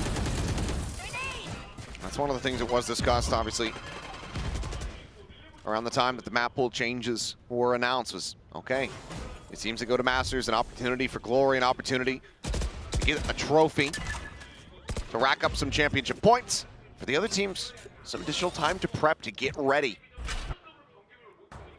So onus very much is going to be on ZETA to show what they have prepared. Show what research they've done, what practice they've been able to get. As Izu is just going to be taken down, Salvo is able to find him. Buzz trying to jump across there. The bottom of the site ends up getting picked apart, and Sylvan dead at Depp's hand, who manages to follow up with a second kill. Meteor now last one standing, and is not ready for Shota. Flawless round for ZETA to tie things up 2-2. Oh, this is really nice stuff. It used to be Clues playing a lot of the breach for ZETA, but here it's going to be XDL who finds tremendous value with the breach util. Gets 2 big assists there, kind of break things open. Hit the stuns to get Izu stuck up on top of site. Depp, I don't know what he's capable of. That is absolutely crazy. Well, this is surely going to slow T1 down quite a bit compared to what we had seen at the very beginning of this map. Yeah, Buzz does have his ult though, so opportunity here to maybe kind of turn this eco on its head. Saw what he did with it on Pearl against G2. Depp one away from that showstopper. There's a shot out, Sylvan, just a minor tag. The shoulder there of XDL. As, yep, getting slowed up, not gonna go blast packing forward, bounce through that smoke. Now, I like this pause from ZETA, and I'd love to see them use this info that Shota's getting on the other side of the map to maybe make a pivot. Because you've been pretty obvious about what's going on over here. He's not spotted anything yet, but Izu slowly crept his way back in. Gets himself in position. Salvo's at the ready in case he starts hearing the rush coming down through Dish. Right there. As we can tell, ZETA Division not pivoting, sticking around here on this ace site. Ooh, just waiting for timing, suspecting that if anyone's there, they'll flush them forward and maybe get that wall bang shot, but Depp continues. He's able to find it in the end, the headshot there onto Meteor. Into the spray down. Clues, again, finding value off the salvo. Sylvan going to be taken down. As Depp on a heater. Buzz will be able to find one, but nothing more. ZETA now in the lead. Great patience from ZETA. I thought maybe they could make a pivot. Instead, they just kind of wait things out, figure out exactly how they want to make this execute go. Use that aftershock. Flush stacks out. Just read the timing. Yeah, stacks his number from the get-go there. Depp is sporting a hat today, and he's looking really, really strong.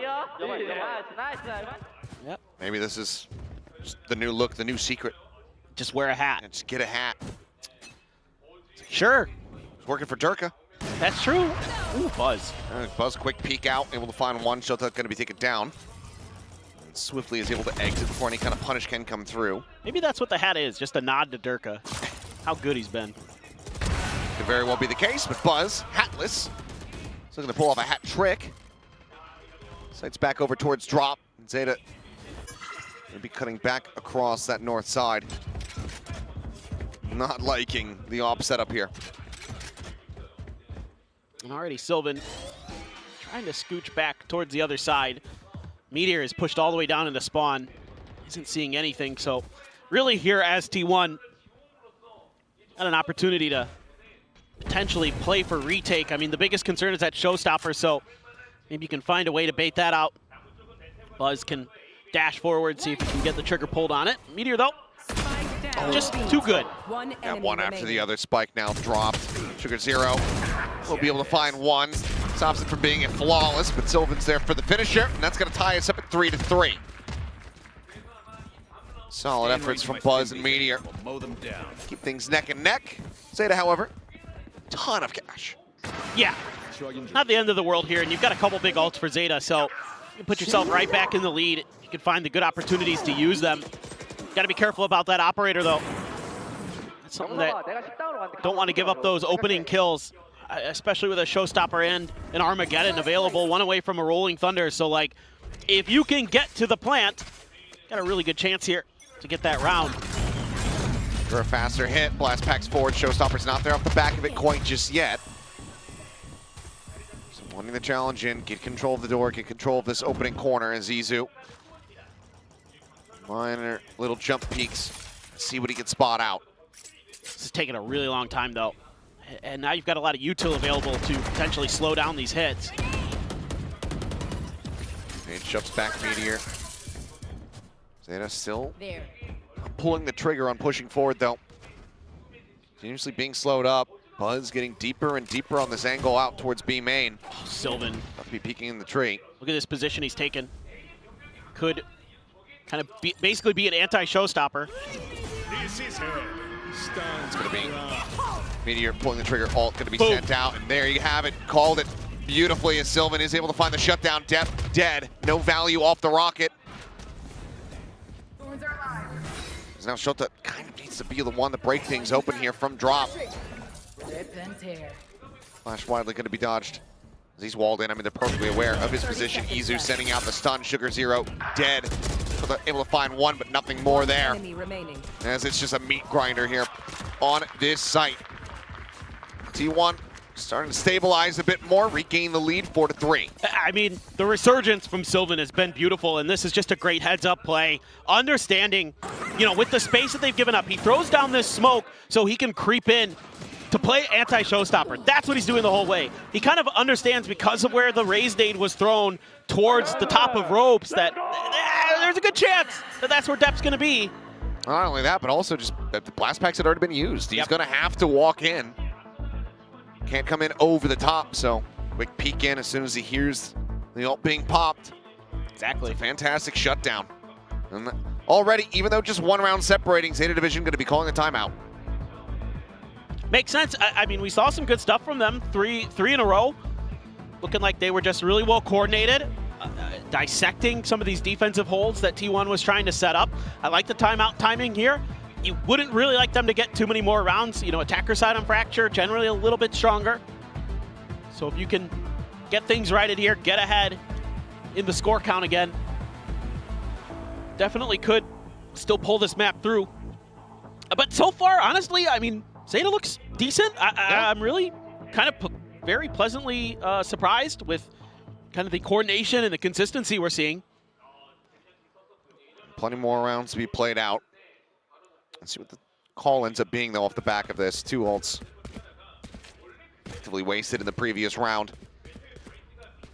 See if they can utilize the ones that they do have available to try to tie things up once again. Because at the moment, T1 building up a decent economy. Quick little turn away, and the repeat from Buzz is absolutely gorgeous. God.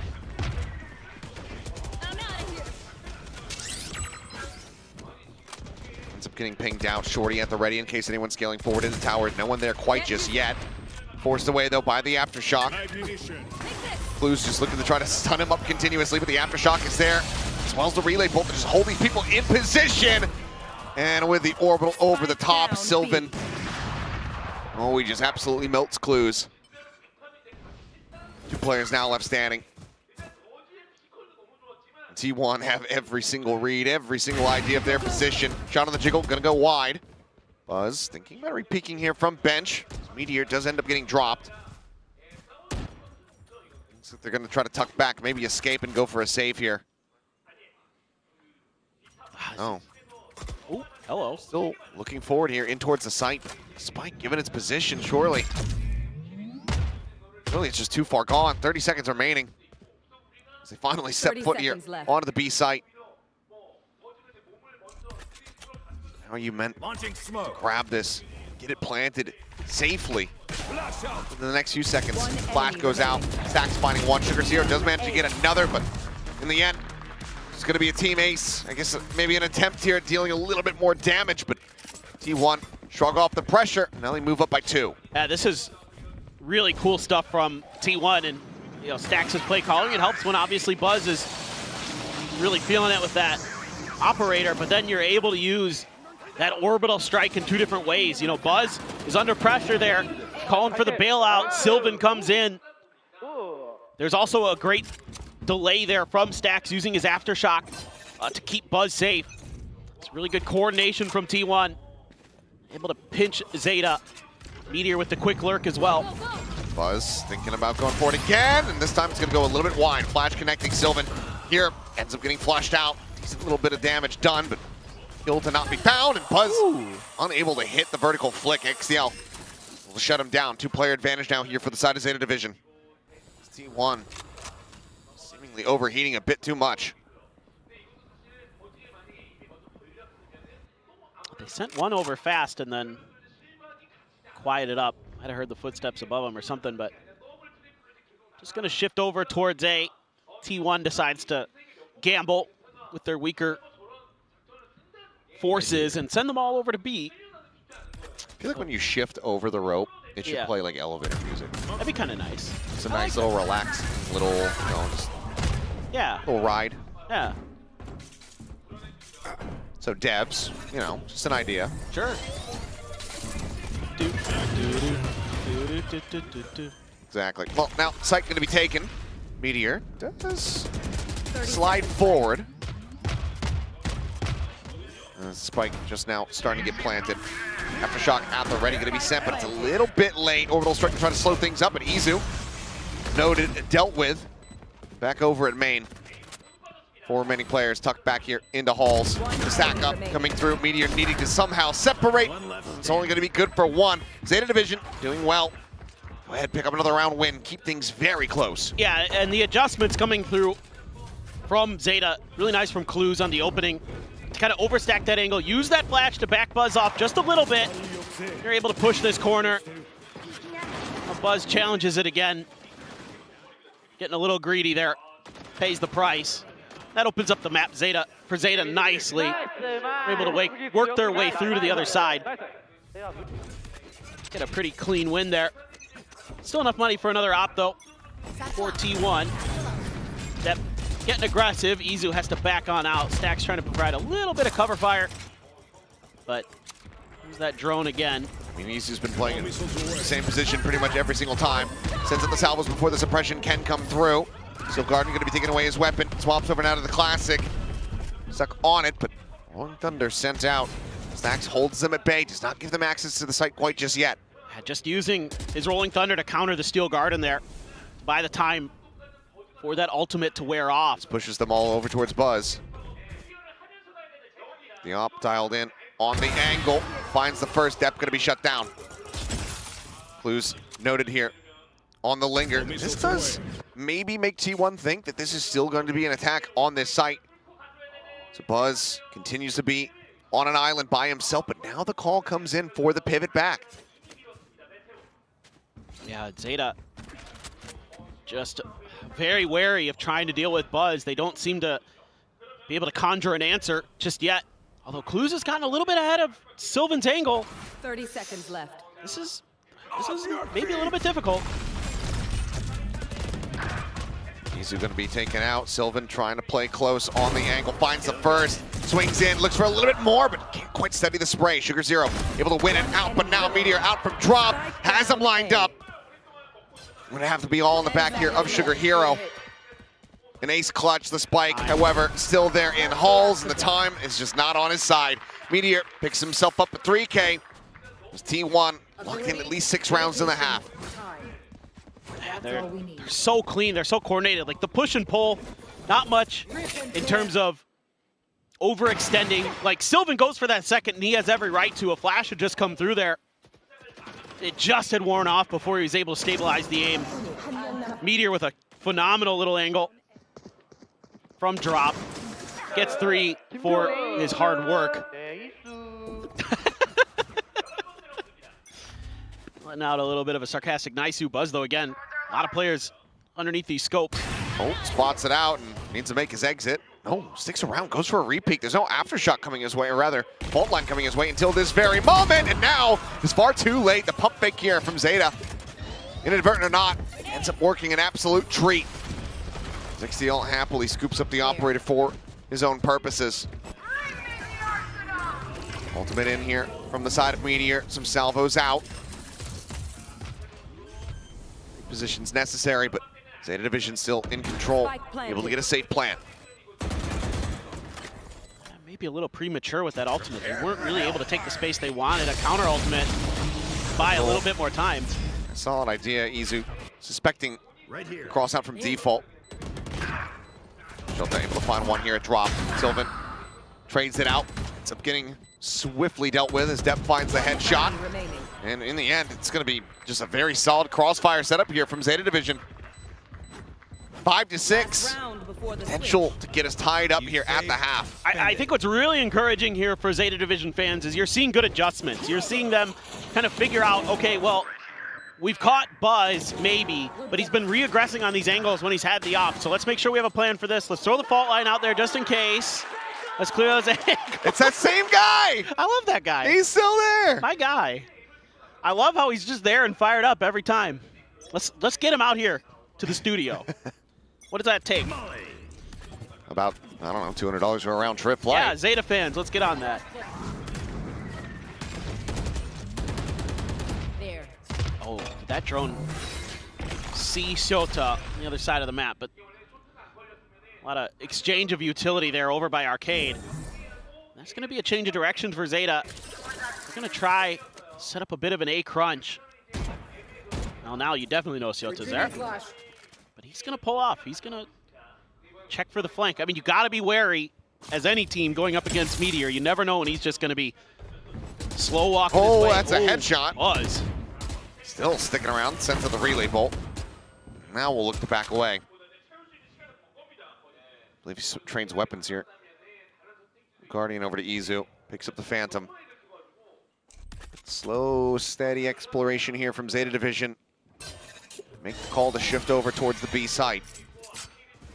Meteor here to try to hold things up. Thorns do go out. Overdrive pop from Buzz, chasing in from behind. 30 seconds left. Pops the wall.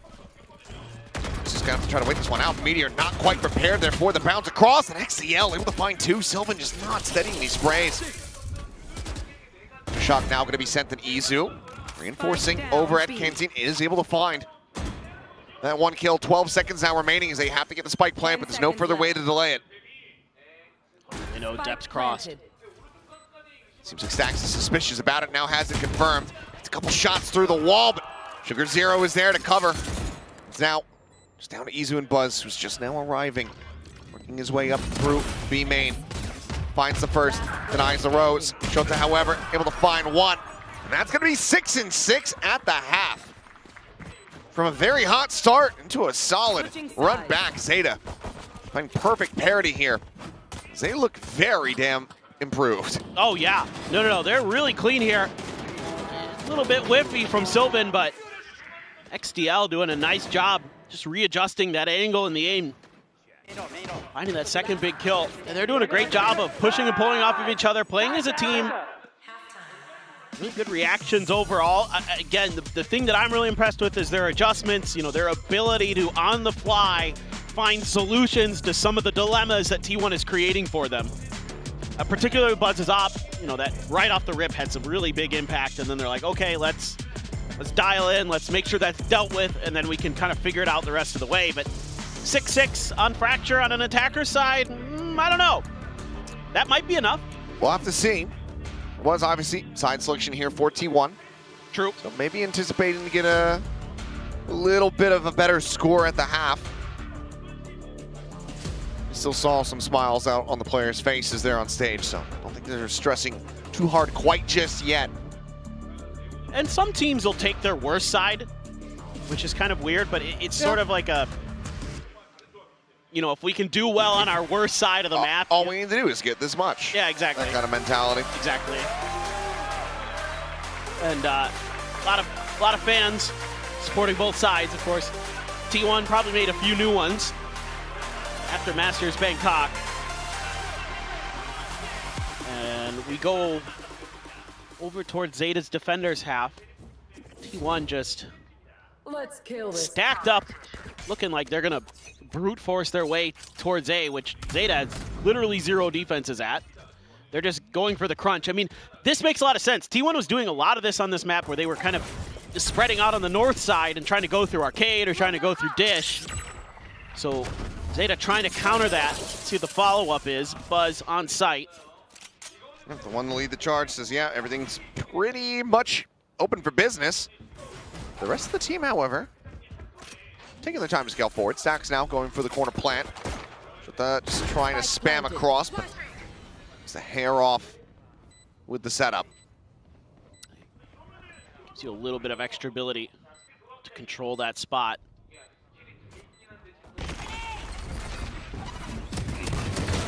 Zizu there, a drop, able to find one. Sugar Zero coming away with another. Stacks gonna be eliminated, but oh, both of them running out of bullets and depth. Look at that Sheriff at the ready fast enough. Comes away with the kill. Crossfire from Meteor though, the 1-2 tap.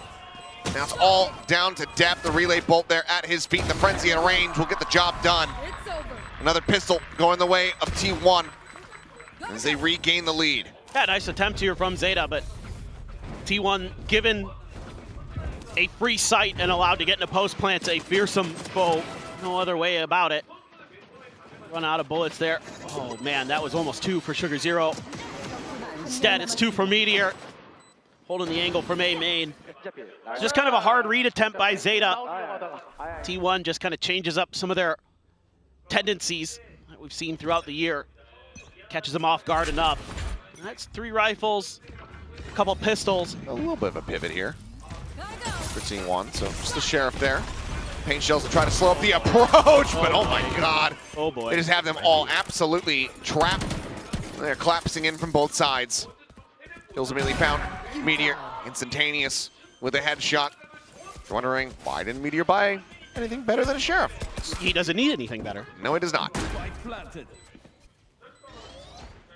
I think that's something we've learned over the last couple of years. Is give Meteor a Sheriff and he's just as good as a lot Just as heretics. Well, firmly in control, looking for a flawless. Shota and XTL very much in position to try to go down to the spike, but instead, it will just be Sylvan and Stacks with an aftershock. Go ahead, lock in the flawless, and get T1 back up by 2 rounds. I mean, it's another one of these rounds where we see these util smothers that T1's able to put together. You know, I think it's a flash, it's a stun. They're coming from 2 different angles. The relay bolt as well getting involved. I mean, that's beautiful, beautiful VALORANT from the side of T1. And just kind of business as usual there for Stacks. Trying to get the read. Now they're going to shift over to that side of the map that they've been really favoring. But they're going to send Izu back over to kind of back up Meteor. Set up an A crunch. Maybe wait out the stealth drone. Just try to clear it with 1. Yeah, try to hide Izu's presence. Yeah.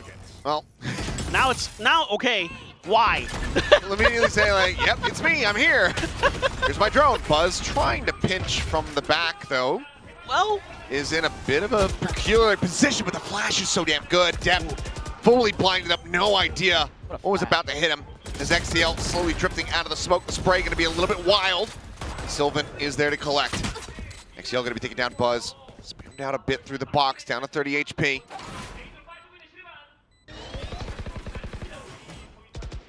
The time, however, still burning away.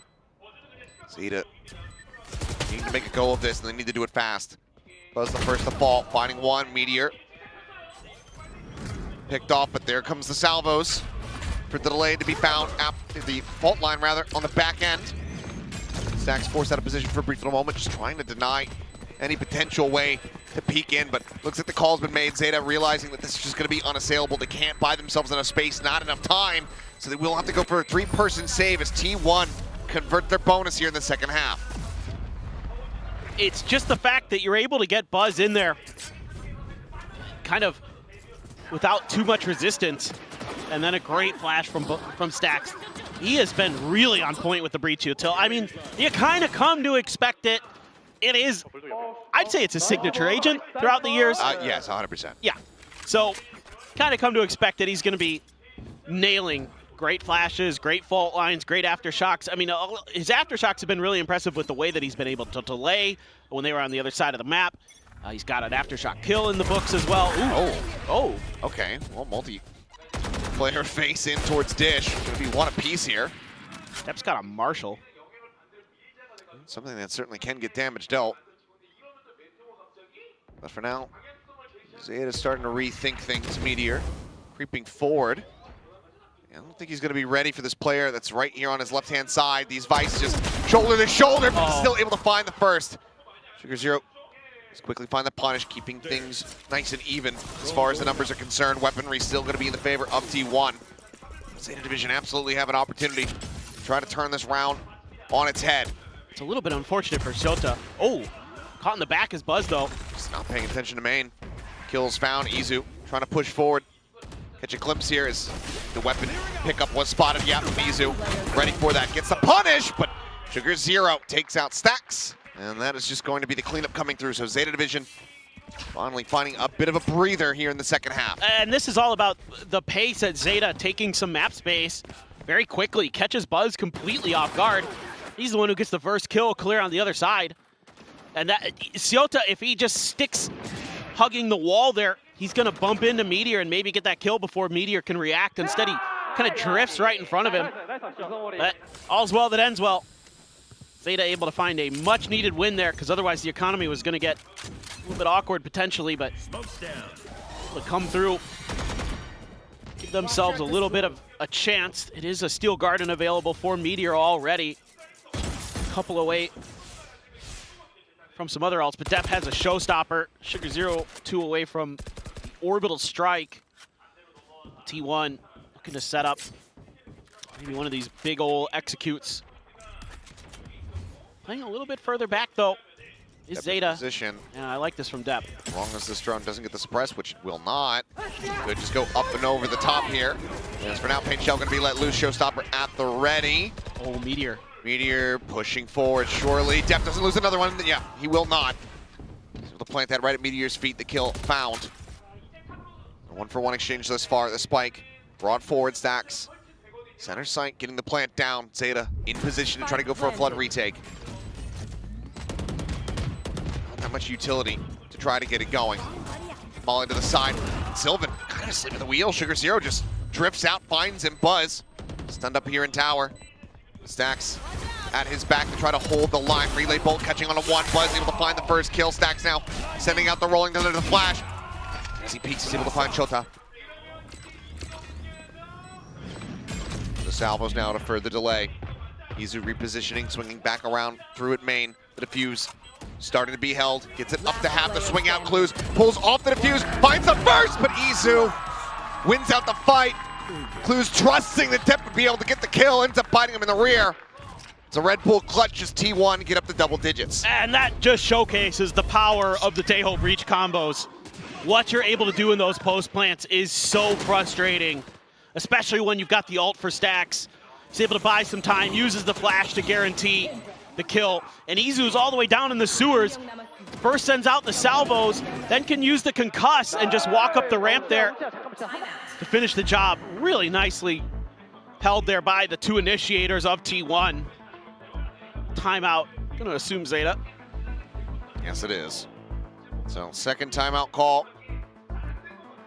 Zeta Division still in a position where they can run this back. Just 3 rounds separating. Money should be a little bit scattered for them. We'll take a closer look at it once we get out of here, but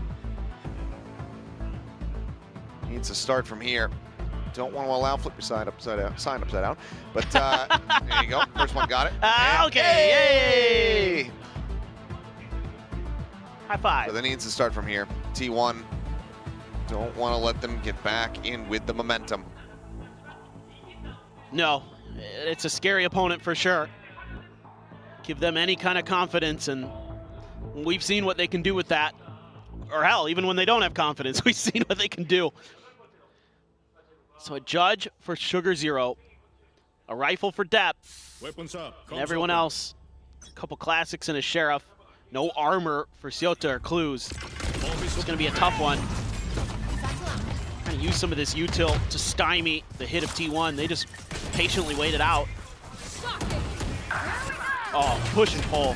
They're going to be taking down the overdrive, not going to find much. Depp trick one back as XTL trying to find the second shot, and he will. Izu stacks will pick apart, but scattered chaos as those wall-bang shots come his way. XTL not sure which way to look. The pinch comes in. Smoke down, Sugar 0. Doesn't have a judge, but he's just going to get caught drifting out of it. Sylvan with a 3K. Ensure that the timeout does not lead to a round win. T1 on 2 away from taking Zeta's map pick. T1 is so good at these little micro adjustments. They're coming at you from a couple different angles. Even though Zeta's just trying to get ahead of this arcade hit, some phenomenal shots from XTL, goodness. But the crunch was coming through the ramp as well. And they didn't really have anything to deal with that. An eco round and you're trying to commit all your eggs into a bigger basket. See if you can get ahead of T1, and T1 wisely just being a little bit patient, buying that extra time for the players to come up the ramp. Hello, Mr. Stealth Drone. Goodbye. Does he suspect? Well, now he knows. Rolling Thunder will surely be Izu's demise, but no, now Clues, he's stunned in, he's slowed up. The orbital doesn't matter, Buzz collects the kill. But this looks so good, it looks like such a fantastic trap here by Zeta. But they just can't find an Izu. This man can't die. Ugh. I know, a little bit painful. But I mean, good God. I mean, Izu asked, he said, oh, did no one mention me? Dude. Did no one mention my name when we're talking about the great players? Look, I will mention him, and I will mention that I voted for him for MVP at Masters. That's all I'll say. Well, they weren't talking. Should have been. Certainly are now. What a hold. What a way to just turn the trap play on its head. I mean, Izu's looking like he's a mouse from Mousetrap. I mean, with depth there, too, it's shocking to see. Can't catch this guy. No, but this should never happen. He didn't even have his damn gun out yet. And depth still just couldn't quite find the shots in time. Second one, very nice from Izu. I said Mousetrap meant Mouse Hunt. The children's movie from 1997. What? I don't know if I've ever even heard of that movie. I know the board game Mousetrap. Yeah. That was a cool little game. Yeah, meant Mouse Hunt. My bad. Sorry to all my 90s kids out there. Way to disappoint them.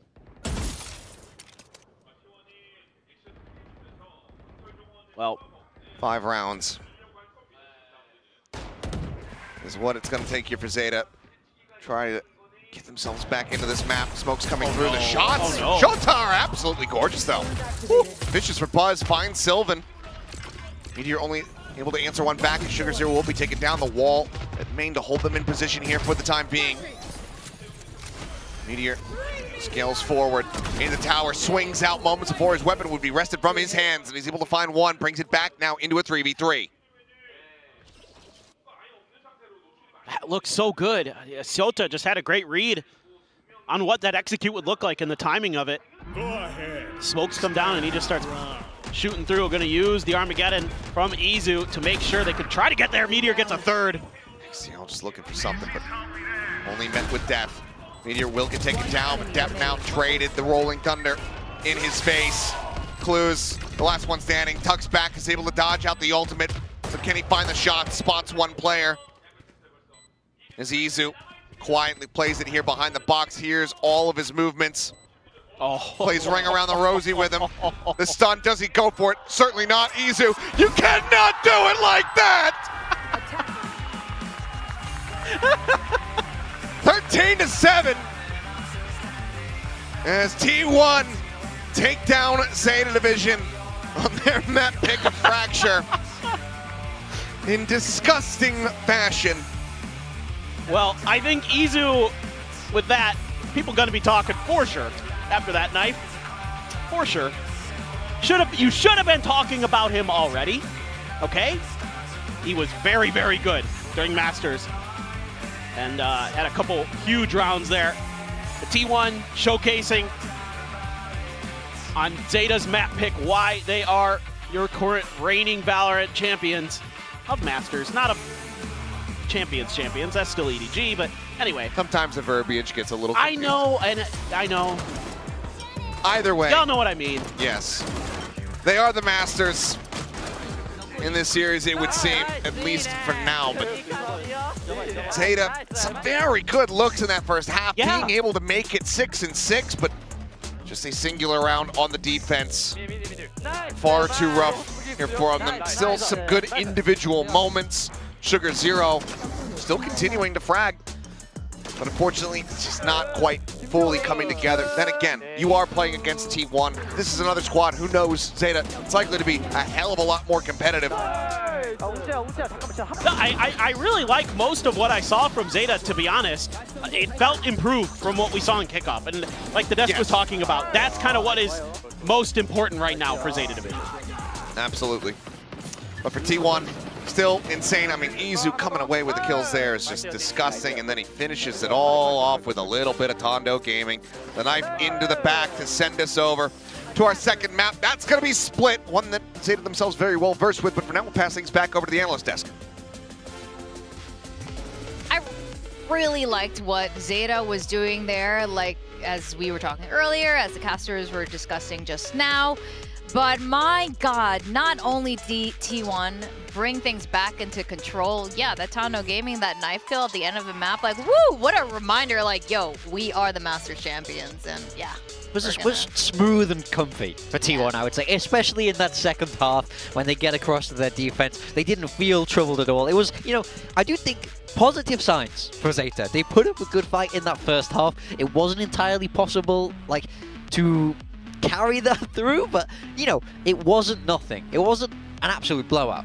Yeah, I would agree with that. I think, look, Sugar Zero was definitely the standout for ZETA individually. I think they had some great ideas, but there was just a little bit of a firepower diff. No one really went missing on T1. A couple of individuals, despite the fact that you've had some roles shuffled. I think it was Clues who was previously on the breach, and XTL's on the breach. Clues has been thrown onto the Teo, but I don't think it's really changed too much firepower-wise. The rest of the team didn't have the impact that they needed. I think for ZETA, they did scrap their way into a few rounds, and I think for T1, they showcased some good macro overall and some good team play on Fracture, but even when the going got tough, that's where the clutch plays and the players chemistry-wise played off of each other really well. You saw a lot of Izu and stacks in after plans with the Teo and the breach util delaying things in the after plans on attack. Even when ZETA was actually up in numbers or coming in for a favorable retake, they weren't unfortunately able to complete it because T1 was able to kind of just play them in the clutch, in the XVXs, and in the mid to late round. Yeah, I mean, I think this is where the experience really shows, right? As a squad where T1 have played countless games, you know, across Kickoff and Masters, and ZETA have played 4. You know, there's a huge difference there in levels of synergy that you've managed to create on that stage, and I think that's why T1 weren't phased moving across to the second half, and they managed to close out the game relatively simply from there. Yeah, I think that's a good way to kind of sum up what happened here, but here's some of the highlights that we saw, some notable moments, especially from Buzz. Wow. Yeah, look at this on the pistol. Very, very clean round. You know, there was a lot of talk about the Teo breach, and of course T1 not adopting it really throughout Masters, and they looked very comfortable on it here. Yeah, T1, I mean, they just had phenomenal macro on this defensive side. They were constantly putting Buzz on these info lines with the AWP. He was getting opening picks, and you also saw a lot of movement from Meteor. This is a classic example of a crunch on the attacking side where you notice that the defense is not playing dish side. You know that they have to be in Sander in A main. T1 on one side of the map towards A main prods, baits out all of that utility, and then they allow the drop players to be the ones who actually take the next contact, and it's a perfect flash to set up Buzz by stacks, and you saw that time and time again. Really, really good supportive utility from the breach and the Teo, who kind of have semi-global presence, and especially with the movement of the Neon, it's very clear that the communication and the chemistry is on point for T1, and who else is on point for T1? Meteor. Honestly, in Kickoff, I was not that impressed on any agent really, but ISO. In fact, a lot of his Senti play was not that great when T1 was kind of struggling, but I feel like he played way, way better at the international event for T1, and since then, I mean, this is the first map back here in the domestic tournament, and he looked really, really sharp. He looked like that scary Meteor from Gen G again. It's worth noting, Meteor, now we've been keeping track of 1,000th kill here in Pacific. We've been going through different players. Some players haven't even hit that 1,000th kill yet, but Meteor is 14 kills away from hitting 2,000. That's crazy. I mean, it's not entirely surprising given how many maps Gen G played last year and then how many maps T1 played this year. But, you know, he's our back-to-back Masters sole player champion here in Pacific, and to hit 2,000 kills is no small feat. So, like you said, not the performance we expected from him as we eased into Kickoff, but now that a lot has happened since, we are seeing him in full form on that Sentinel. And again, a great performance on Vice just now in Fracture. Yeah, I mean, honestly, I feel like ZETA are going to need 2,000 kills if they're going to get back into this series. You know, we're going across the T1's pick now.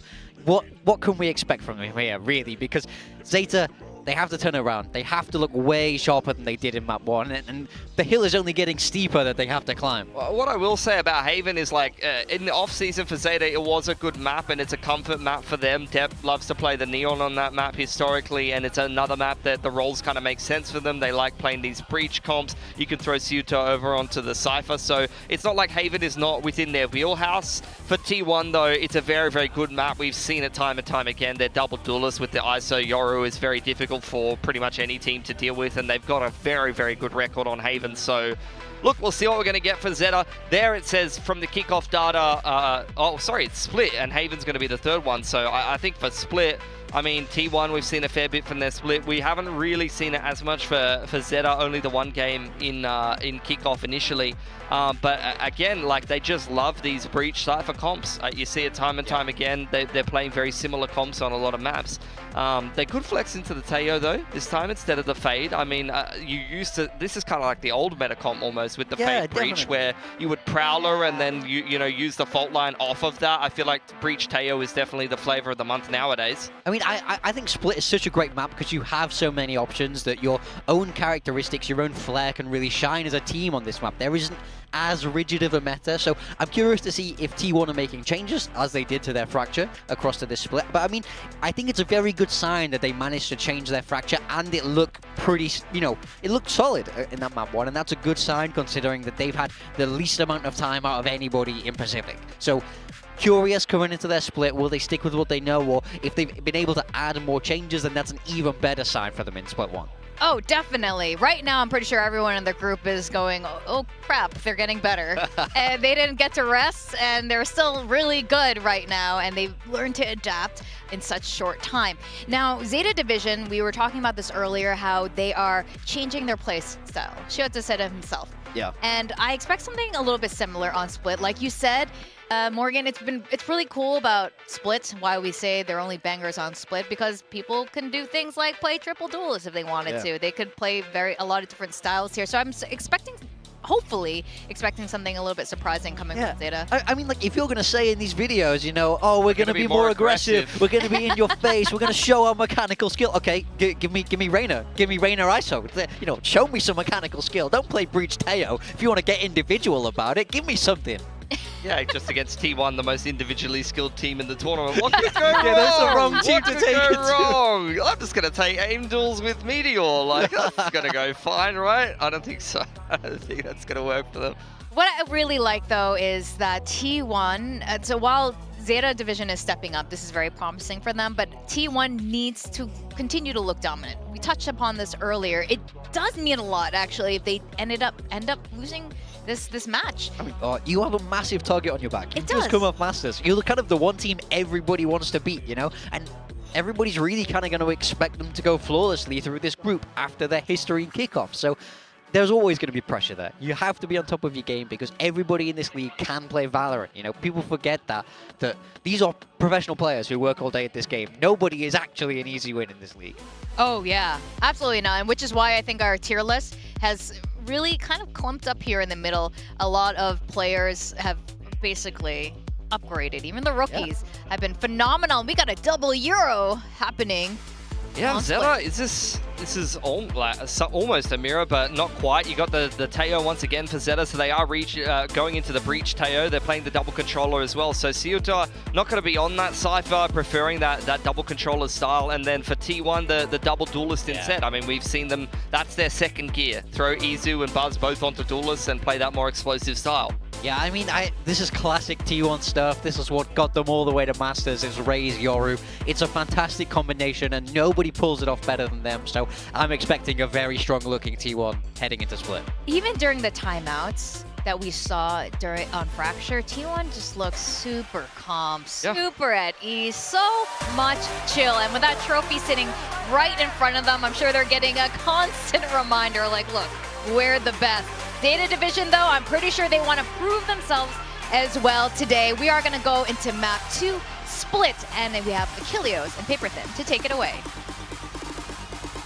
And here we go, T1, their map pick. As we head into Split. And one of the big turning points for them back at Bangkok. Now the map where they look to try to just put a nail in the coffin for this first series back at stage 1. Yeah, really curious what this Tahoe Breach is going to look like on this map for ZETA. We saw some good things on Fracture. And on Split, there's a lot of opportunities to really smother your opponents with util potentially. But ZETA's a team that has done a great job of dodging some of that, you know, with these Yoru comps, with these double duelists, kind of getting ahead of it. Look at the sewers push, though. Timing just a hair off there, Izu. Able to drift across the opposite side over towards that ramp now. The attack getting ready to come through. Said push coming out of sewers, and Shota able to go ahead and hold his ground. Buzz going to be taken down. Still knows that widely control of the site has been given over, but now Depp arriving, the shot connecting. Swing onto the corner, finds the headshot. Meteor going to be taken down. 2 players now remaining for the side of T1. Planted back sight. Izu trying desperately to take some space, but I don't think he's going to be ready for clues. But okay, instantly readjusts, gets a headshot. Ooh, now is all on his lonesome with just that frenzy in hand. Shota holding things down here at Heaven. Knows that he's already got some damage in and will be able to find the headshot through the box. ZETA will go ahead, start things off. Right foot forward here on Split and find their first pistol win of this series. Yeah, I love this call from ZETA. Just kind of, okay, well, nothing's going on. Toxic screen is up over at A. Well, let's just push into sewers.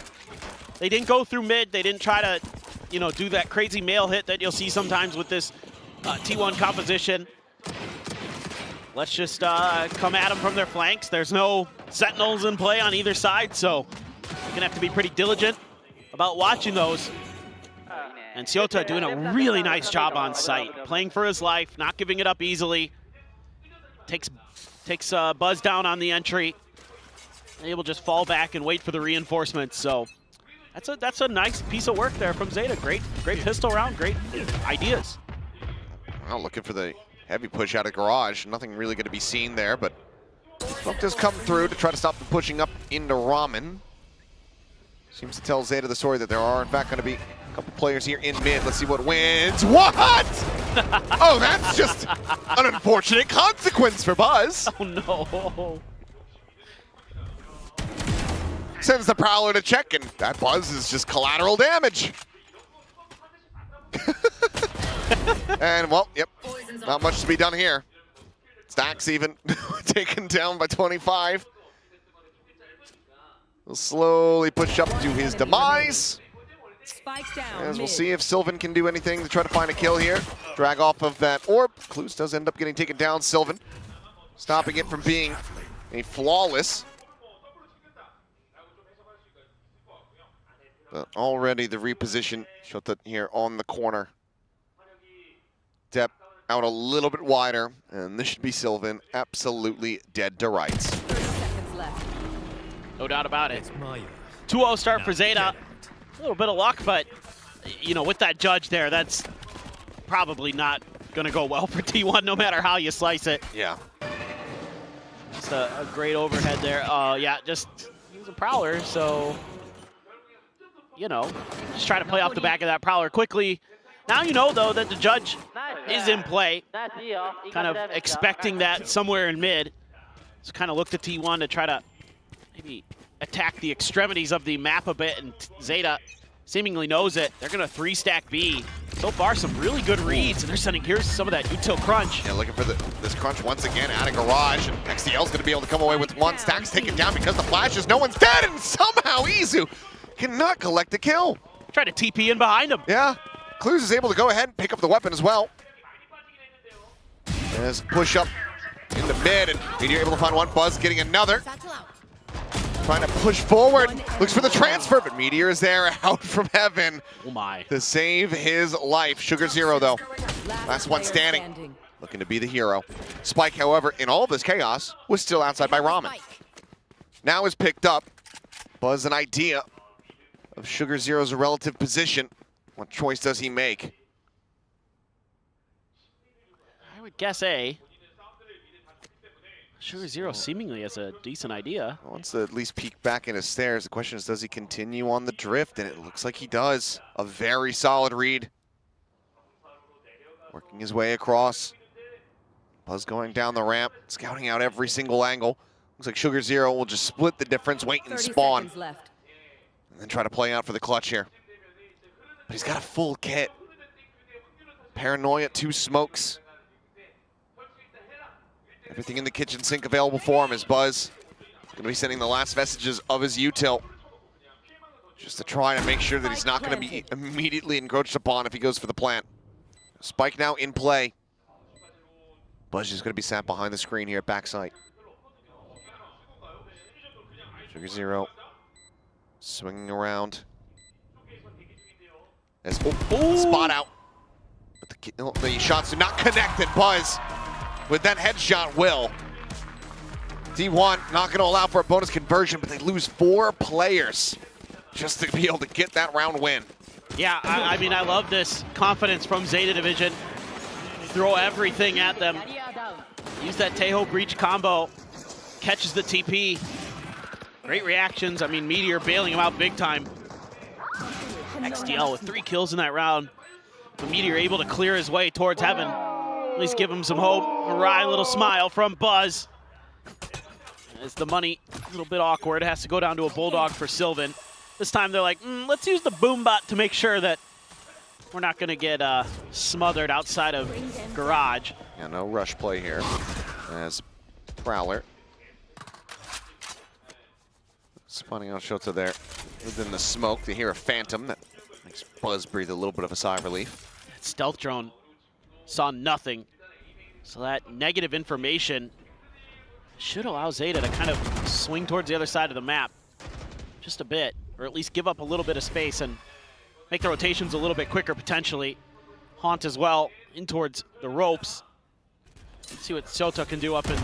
Oh yeah, he can do a lot. Looked like it was going to be XCL's kill, but yeah, Shota able to go ahead and find Izu. Player advantage once again here for the side of Zeta. Taking on a TP, but given Dep's position, no one going to fall for this at all. As he considers swinging out a little bit more greedily. He's ready for it, strikes, and he managed to find 2. Meteor going to be taken down through Buzz, the headshot, connecting the reface from Stacks. And that is just going to be an instant shutdown. Flawless round from Zeta. Now up 3-1. They're just really in control. Doing a great job being proactive in the early parts of the round, finding that information, kind of setting up their plays off the back of it. Oh, it was just a spam through the smoke there. Just knew he was coming. Obviously, somebody was going to get that kill from Zeta in mid. And then Tap playing that corner very, very nicely. Had the TP to back up just in case, but did not need it. Buzz went away from a showstopper, but Depp has his ult. Let's see how Zeta wants to utilize that. A little bit of spam, trying to keep Meteor from going for those lurks. Something Zeta's been doing a good job of is making sure that anything going on behind that toxic screen is accounted for. Oh. Big push. Depp's able to get out, but some spam there. Maybe minor connections, if that. Overall, not too much damage suffered here from the side of T1. I mean, Buzz is just at 98.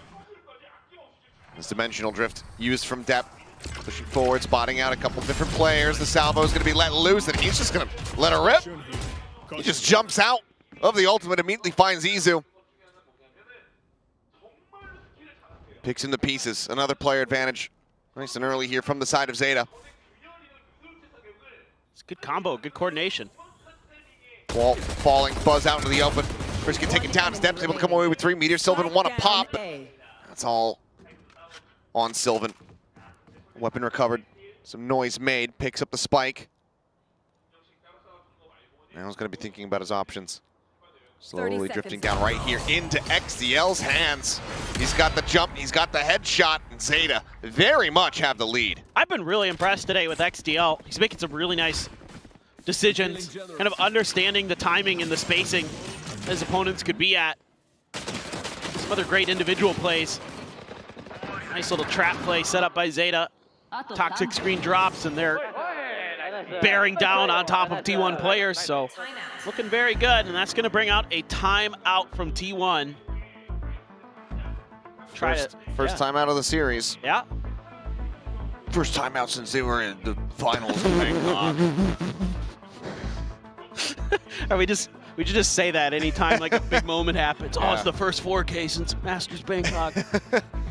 Do you guys remember when T1 won that and they became the best team in the world? No. But yeah, this is very warranted. Yes. No, ZETA looks really, really kind of in tune with the pace of the game. And a lot of times it's them being able to set the pace early or use their information gathering in the right ways to set the pace early. And so Stack's getting pretty vocal inside of the comms there. And it's kind of hard with the way ZETA's been playing. Like, you don't feel comfortable just dialing in like a fast execute or something like that because they've had really good answers to kind of hit the points of attack, to hit the lobbies of the map if, you know, there is a stack from T1. So it's kind of got to be in your head a little bit right now if you're Stacks, that they seem to be reading you pretty decently. This may be your opportunity, though. They seem to have found the weak side of the map. Well, not on that side. Depp is, he's found Meteor. I think he's currently 11-2. Something to that effect as far as the kills are concerned. Depp kind of on one right now. Yeah, and okay. Oh, this time Izu able to just go ahead, come away with that elimination. It looked like Sugar Zero is perfectly ready for it, but still ends up getting punished. Depp, however, still nearby. Takes a quick little hop to the left.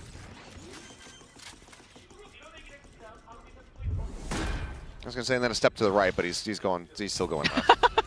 He's gonna do the time warp? Yeah. Yep. Pushes the smoke. Buzz. Wow. Continuing to look rather snappy. Gets that kill quickly. Oh, no. Pivots away. Double dropout. Buzz holding his ground. Finding the first. Stacks. Covers the rope. Fake out. Just for the sake of clearing it. Depp now. 46 HP. Just trying to see if he can find anything else. Spots out a gun barrel. And he'll get the kill on the Stacks. Making it a bit more costly here for T1. They will be able to go ahead and close out the round win off the back of the timeout. Yeah, this is a little bit kind of reminiscent of some of the stuff Stacks was talking about in his post-Masters stream, where kind of a big part of why they were able to, in the very long run, beat G2 on this map was because he was getting good reads on the defensive formations that G2 was setting up on this B side. And it was able to eventually, in the very, very long run in overtime, overcome that. And this time around, they find the weak side. Change up, though. Yeah, this is... Operator in hand. And, ooh, some pre-fire. Connects with a shot, and Operator now very much going to be known. Cutting through. As Gate Crash is going to be going their separate ways. Who's next? Mask is on, though. Dimensional Drift. So going to spot him out.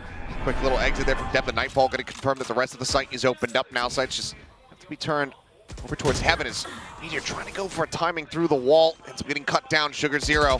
A nice little linger, a nice lurk down the ramp. As Depp now similarly going to be using the Dimensional Drift. Another one built up here for him. Izu under the rope. The Rolling Thunder going to be sent out. Izu not caught by it, but they suspect this position. They find the punish is now Sylvan. Oh, TP's over the bottom of stairs, and Clues has heard everything. Flawless from ZETA. Drop around. Nonplussed by it. This is just really nice stuff from Depp. Got a great understanding of what was going to be going on. He was very ready to TP out of there as soon as that flash came through. And he gets a ton of info, and they are just making Meteor's life miserable. He is not finding any of those lurks that he can often get away with. Yes. And they are really doing a great job here. They've got a good understanding of the way T1 wants to play. And able to have a really nice flood retake there. Gonna use the pit to lock down mid on this round against an eco. Buzz does have a judge. Meteor with a rifle. has a pit of his own if they can get to it. Yeah, the off is gone. Turn to the flash, spotted a one, and quite a bit of damage dealt there as Depp narrowly escapes. 2 HP remaining on him. XDL going to be able to find an elimination. Buzz gets taken down, but the trade is swift. And oh, Meteor just lobbing in the bite. Finds Depp over its screens, just not ready for what was about to hit him, and now the pit is going to be in play. 4v3, T1. Similarly, not really skipping a beat here and shrug off the loss in the previous round. Get themselves firmly in control. Do have the Armageddon. Try to clear the pit. See if they want to invest it. Izu just setting up the fake out. Sees trying to hold him in position, and Izu playing off the back of that. As it's all down to Clues, and he will fall. A Thrifty coming through. T1 fighting back, keeping things somewhat narrow. 2 rounds separating.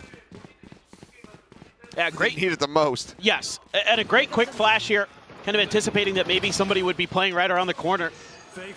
Pushes Depp back, sends him to 2 health. Gets snake bited with a judge in a pit. Very scary. It's snake bitten.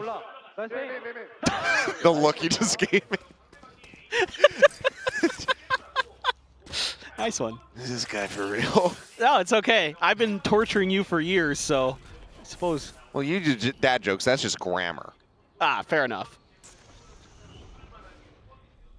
But it's still kind of cringe. Yeah. Oh no, it was. I'm already hating myself. See, I know, but no, I want you to start embracing the cringe. We need you to, you're getting up there in age 2 eventually. Well, slowed up but not dissuaded. T1 still pushing forward, and Buzz is not checking the corners. Sugar Zero able to find one, finds 2. Stacks and Meteor though on the entry. Will break things open on the site. Plant can now come in. Spike planted. Just quick reactions from T1. Gun skill. We'll buy them a little time. He's doing a great pop flash. Oh, has some repeat of that. Does a double take. Thinking that he had the kill, and Meteor does end up getting caught completely unawares. Izu now going to be fully flashed up.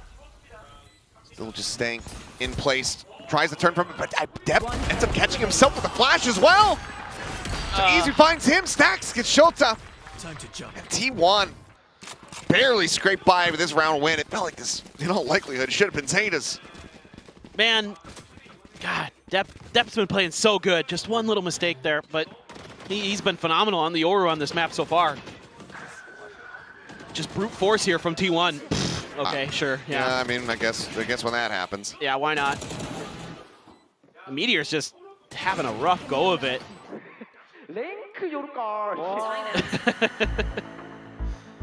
All right, this time Zeta timeout? I mean, yeah. Yeah, I was going to say if T1 called a timeout, I'd be fairly shocked.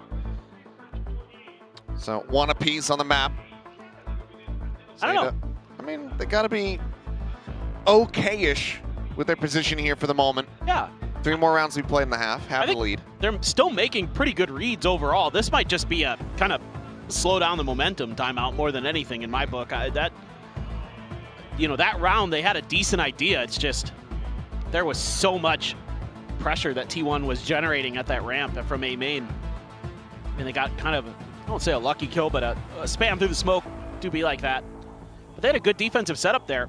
It almost knocked T1 out of that round, basically. So I would say pretty good reads here. I think the coaching staff has done a nice job preparing Zeta for today. But the quality of player on T1, very tricky. 1 away from the Nightfall again, Stacks. We do have Clues still has an Armageddon, so something to consider. Okay. Well, jiggle kill with a Phantom here at Garage. Not something that we see very often. And I believe, unfortunately, that's one of the players that had a rifle in hand. Stacks. Ooh. Stuck into the corner there at Sewers. Is able to swiftly tuck back. Zeta players cognizant where if they swing in any deeper, they're very much exposed. Anybody over at Robin, so they decide to back away. Site open up a bit more. Stacks on a complete and utter island at the moment on the opposite side of the map. Could go for a hell of a flank, but I don't think it's going to be the most necessary as Izu finds Shota. Depp picks up 1, but now he's all on his lonesome. Just that Sheriff in hand, down to half HP. Tep's laughing about something. He does have a Vandal. I think he's just laughing and accepting his fate. He's like, "Yep, this is not where I want to be." Yeah. Spot on the buzz. Damage there through the corner. Finds one, but Zax eventually will be able to get involved. And that has us now tied up at 5-5. I mean, you know, you can see T1 now starting to play with the tendencies that they've been getting out of ZETA.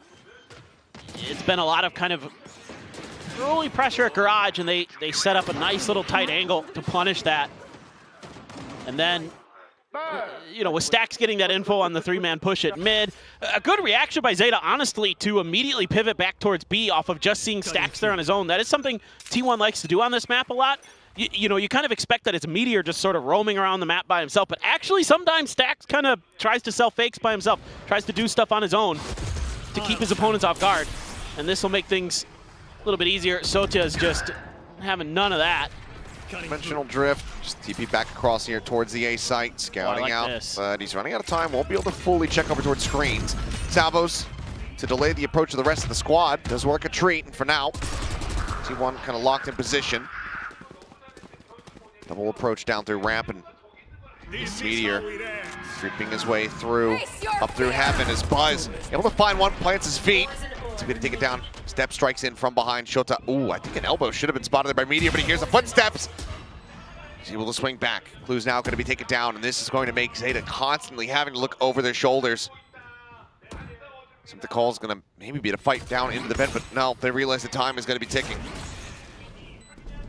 Now back over towards the site. Paranoia connecting on the Sylvan. Safe behind the screen. The flash is out. The drop down as they all line up. They're all whittled away at. Sylvan will pick up 2, and T1 lock in 6 rounds. Potential for another 6-6 half. Otherwise, T1 going to be looking for that 7-5. Yeah, I mean, this is finally a round where Meteor is able to get some value on this lurk.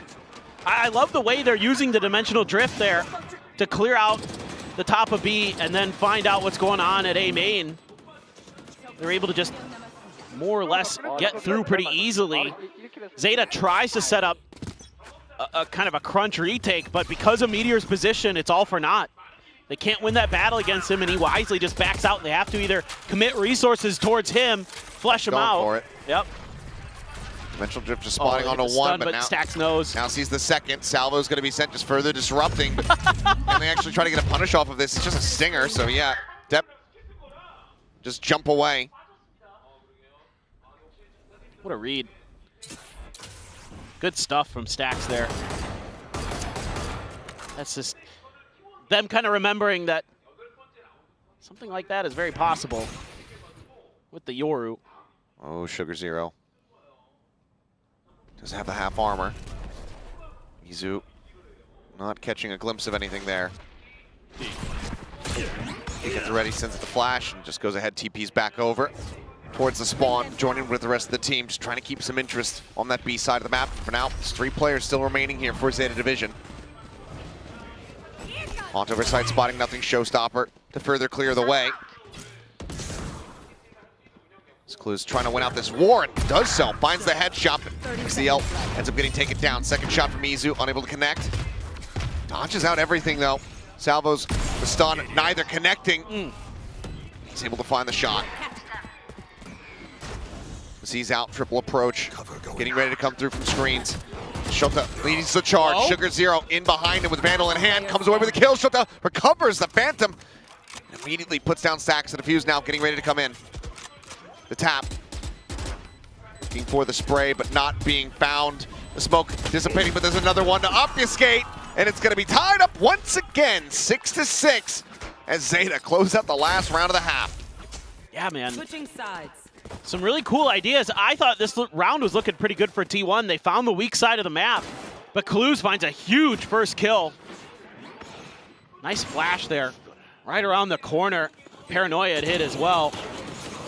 Judge, though, catches Buzz off guard.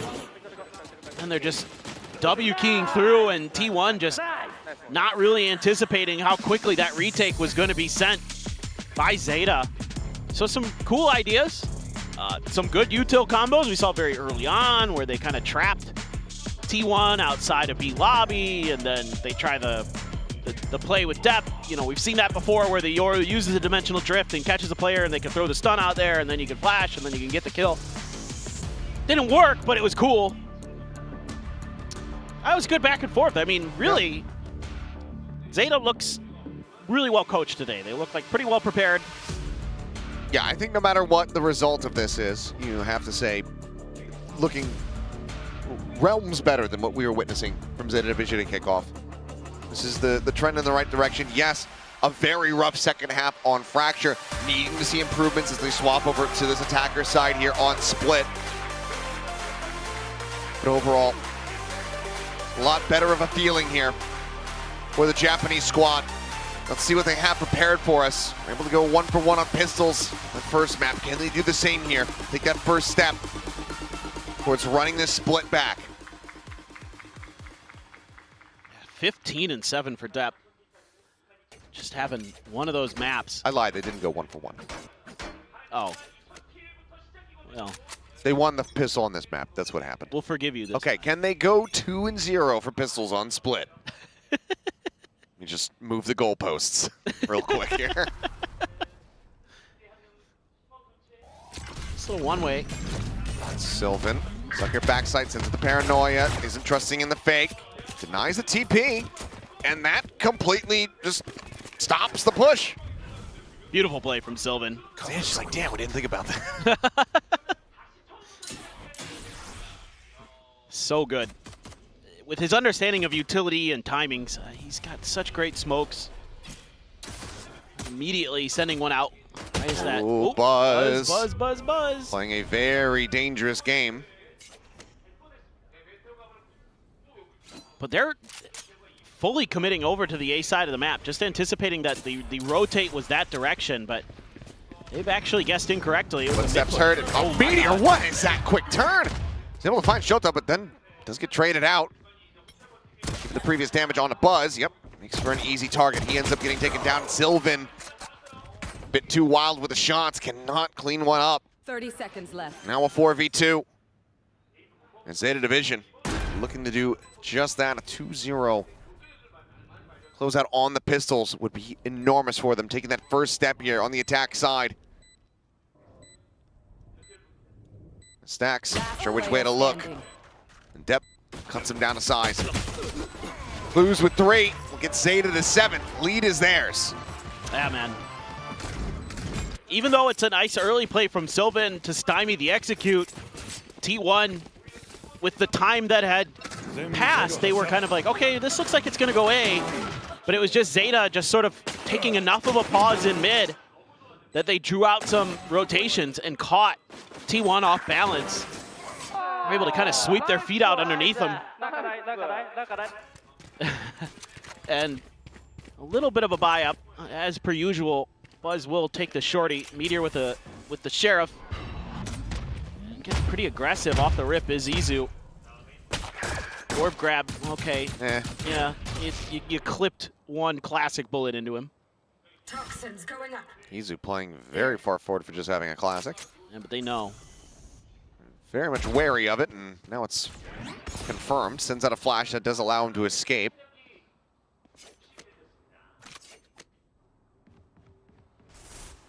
He might be getting some decent info off the back of this. Stacks. Hello. In trouble.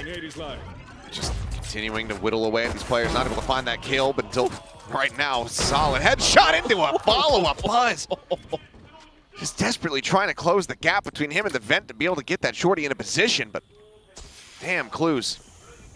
A very slow first half for him. Now looking incredibly clean. Timing is going to be found. Meteor able to go ahead and pick him apart, but is instantly dealt with. And Sylvan now still making his way over. We'll look to see if he can find any additional damage, but ZETA looking damn clean here in this anti-eco. Yeah, that was some snappy stuff from Clues. That's the ghosts too. You didn't even have to really get the rifles involved. Keep those nice and safe. Ghost on the ground for Sylvan. Depp doesn't mind dying. He still might not. Spoken in prod, he's looking for it. And he continues to take him lower and lower, and Sullivan's getting further and further away from the spike. What's the plan here? Trying to die on the other side, but going to try to reroute, but it's going to be a charge for XDL instead. I mean, I don't mind it. Once the back away, he acknowledges, yep, Depp, you're one away from a dimensional drift. I'd rather die to anybody else's hands. So in the end, wise. But still, very solid 2-0 start to the half for ZETA Division. Now firmly in the lead. They're doing a great job. Flash there from Depp. Catches nicely to set up that execute onto A. So, okay, rifles in hand. T1 on the defender side. You have a stinger for Depp. A couple Bulldogs, a couple Phantoms. A lot of Phantoms for T1. Only Vandal is actually going to be Izu. See what they can do. Tuck into the corner for Izu. And so, man, quite a bit of damage. Maybe Depp has been studying at the Stinger University of G2. Quite a bit of damage at range as Sylvan falls down to 6. Does have the regen armor. Get a little bit back. Buzz quickly just going to look to reposition. How much for lessons from Jonah P., the professor? I don't know. Stingers. I'm curious. But, you know, A site left wide open. Finally, a little bit of defense coming through. Stack's going to tuck into elbow. Do have Buzz up top, but oh, the spot. Oh, the timing just a little bit off. Very much confirmed. Just going to be a bite for a paint shell there as C's looking for the lock-in, and yep, a bunch of players do get contained there over at main. Swing out from Buzz. They hear that TP forward. They're able to find Depp, but Meteor, continuing the challenge of these fights, ends up falling to the wayside. Buzz 30 seconds left. Starting to heat up once again. Repositions back sight. Spike now being brought forward through the vent. Stacks rotating off. But there's just no time. It's a bit of a pump fake, so they have to go A. It's only 15 seconds, and no Buzz. Looks like late to maybe register. Might have been glimpsing up at that mini-map. Either way, 7 seconds. They have to get the spike planted. Buzz does end up falling. They can stick in for it. They'll have it planted. Stacks through the smoke, able to find one, but cannot deny this. 3v2, still in with a shout. Clues. Just getting tucked back into elbow alongside Shota. Both players going to be stacked up. Seems like T1 still relatively unawares as to both players' positions. Takes Sylvan down to 50. A bit more damage now. Shota finding 2. Izu trying to get the transfer, but he cannot. And ZETA Division, they convert the bonus. 3-0 here in the second half. Dimensional Drift Armageddon now online. Oh, show me this again. TP was heard there. Buzz was able to find the timing, but Meteor just walking out into so many different players. Gets taken down. Stacks barely wins this. Woo! Oh my goodness. Oh, look at the energy there. Gotta be feeling good about that. Still not gonna be seeing that second timeout call here from T1 Autumn. Still trusting in the team to be able to turn things around. As they push back onto a thrifty attempt. Meteor, the Sheriff, looking for the headshot. Able to find it. Step now on the floor. Solid opening kill. Clues still hovering nearby. Smoke to try to cover. Nearly finds the timing to be able to get that elimination, but Meteor does survive, down to 51. As Clues will reposition. Yeah, can bring that gun towards the fight over at B. They're just kind of working the map a little bit, our ZETA. Taking their time. Old Meteor just caught completely out in the open there. Buzz. Oh, well, the Bucky not going to be finding too much. Little bit of damage dealt. Will be forced to reposition. At the same time, though, Izu, it's just a classic. But he's picked a strong position to be in to try to deal some damage. If they don't look to the right, maybe he can find some hefty value, but XDL already checking for it. And Izu, this time the patience on the trigger finger will end up going against him. No damage, no kill found. And now his teammates down to a 3v4. Try to pull off this thrifty win. God, they just look so smart today. That's just a great read from XDL. And you know, one's got a Bucky, so why play close? Don't play the corner. XCL does end up getting punished, taken down. Sylvan, good for one, but is not going to be good for the next three. Zeta Division up to double digits, split. Looking like it very well may be theirs. No doubt. They are just really in control. Meteor here just caught trying to check Ramen.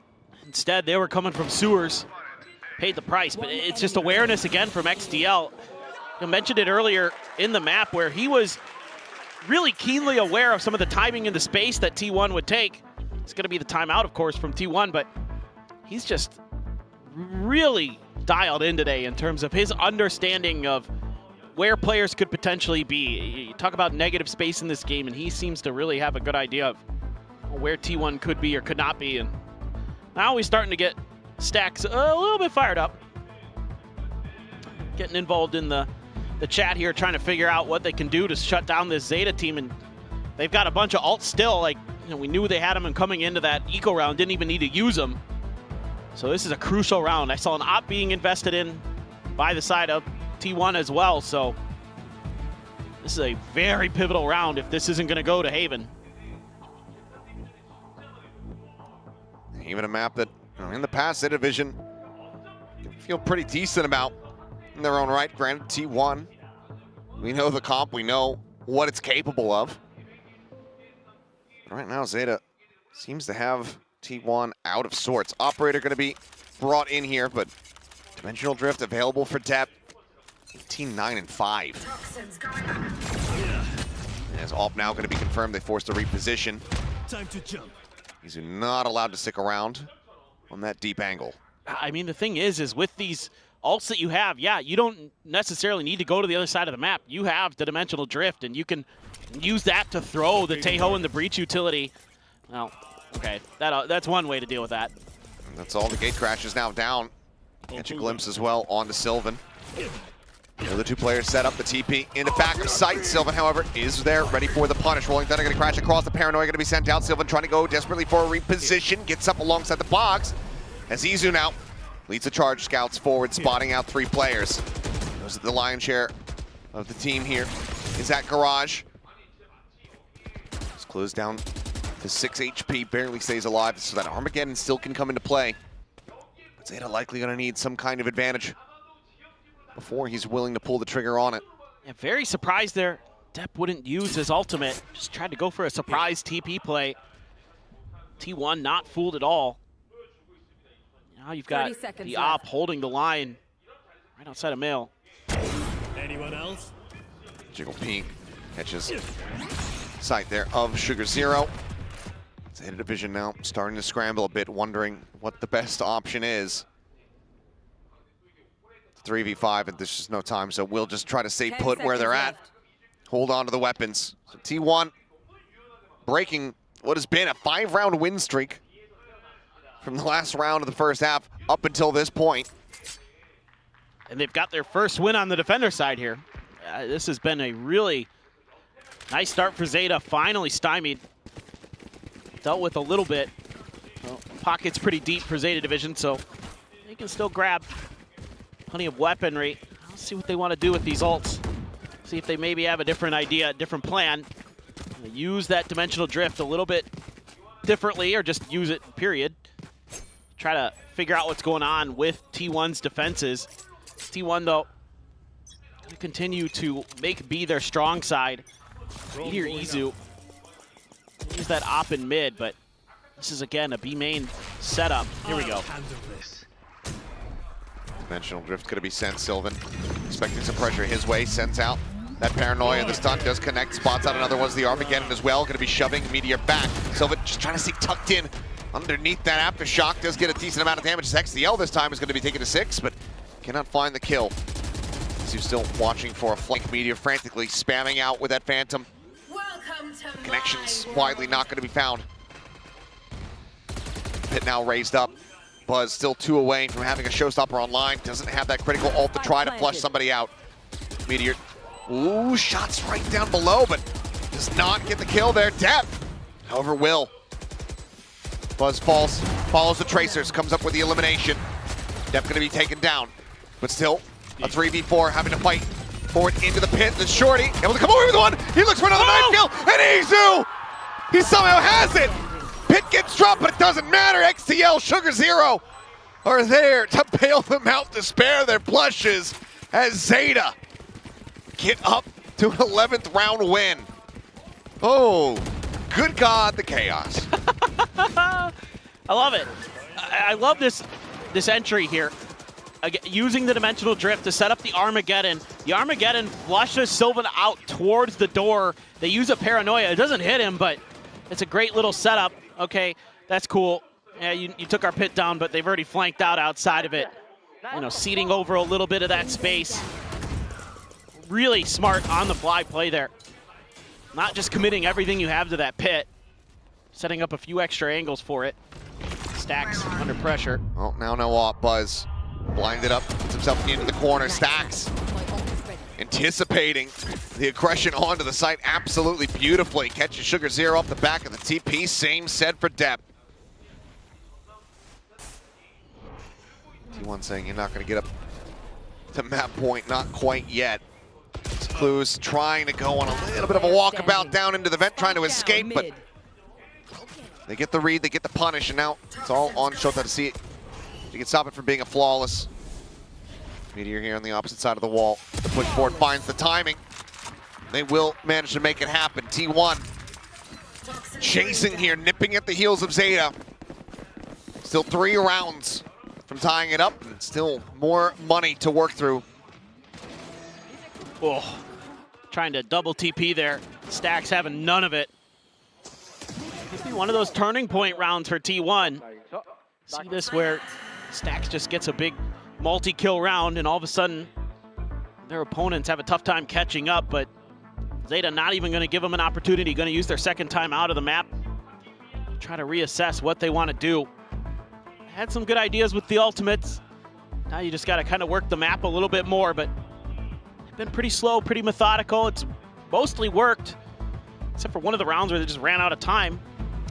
Other than that, I mean, they've been really sharp.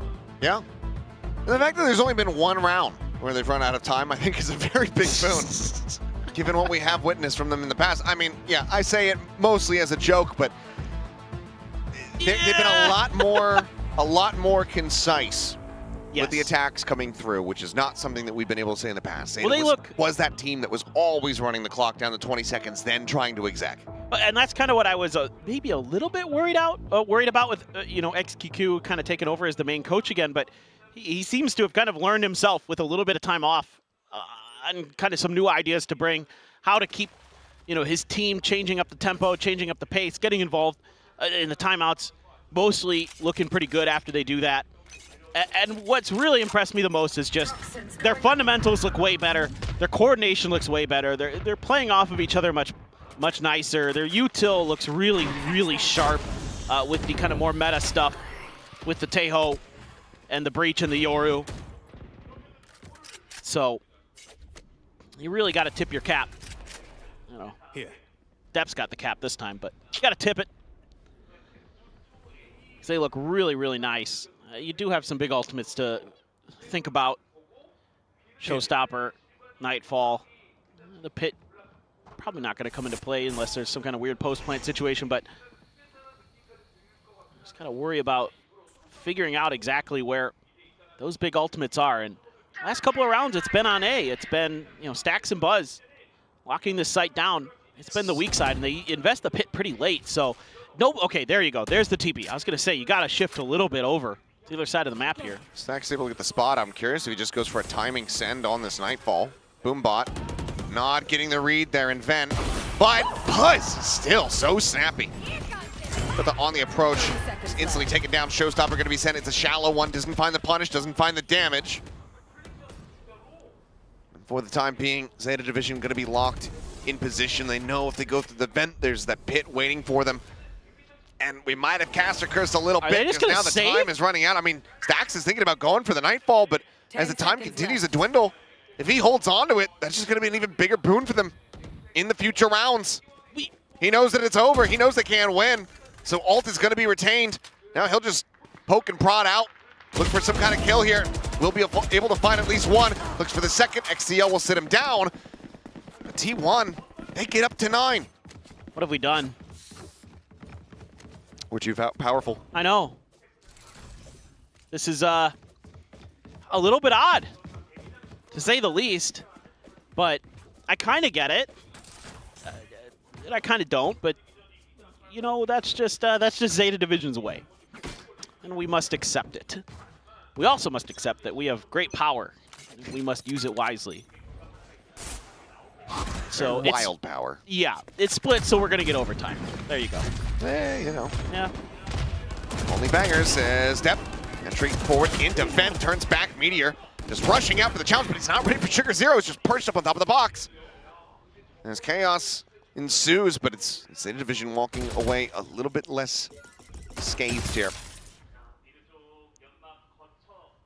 Definitely a nice little maneuver there by Sugar Zero to get up on that box. Izu deep into garage. XCL is kind of waiting here on the angle.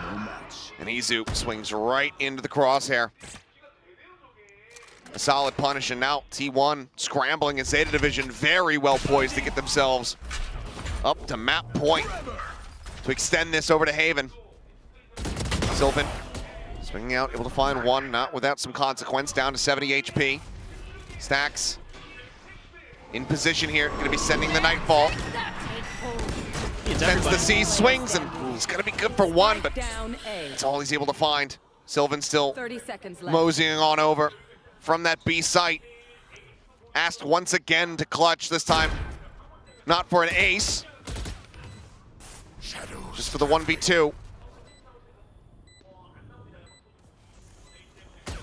Smoke situated, drops down, the double swing around that right-hand side, and Sugar Zero is able to find him. Zeta Division up to 12, one round from sending us to a map 3. It's T1 to pull off 3 round wins in a row to take it to OT. Just a nice play from Depp. Catches Buzz a little bit off guard. XDL just holding the line there. And even though XDL dies, because of that pressure he creates from garage, Sylvan actually uses his paranoia on the other side of the map and a smoke. So he's a little bit lacking in his util for that retake. You also got the Nightfall out of stacks there, and it was just a 1 kill. So that's huge value for the side of Zeta. Doing a really nice job working this map. Meteor, to get out of those salvos, does so. Able to work his way into his own smoke safely. This is all just a bit of a ruse to try to pull a bit of attention. Meteor is immediately going to go on alert, though. Izu, stuck behind, has to TP out with the operator in hand. Sylvan's going to refill that space. Oh, Meteor. This time the flank, working a treat, sends out the bite to try to cover his rear, and that's his 2000th kill. Congratulations to him, the kill leader here in Pacific. Now it's going to be 2001. How many more can he find? Looks like it's going to stop right there for the moment. Buzz, however, refilling that space. And try to find the punish to keep that spike isolated on the floor. Is unable to do so. Zeta looking like they're not going to be able to get it done to get to that map 3 quite just yet. T1 persevering off the back of the heroics here from Meteor. He was really aggressive after being forced into that smoke on those salvos. Had a great read that they would just be abandoning that space. You know, because a lot of mid attention has been shown by Zeta most of the rounds. Bit of a gamble, and it pays off. Last player standing. Stack's going to find Sugar Zero. And Depp trying to catch him in the back. An opportunity for a punish. A kill, a death, gets him the dimensional drift for the next round, and right now Stacks is not reading it at all. So Depp will be able to go ahead, find the ult with that elimination. Now hightails it out over towards safety. Buzz desperately wanting to get some revenge here for his fallen duo, but not quite going to be able to pursue deep enough. So 12 to 10. We continue onward, and with every single moment, I feel like that overtime is getting closer and closer. For sure. I think it's kind of funny. I'm pretty sure 3 out of the 4 rounds that T1 has won in this half have been on time. Could very well be the case. Look at a nice little zoom in and a full screen for Meteor, though. Another congratulations to him. Just absolutely unbelievable player. 2 times Masters winner. Pacific Domination from him. Texture not too far behind in the kill count. Let's see what Gen G has in store. And this time, Depp's gonna maybe try that TP play in the ropes again. Oh my God. Stacks sprinting away, dimensional drift. Depp hot on his heels. Chasing forward, seeking some information. Is able to spot out two. Exits over at elbow. Izu swinging the corner, jumps out, finds the kill, but not before Stacks has fallen. Draws back out with the operator, puts down XCL. Buzz out of heaven, finds Sugar Zero, and suddenly it's just Shota. The Spike stranded at main. It's T1. It's never really been easy for them, but they continue to fight here. On split, they continue to try to chase these overtimes. Now they're just one away from making it happen. Economy broken down a bit here on the side of Zeta Division. Oh man. Izu, as soon as Stacks is like backpedaling out of B Heaven, Izu swaps right to the shorty, just ready for wherever the hell Depp's gonna come out of that thing. Great awareness, swaps right over to the op. Only one more now for T1 to send it to OT. It's gonna be a little of a scuffed by too for Zeta. Spectre, Stinger, two Guardians. Trying to clear the util. Ooh, good jiggle. Gonna re-peek for it. They're already in pretty deep though. As Izu backpedaling away, tries to go for a quick little shot there with a shorty, hoping that he just catches any kind of stray shots there, but Meteor has been felled. Sugar Zero finding the first as Sylvan dancing around, offers up a bit of damage there. As Buzz finds two. Stacks getting another. XCL gonna be taken down. Now the 3v2. Push out of the smoke. Sylvan eliminated. Who's able to find one? The Armageddon gonna be drawn out, but there's the cleanup. 12-12. Only bangers on split, baby. You love to see it. Absolutely love to see it. Also, I called it a bit ago, so it turns out we do have the powers today. What can we say? Yep. Should we use it responsibly, or should we, you know? You're welcome, everyone.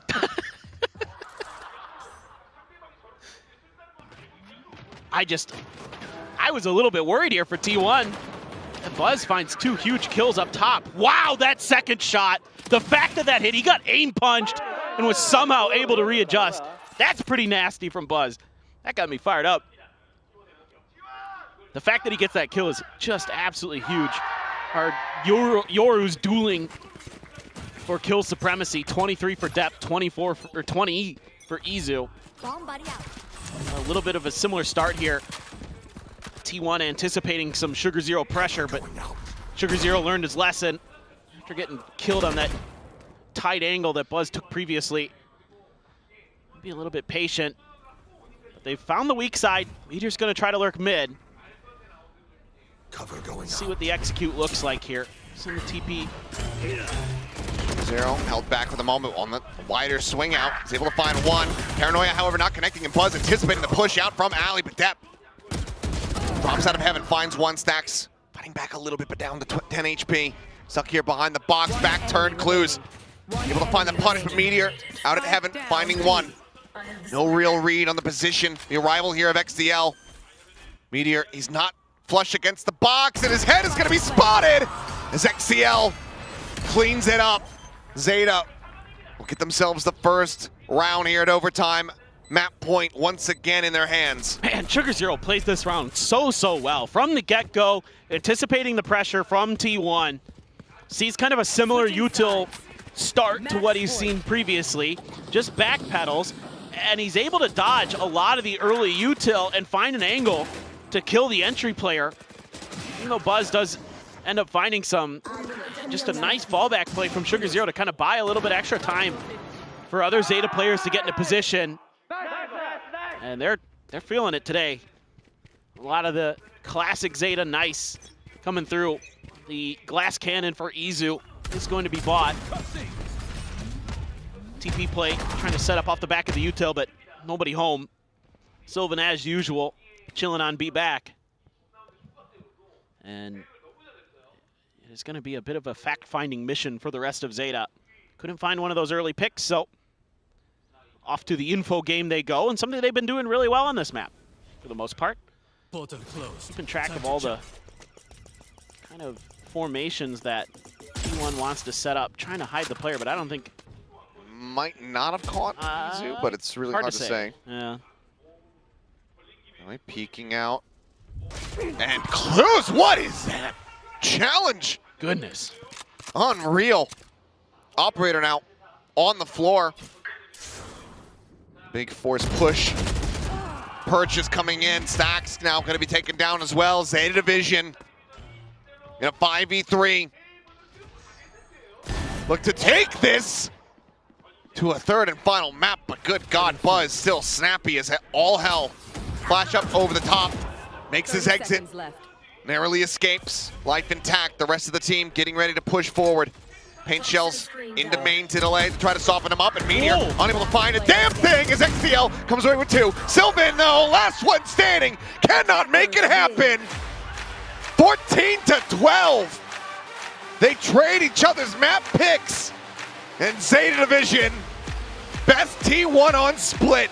We are not done yet. Haven is coming up next. I am so thrilled with what we're seeing from Zeta Division today, putting up a great fight. You know, looked good on the first half of Fracture, looked good all throughout Split. Good reads, good understanding, good coordination, using this more meta comp very effectively, and doing something that a lot of teams couldn't do at Masters Bangkok, and that's beating T1 on Split, other than EDG.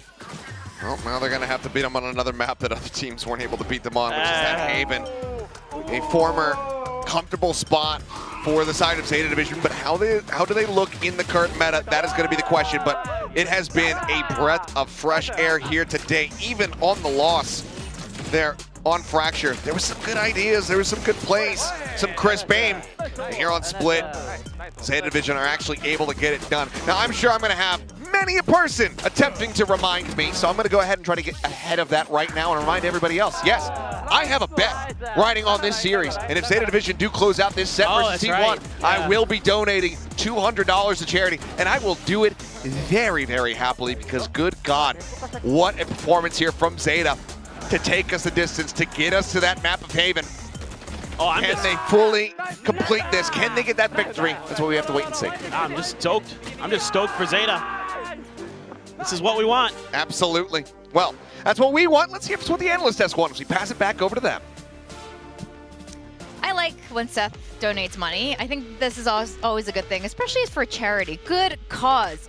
Now, when T1 pushed us into an overtime, I thought this was it. This is going to be a 2-0, but good try, Zeta Division. But they changed it up. They were doing a lot of repeat tactics, and they changed it up in that overtime and helped push them over the line. Yeah. I think for Zeta, we've seen like 3 really good halves of Valorant. Like the second half of Fracture wasn't that fantastic, but they started off this map really well. They had a lot of great reads. I think this is the benefit of being able to sit back at home, watch exactly what T1's going to do. They've had to show absolutely everything. They played so many maps on Split over at Masters Bangkok, and it really did feel like, especially in those first couple of rounds of the defensive half for Zeta, they knew exactly what T1 was doing, and they were just hard countering it. You saw like the breach set up for the Teo +1, depth to go and duel the Meteor lurking over A on the Viper. You saw them be a step ahead and play those off angles and shut down their B execute before they were able to even able to really get it going. Not only did Zeta have a really good idea of what T1 wanted to do routine-wise on their attacking side, but they knew exactly where to play as well, even in some of the side executes and what off angles would be super effective, what positions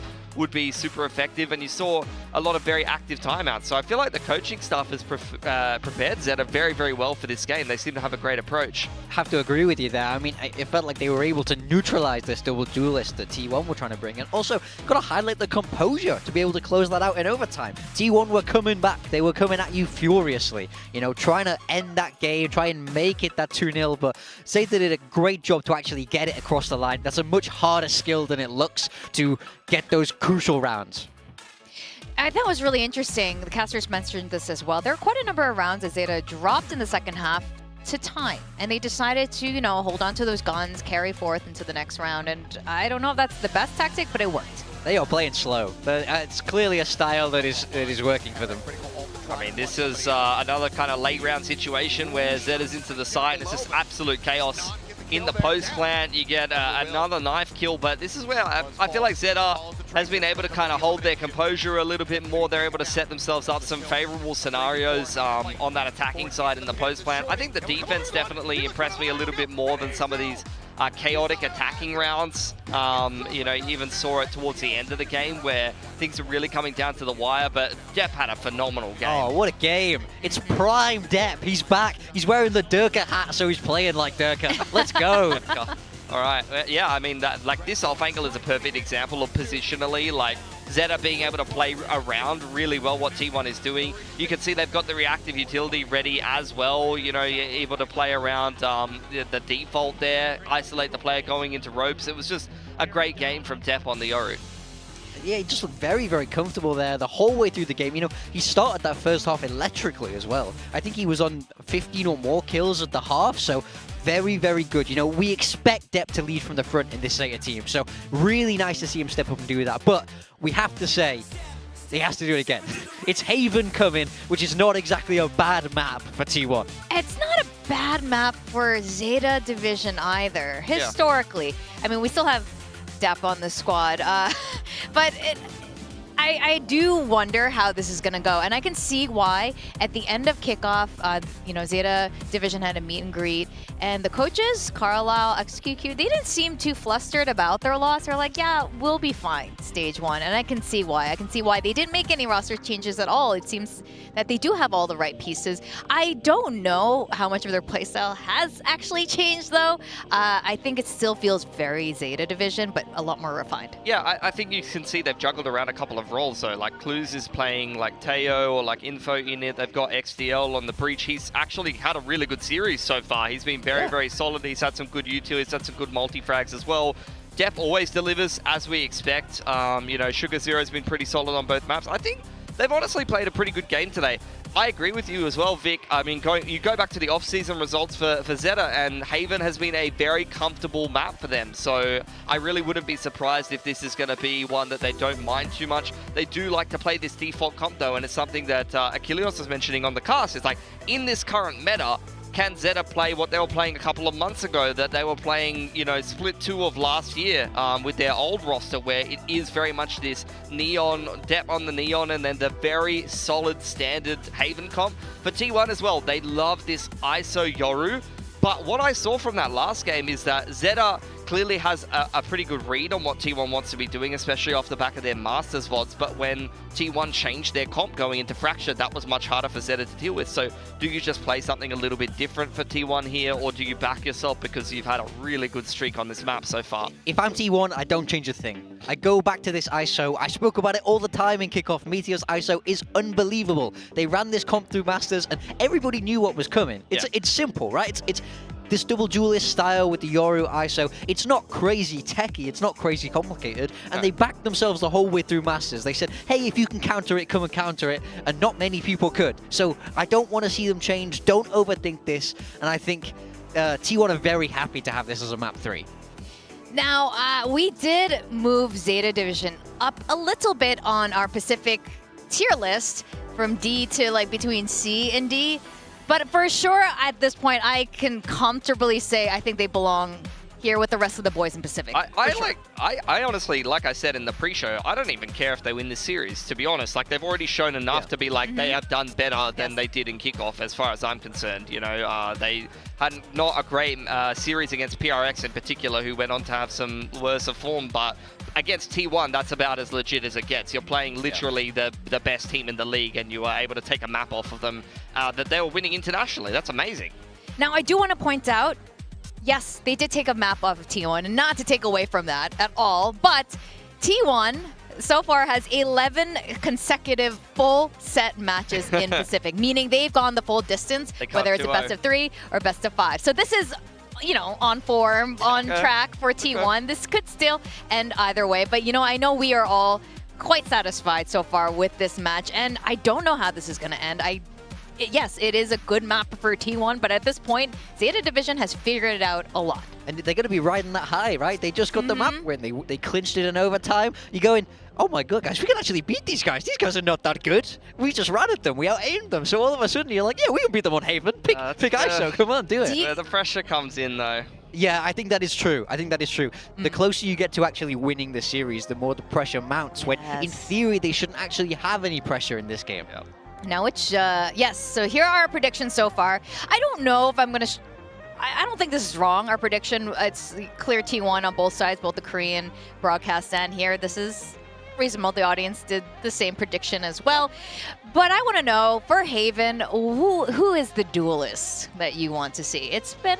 You know, there's a Jet Raze meta for a while. Then we saw a little bit ISO here and there. Of course, Neon has been phenomenal early on in this year and the end of the off-season. Is this a time for Waylay?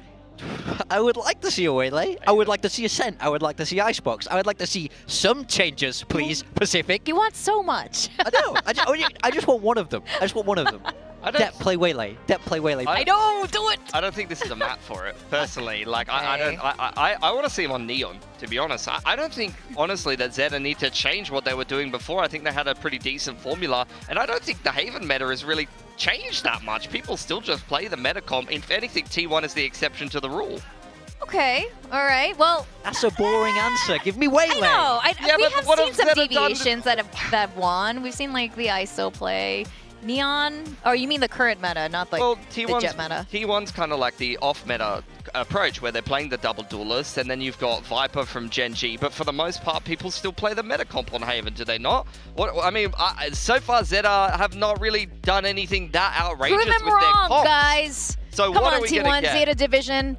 Are T1 going to back themselves, or are they going to try to throw off ZETA's prep? T1 are going to back themselves, so you're right about that, Morgan. For ZETA, though, Clues is again on the Teo, and they are going to have Dep on the Yoru. So other than that, it is the stock standard, but the Duelist and the Initiator choice is going to be a little bit different. Yeah, I do think this definitely changes it stylistically, right? You don't have that recon that Sova brings, and you have a very different drone, so it does play a little bit differently. In theory, it should be a bit faster, but I like that T1 are staying with their guns. This is what worked for them, and they clearly backed themselves going, okay, I don't care if you can see what we're doing, we're going to win. I think the Yoru presents a lot of mind games. So you've got to keep an eye on where the Yoru TP is on defense for both of these teams, because it's such a critical component of both of these teams' defense on Haven.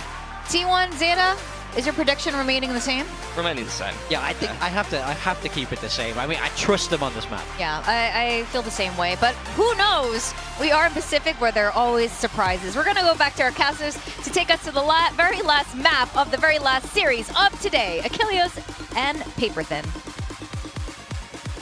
All right, here we go. Haven to decide it all for T1. Not an unfamiliar place to be in. Every single series has been arduous, has been difficult for them, as it's 11 consecutive sets here in Pacific that have gone to 3 maps. All of their sets in Pacific this year. Yep. Gone the distance, even the best of 5s. Big congrats to ZETA getting their first map win of the year, too. Very nice to see. Some noise made, so ping coming down. This is Sugar Zero at the ready. And there the paranoia goes. Sugar Zero able to find one, push onto the corner. Meteor, the only one able to fight back so far, but Izu does get a piece of the action. Drop down out of window, and Dep eventually able to stabilize, finds the kill. Needing a lot more though. Is Meteor able to find the reset on the shield, pushes back out, grabs that spike. He and Stacks gonna retreat here into the C site where they threaten the plant. That shield gets so much value here for T1. Now they can plant back sight. Dep over on the other side now, TP'd out. Trying to come at him from a couple different angles. Bit of damage taken. Stacks and Meteor both tagged up a bit. Dep just swinging around the back. Nearly finds the timing onto Stacks there at Garage. Instead, Dep now going to be looking for Meteor, but he gets a read. Finds the shot now, is looking for the 4K. Just playing it out patiently, but Stacks there. On the off angle, is able to find it, and that's going to be T1. Now 3-2 in pistols on the set, and finding the opening round victory here on Haven. Yeah, it's a great idea on the trap play. You're just playing off a contact into a paranoia for Sugar Zero. But there's that shield, and that allows Meteor to survive. That was a headshot from ZETA. Just couldn't find the second one in time. And then he's got the shield reset. Yeah, just a really nice piece of work from the ISO. Meteor, 3 kills in that round. here in window, and he's finding 2 more. 5-0 thus far, 1 away from having that kill contract online. B site very much opened up as Sylvan looks to hold down Garage and is able to do so with relative ease as Izu. It's a very nice and clean headshot onto Clues. Flawless fashion. T1 close out the anti-eco and move forward into their bonus. Yep, and that's Meteor with the ult. He's gonna have a Vandal to boot. So, sorry to whoever gets caught in that. Maybe Depp can conjure up another, Yoru clone that gets caught by the ult, so it doesn't matter. But true. Do you have the tools to try to just nullify it? Yeah. They're gonna stack up over at A. Try to put some pressure there. Meanwhile, T1 just gonna go for another garage hit. Might just kind of be able to suss out the weak side of the map. Izu on his own, trying to push through. This might be trouble. Sneaks through, undetected potentially. But so are these 2 players sat here, and yep, will eventually get spotted out. Slowly drifting back across now, avoiding the salvos. That's so much info. And double cages rather having to be committed there for him to safely exit. Has a tripwire to cover the rear. As Spike gets planted here on the B site. Izu catching a glimpse there. Sees at least one at A main. Sylvan considering going for it there, but Depp does get snatched up here. Can he win out the fight? Obviously shielding going to be in play, and Meteor able to go ahead and scoop up the elimination. Izu not wanting to over-challenge, just tugs back as they look for a little bit of a flood back here onto the side, but the defuse does get held up to half. Meteor, however, still alive and well, still 3 players as Shota is all on his lonesome. And it's just going to be one final tap there from Sylvan. Bonus conversion comes through. T1 starting things off dominantly here on Haven. It's just so frustrating to play against Meteor's ISO, because it's almost like he has to screw up for you to actually beat him. Yeah. He's just too damn good. He's too damn clean. The double taps are just ridiculously good for him. The kill contract's nigh unbeatable. It looks like it's a very stark difference between what we were seeing from him on his Viper. Yeah. There on Split. The thing is, ISO kind of enables him to play like he was playing on Viper, which is just, I'm going to donk walk out into mid, and I've got a shield that's going to cover me, and if you don't kill me before I kill you, there's just going to be this snowball effect, and you're absolutely screwed. So I think the problem is sometimes he forgets that he's not on ISO. Yeah, right?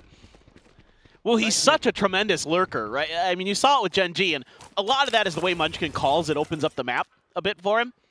But here he's just, he opens up the map for himself because he's just too damn good. Well, there you go. Finding one as Izu, similarly crisp with the headshots as they swoop in and just absolutely dominate here on the site. Buzz going to be a lone casualty thus far, and maybe the only one that we find here. As do you want to go for the plant? They say, hey, Meteor, you're halfway to another ult. We could get a neural theft, but how about you just absolutely kill everyone and get 2 charges away from your next kill contract as you go into round 5. This is one of these moments where I could see the live stats and see the live ACS for Meteor. Because he's 9-0. I'm pretty sure he's had the first kill in like a couple of the rounds. At least 2. He is just frying. 9-0, man. No assist. No problem. Izu there. A nice round for himself, but it's so challenging, especially with just Sheriffs in hand, to contest that ISO. Now this time they're going to leave the Tejo there. Of course, you have the breach in A link. Kind of help you out a little bit. But the pressure early in towards Garage. Going to use the drone and the clone. And they're just going to back off. Haven't sensed anything. There was a trap there on the pistol round. Might be something they're considering in their minds. Kind of saying, oh, well, Zeta was kind of trying to pinch us when we put this Garage pressure through. See what Depp can do. TP's all the way over at Garage, actually. That doesn't matter. It's just offset. He's finding the first as you'd expect. Blues here on the flank. Seems like he does anticipate it, but is unable to find that elimination as Nakut does get sent through. Shield for now broken down, but there's the reset. Meteor still untouched. Looks for a little bit more, and XDL wisely backs away. Hops over. He's making his way up into heaven. It's Meteor. Love to get a refresh on that, but is unable to find it. Still, though, another kill. It's going to be another kill contract. This fault line will connect. Paranoia there, but nope. Expires, and Sylvan comes away with 2 eliminations. 5-0, T1 continuing on their merry way on this attack. Yep, Meteor still not dead. Stax hasn't died either, but he's only got 2 kills. Great opener for Izu. Clues trying to hold the line. ZETA does win a battle against Buzz. Buzz trying to sell a little bit of attention, buy some space for the rest of his team. Sylvan, nice and clean there on that double. And yeah, Izu does have the neural theft, 1 away from the ult for Meteor. Trying to pressure Izu a bit. Heard a player up there, and that's just bait. Okay, yeah, not expecting that. Clues will find a very nice headshot, getting the punish there on the lurk. At the same time, Buzz wanting to get involved a little bit. He's charging forward into garage, comes up with that kill there, Sheriff in hand. Depp around the back, scouting, Buzz noting this, Depp needing to back away. Clears the fake out flash at the ready. Tries to send it in for himself, but Clues is there. Wide enough angle, gets the headshot. He's able to shut him down.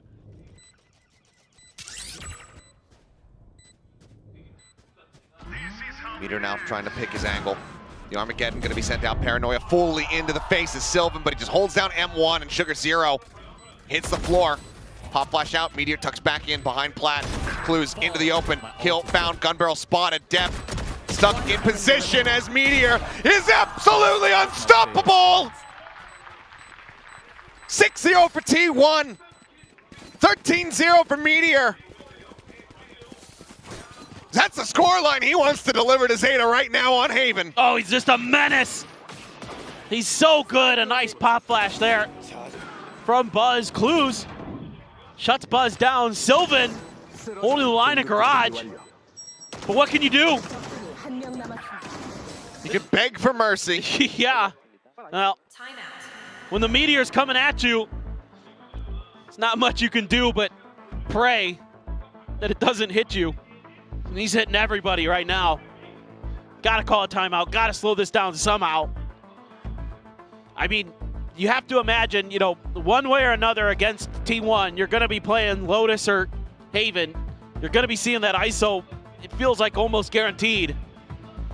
And you can see why nobody really wants to. It's just brutal.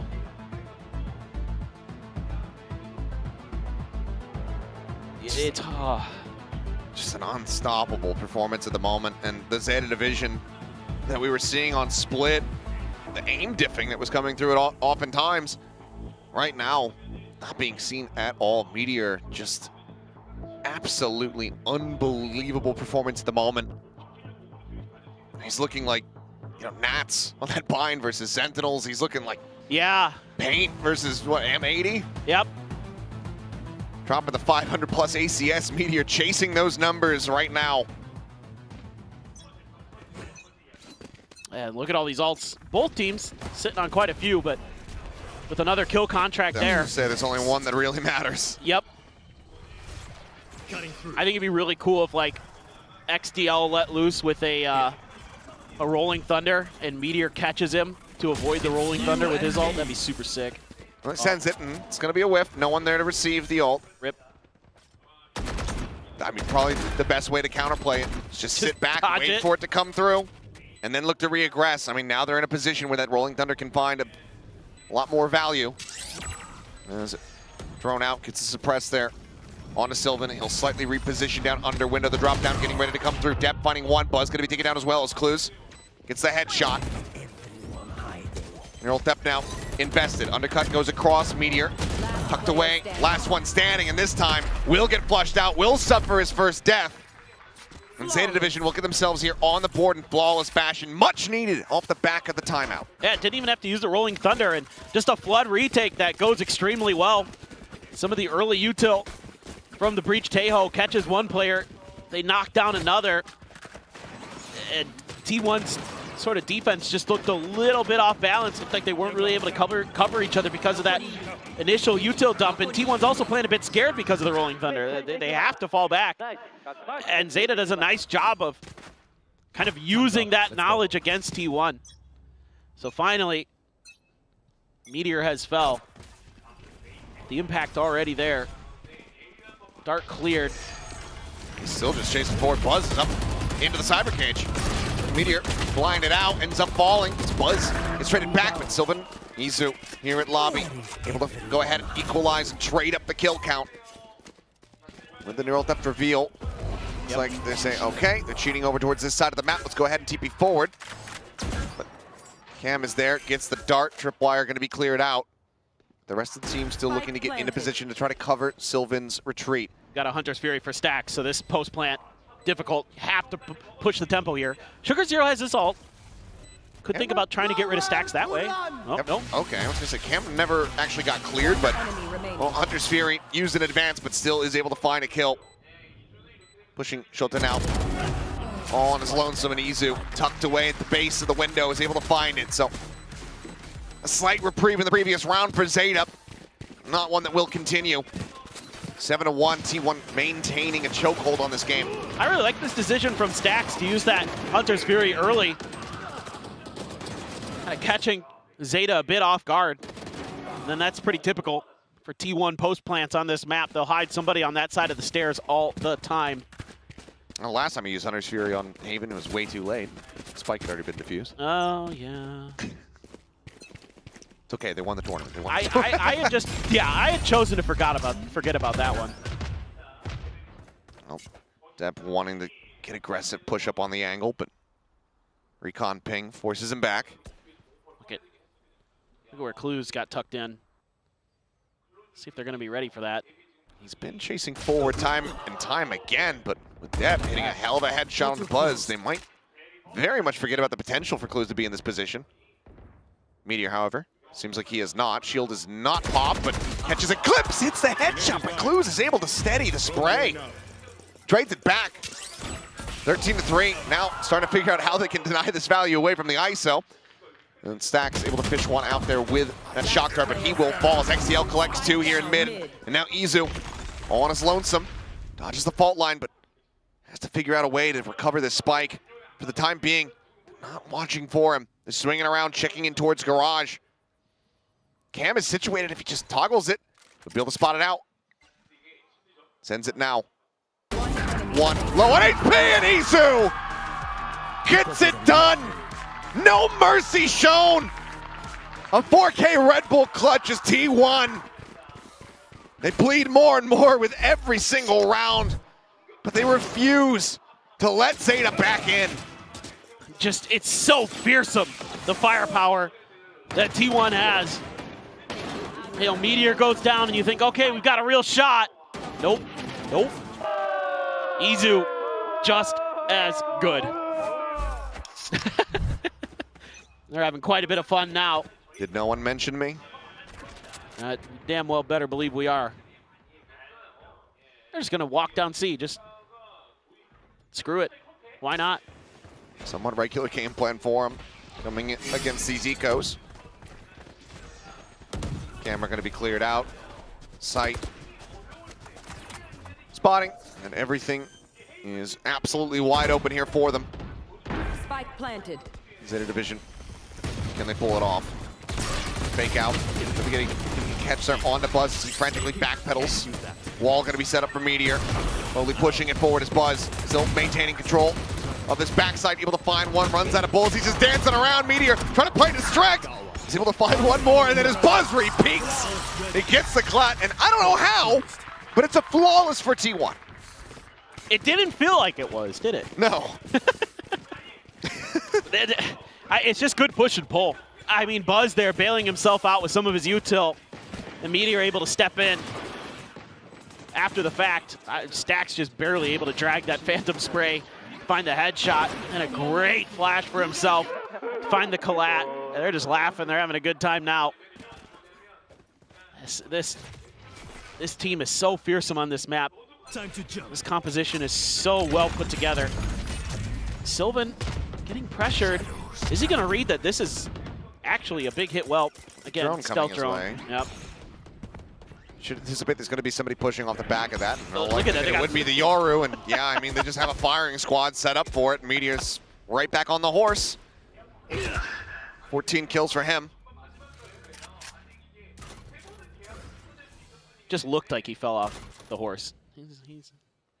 It's like he's just gotten underneath it just to make it look like he wasn't there. He swung back around. Yep. Okay, Cam getting the spot out. Paranoia going to be sent, but Buzz is up into the face with a shorty in hand. Shota dead by covering fire. Two remaining players giving the buy up. Likely going to have to just go for a save here. This will also give the kill contract to Meteor. My ult is ready. Third in the half. 15-3-1. Sylvan on the prowl. Opposite check in towards garage. Nothing going to be noted there. The rest of T1 fanning out, wanting to get these weapons out of the hands of the players, and Meteor will catch a timing. Clues delivering the fourth death. Then swiftly getting caught. Sylvan able to find it, reads a position at backside, but doesn't confirm it. Sylvan's still very suspicious, so much so that he actually sends out the Paranoia. Swing onto the corner, and XDL has no idea. 10-1. T1 just looking to bring this evening to a swift conclusion. Yep, it's a rough go of it for ZETA, but kind of suspected it might be coming into this map. I mean, just look at the coordination here. They're just, I mean, again, Sylvan just holds down M1 through one of Sugar Zero's Paranoias. Just is so impactful on this Omen. He's not too far behind Izu. Actually, he's ahead of Izu now in the kill department. He's 12-4-3. So everybody getting involved. 4T1 on this. No one wants to be left out of it. Oh, hello? Well, Meteor chasing in. This get taken down. Shota going to be eliminated though. Buzz with that shorty, close range, able to close one out. Catches a quick little glimpse into Sugar Zero, but things start going a little bit wonky. Shots through. I mean, somehow, some way, ZETA managed to rally back here in the final round of the half. Find a very comfortable shutdown, but 10-2. Well, that time, ZETA's... This is brutal. Yeah, it's brutal. ZETA gets some of the util to land this time. Stinger, good counter to the ISO. And then they get the Rolling Thunder to hit. Sugar Zero just kind of knows somebody's in there. And then the clone gets tagged up. Still some good vibes there on ZETA, despite the brutal scoreline. And generally, frankly, folks, it actually doesn't get too much easier for anybody. No, Haven, slightly attacker-sided map. The defender side for T1 is very fearsome. The way they pilot this is very troublesome. They have a lot of cool combos that you can set up, even with the ISO. It isn't just the ISO running around by itself. A lot of push and pull.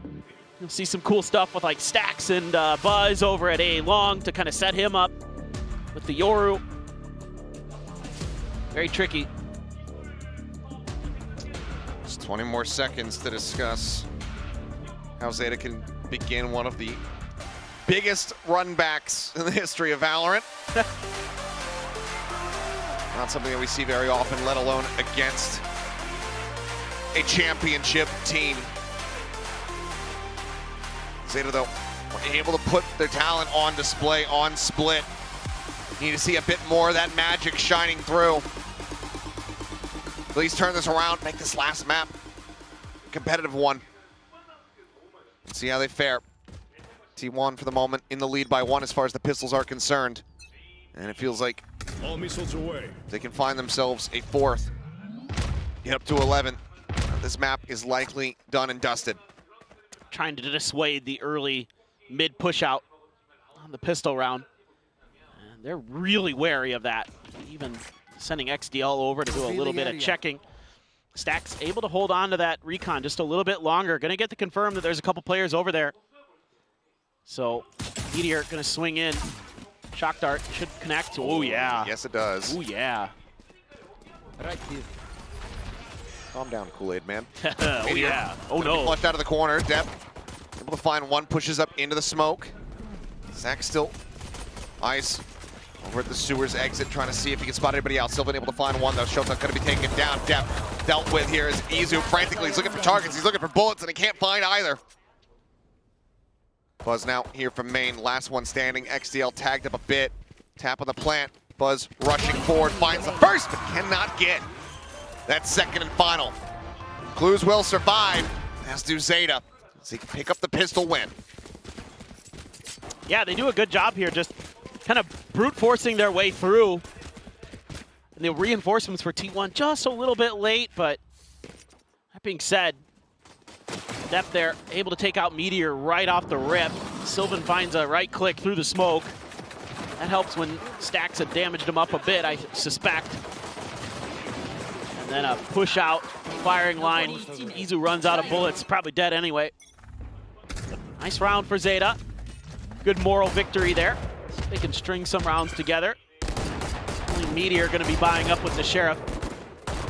Only Shota moving into the round with a Ghost. Everybody else, significant firepower.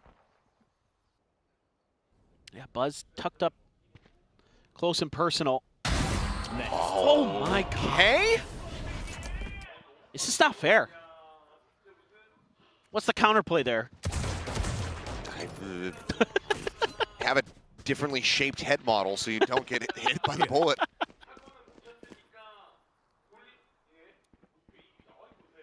Just nasty. Unbelievable. And Stacks is going to try to sell this position. Maybe. Thought he was, but he's backed off.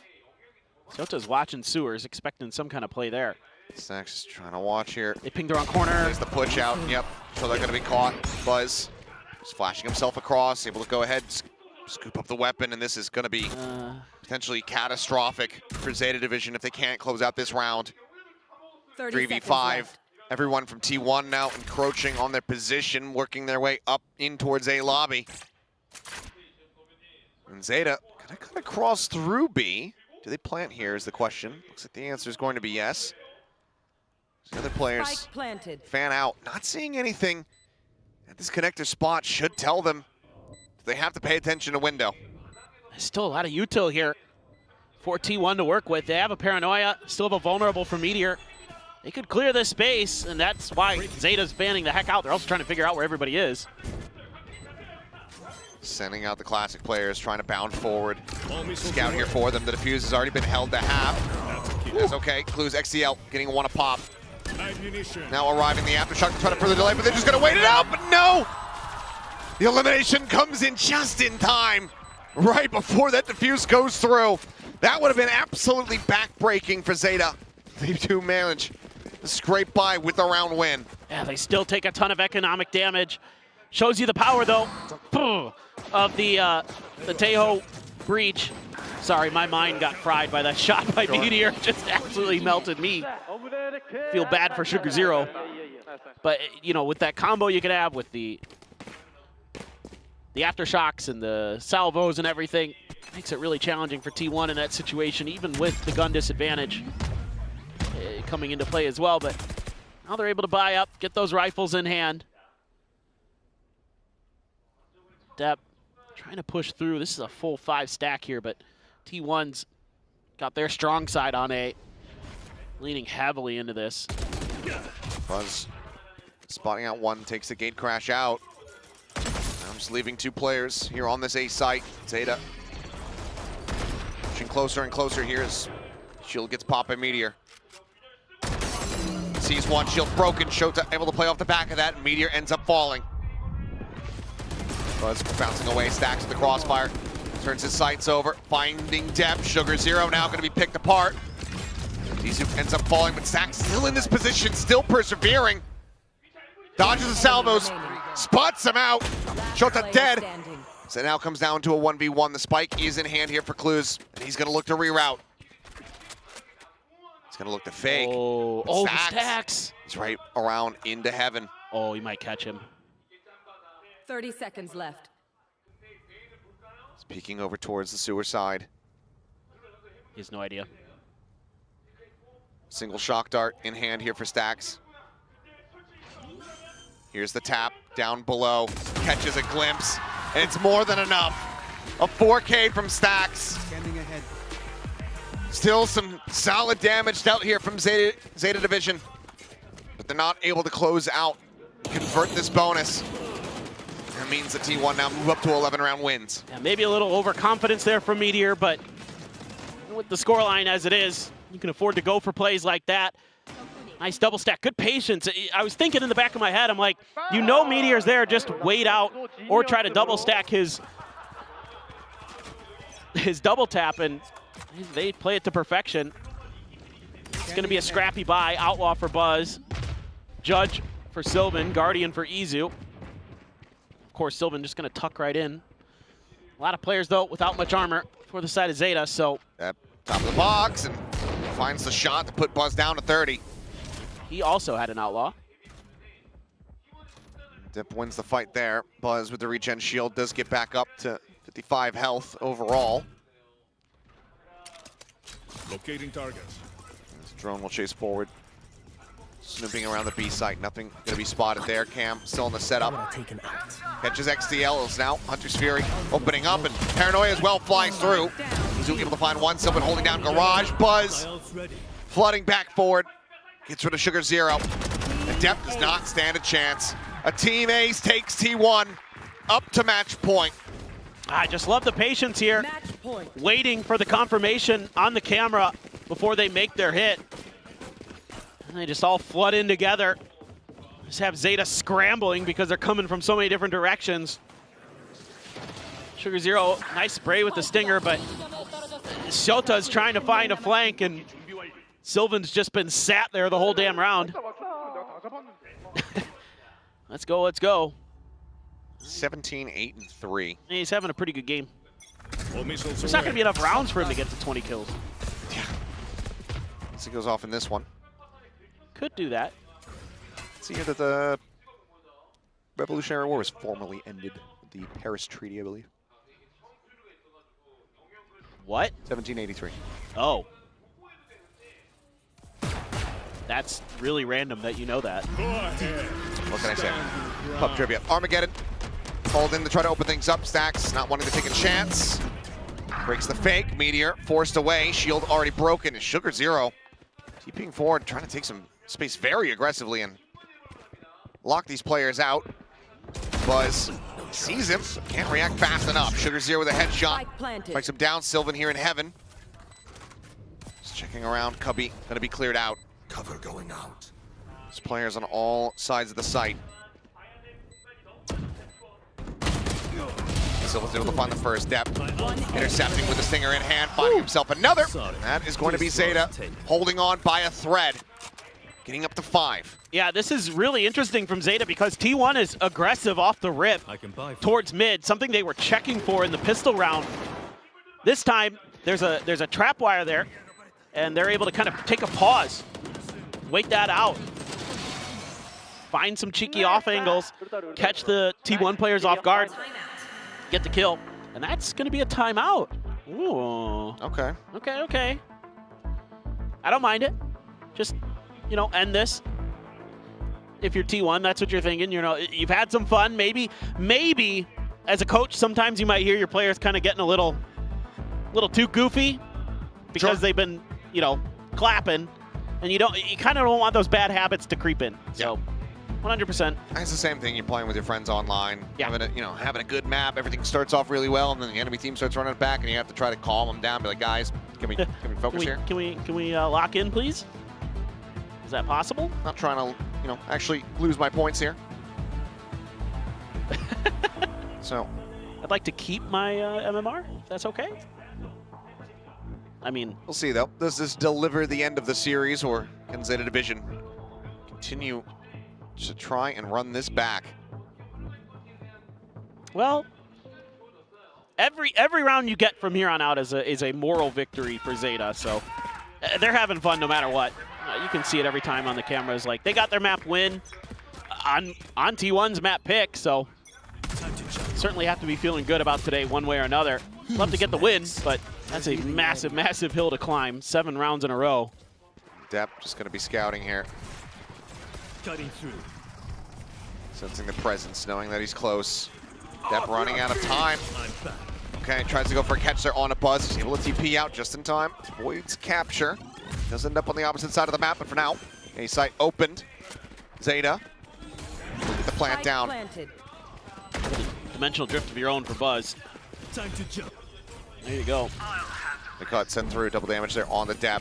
Dimensional drift in play, just calling out the position. Depp has to exit, snaps back over it towards main. Sugar Zero. Gonna be darted. This Buzz tries to open things up, tries to obfuscate, tries to blind as much as possible. 3 kills gonna be found. Man advantage right now for the side of T1. And as Buzz picks up a 4K, T1 will bring this series to its conclusion. 13-5. Dominant on Haven. Shown to be able to bleed, shown to be mortal in this series. T1 continue to struggle when it comes down to getting any kind of reasonable, quick, or clean closeout to a match here in Pacific. But the victory is theirs all the same. Commiserations to Zeta Division. A hell of a performance at times. As Haven, though, T1 are just like cut above. Well, and I think my 2 big takeaways from today is, 1, Zeta looks really good. Like, they're much improved. Yes. That's very, very encouraging, I think, for this squad and their chances of, who knows, maybe even making playoffs here in Stage 1. And then also how good all of Pacific is. You know, everybody's pushing T1 to the limits here in Pacific. Everybody. Yeah. And yet they're still able to be that Masters champion. You can see that trophy to their left, the one they just won a couple weeks ago. Still able to find a great match win, but a nice return home for the best team in Korea, the best team in the Pacific, the best team in the world. T1 looks to continue on with their winning ways, and I definitely feel like they have to be one of the, favorites, of course. For sure. Well, can't have a photo op without the trophy, and we can't have an interview without Jen Lee. So we'll send it down to her and hear from one of our winners. 승리 축하드립니다. 잠깐만요, 이주 선수. 칼빵 한 번도 아니고 2번은 너무한 거 아닌가요? 재밌었나요? 근데 기회가 2번이나 와가지고. 알겠습니다. 메테오 선수 인터뷰 나눠볼게요. 이쪽으로 오시겠습니다. T1의 메테오 선수 만나보겠습니다. 박수 부탁드립니다. T1 picking up another victory now. Congratulations, Meteor, on the win, but also being the first one to reach 2,000 kills in Pacific. How does that feel? 오늘 승리도 축하드릴 것 같지만 굉장히 진귀한 기록이 나왔습니다. 퍼시픽 최초로 2,000킬을 달성했거든요. 소감부터 들려주시죠. 벌써 2,000킬인 게 좀 믿기지 않는 것 같고, 그리고 또 2,000킬 한 날에 이겨서 기분 더 좋은 것 같습니다. Oh my god, I can't really believe that I've reached 2,000 kills in Pacific already, and it adds to the moment being able to walk away with the win tonight. Now, Meteor, I'm pretty sure you're used to this. It's kind of unavoidable coming back from a global event, making a really deep run. Of course, picking up the trophy, having a target on your back. Everyone's done analyzing you, they have you figured out. So what do you think is the key to dealing with this sort of period when everyone's just kind of like ready to counter you, anti-strat you? 사실 피할 수 없는 게 이렇게 우승을 하고 돌아오면 지켜보고 있던 팀들은 거의 다 이제 준비를 끝내고 파회법을 찾아오거든요. 좀 메테오 선수는 작년에도 이런 경험을 했어야 됐는데 이럴 때 좀 어떻게 견디고 어떤 식으로 이겨내는 게 중요할까요? 사실 멤버들이 견디기보다는 이제 강코진들이 뒤에서 더 많은 수고와 고생을 해주고 있기 때문에 이제 멤버들이 쉽게 게임할 수 있는 것 같다고 생각하고, 솔직히 멤버들은 하라는 대로만 하면 되기 때문에 딱히 막 견디거나 버틴다는 표현은 맞지 않는 것 같아요. I think it actually takes a lot of effort and work, coaching staff crunching in the hours, and that kind of allows us to take this time easily and make a smooth run and kind of fight it off. So props to the coaching staff. Now, I want to talk about Waylay as well. You guys didn't have enough time to really implement her straight away, but what are the talks and what are the plans around Waylay? 웨일레이에 대해서도 여쭤보고 싶은데 이제 뭐 시간을 당장 이렇게 쓰기에는 시간이 충분하지는 않았지만 그래도 어떻게 평가하고 있고 어떤 얘기가 오가는지 들어볼 수 있을까요? 일단 스크림 하다가 만날 때가 자주 있는데 뭐 하면서 뭐가 좋고 뭐가 안 좋고를 지금 판단하고 있고 저희도 쓸지 안 쓸지는 이제 지금은 말은 해드릴 수 없고 나중에 확인해 보시는 게 좋을 것 같습니다. Well, yeah, recently we've been running into a lot of waylays when we're scrimming against other teams. We're still figuring out her place in the meta, kind of measuring the pros and cons. I can't really tell you what our plans are regarding this agent, but you'll have to wait and see. Now, lastly, Meteor, next up is 농심, a fellow Korean team. Anything you would like to say to them? 다음 경기 또 한국 팀 농심이거든요. 하고 싶은 말이 있을까요? 그냥 재밌게 게임했으면 좋겠습니다. Let's have fun. That's it. Now, everybody, that was Meteor, and that's us saying goodnight. 이렇게 해서 메테오 선수 만나봤고요. 저희는 내일 다시 돌아오도록 하겠습니다.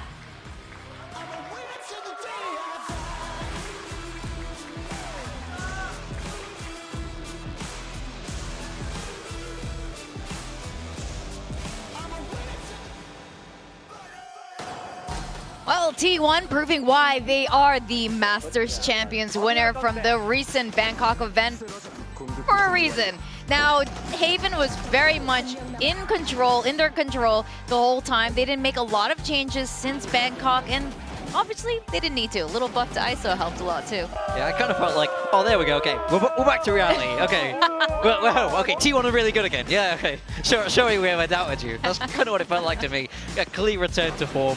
Very, very comfortable map for them. I love that they stuck to what they knew, and it paid off flawlessly. Again, they don't care if you know what they're going to do because you can't stop it. Yeah, I mean, you saw ZETA have a couple of good reads. Even right from the pistol, they had like a full garage set up. They were ready to kind of counter that and flood garage with the util. They had a one-way Cypher cage as well, and they still just lost the mid-round and the XVX. And this was just one of those games, and you run into them as a team that competes where the other team is just that much better or has cracked individuals, and it doesn't even have to be some of the best individuals in the world. It can sometimes be, you know, a player who you underestimate on a lesser team that just has a pop-off game. This was a game where Meteor was just unstoppable, and then as soon as he slowed down, Izu started getting the multi-frags as well, and that is the firepower and depth that T1 has. We did see a moment of a 13-0 from Meteor in his KD. For a second there. Yeah, rather magnificent from them. Funnily enough, that's when he stopped. He was like, all right, I got the 13-0, I've sent the message. Someone else can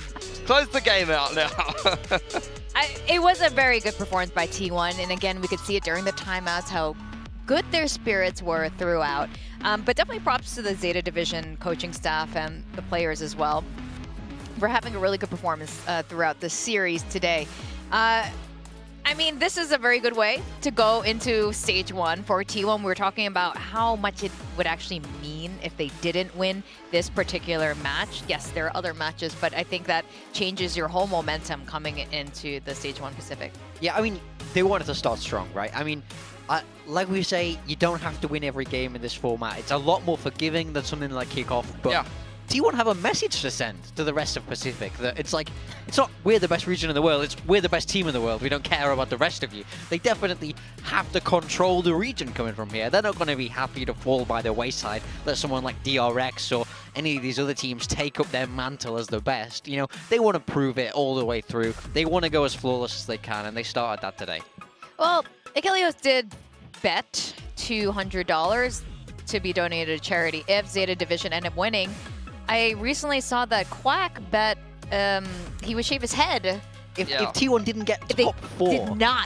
Did not make top 4. I don't. It's an insane bet. It's so dumb. He may as well shave his head because he clearly can't use it at the end of the day. I laughed so much when I read that. I don't know what he was on. I mean, yeah, these were just outstanding highlights here from Meteor. He was phenomenal. He went 13-0. In like 6 or 7 rounds, something like that, and this is just why it's so good to put Meteor on ISO, because it's just such a snowball agent. It's so natural for him, you know. The caster spoke about it, about how differently he's able to play compared to when he's on these Sentinels. He's just loose, he's free, he's like a dog off the lead. He can just kind of go around and do what he wants, and it's so perfect for him. I mean, he ran away with this game.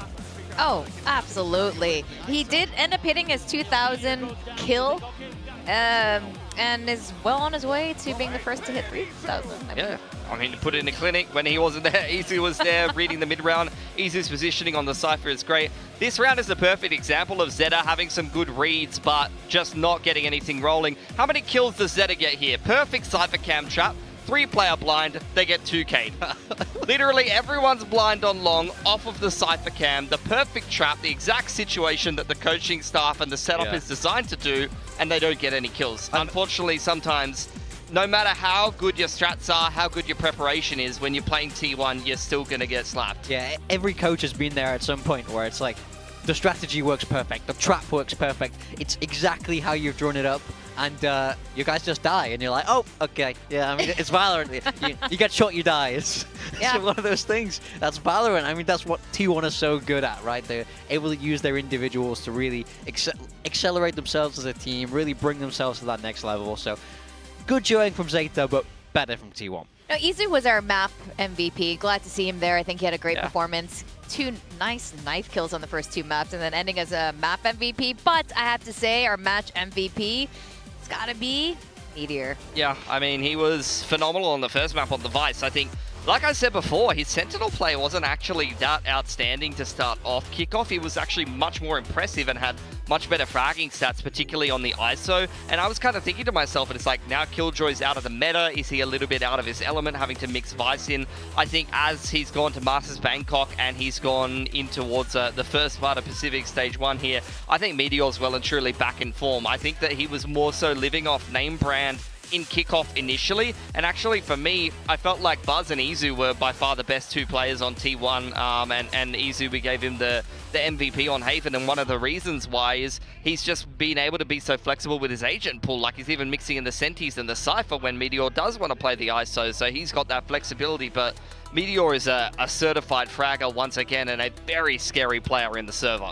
I think this is what we like to see from T1. There was actually a huge evolution since the day 1 of Kickoff. I think we had high expectations anyway. They had, you know, quote unquote, the superstar team, and we were quote unquoting it with air fingers right now, which you can't see. Yeah. But now this is for sure. They've each found their role, their place, their mental. Like, you could just see this team work so much more cohesively now. The chemistry is finally there, and I think this is very promising for T1. And Quack, you're definitely gonna have to shave your head because they're for sure gonna be the top 4. Top 4 in this form. He said they're gonna come 5th. What do you mean? Oh boy. Crazy take. He could stay at the caster desk. This is why you guys are here on the analyst desk. Our smart people are here. And you know what? This is just the glimpse of Group Alpha and Group Omega. Some really fun showings here. Tomorrow, we're going to see DRX and PaperX, Talon and Team Secret, and of course day 3 we're going to see the remaining teams. All of these, there are so many question marks in the air. A lot of them, a lot of anticipation. Does PaperX get better? Does DRX continue? They didn't go as far in Masters Bangkok, but they did win Kickoff after all, so they're still huge to contend with. Yeah, I think they looked a lot shakier internationally, but they're going to be back in their element, back in their comfort zone. I think PaperX really has something to prove and has clearly kind of been in the tank over the last 2 months. They probably haven't had this much time to really prepare and get themselves ready for a tournament in quite a while, because they're used to being on that international road show. So I think this would have been a bit of a reset for them, and I think they really do have something to prove going forward. I mean, they've added someone new to their roster, but I wouldn't be surprised if they have the same lineup going into the game tomorrow. We'll see what they're going to bring. And I think we can say similarly for Team Secret, who has also had no changes in their roster. I don't know what they've been working on. We're quite familiar with them, and they have so much potential as well. But they're going to be facing off the new Talon, the full Thai squad Talon. That's an exciting team. Oh yeah, Kahlua and Thai. I'm so excited to see how, like, if they had enough time actually to practice. But whatever it is, you know, there is so much raw firepower on that team. Yeah, it's a great team. I'm really happy to see them go back to Old Thai. Also, they get to come in their native language. That's a massive boost, like especially for a player like Primi, who's probably been, you know, less familiar with this team environment. Anything he can do to make it feel more comfortable. I'm very excited to watch them play. Yeah, well, endless rookies for Pacific. I love it because the rookies here are freaking good. With that, we had a pretty good first day here at Stage 1 Pacific, a nice little introduction, and tomorrow we're going to have more VCT Pacific action. So with that, everyone have a good night. I'm Victoria, this is Pilski, and Big Time. See you guys tomorrow.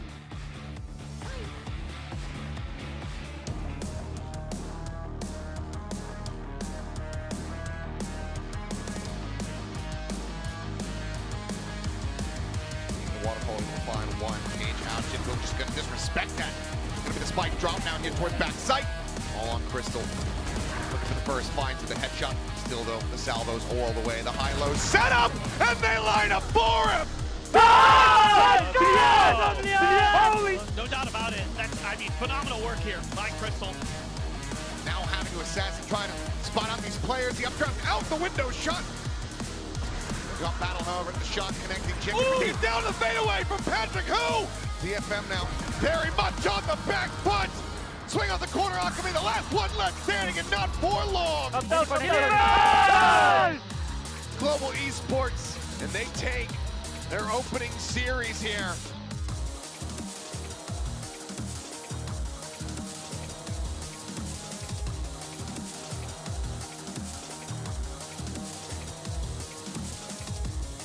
Does he suspect? Well, now he knows. Rolling Thunder will surely be Izu's demise, but no clues. He's stunned in. Fantastic trap here by ZETA. They just can't find it in Izu. Well, they weren't talking. Should have been. Certainly are now. T1 take down ZETA Division. For a paint shell there as C is looking for the lock-in, and yep, contained there over at main. Swing out from Buzz. They hear that TP forward. They're Sylvan down to 50. A bit more damage now. Shota finding two. Izu trying to get the transfer, but he cannot. Nice Shota! And ZETA Division, they convert the bonus. And Stack's able to fish one out there with that shock dart, but he will fall as XCL collects two here in mid, checking in towards Garage. Sends it now. One low on HP, and Izu! No mercy shown! A 4K Red Bull clutches T1.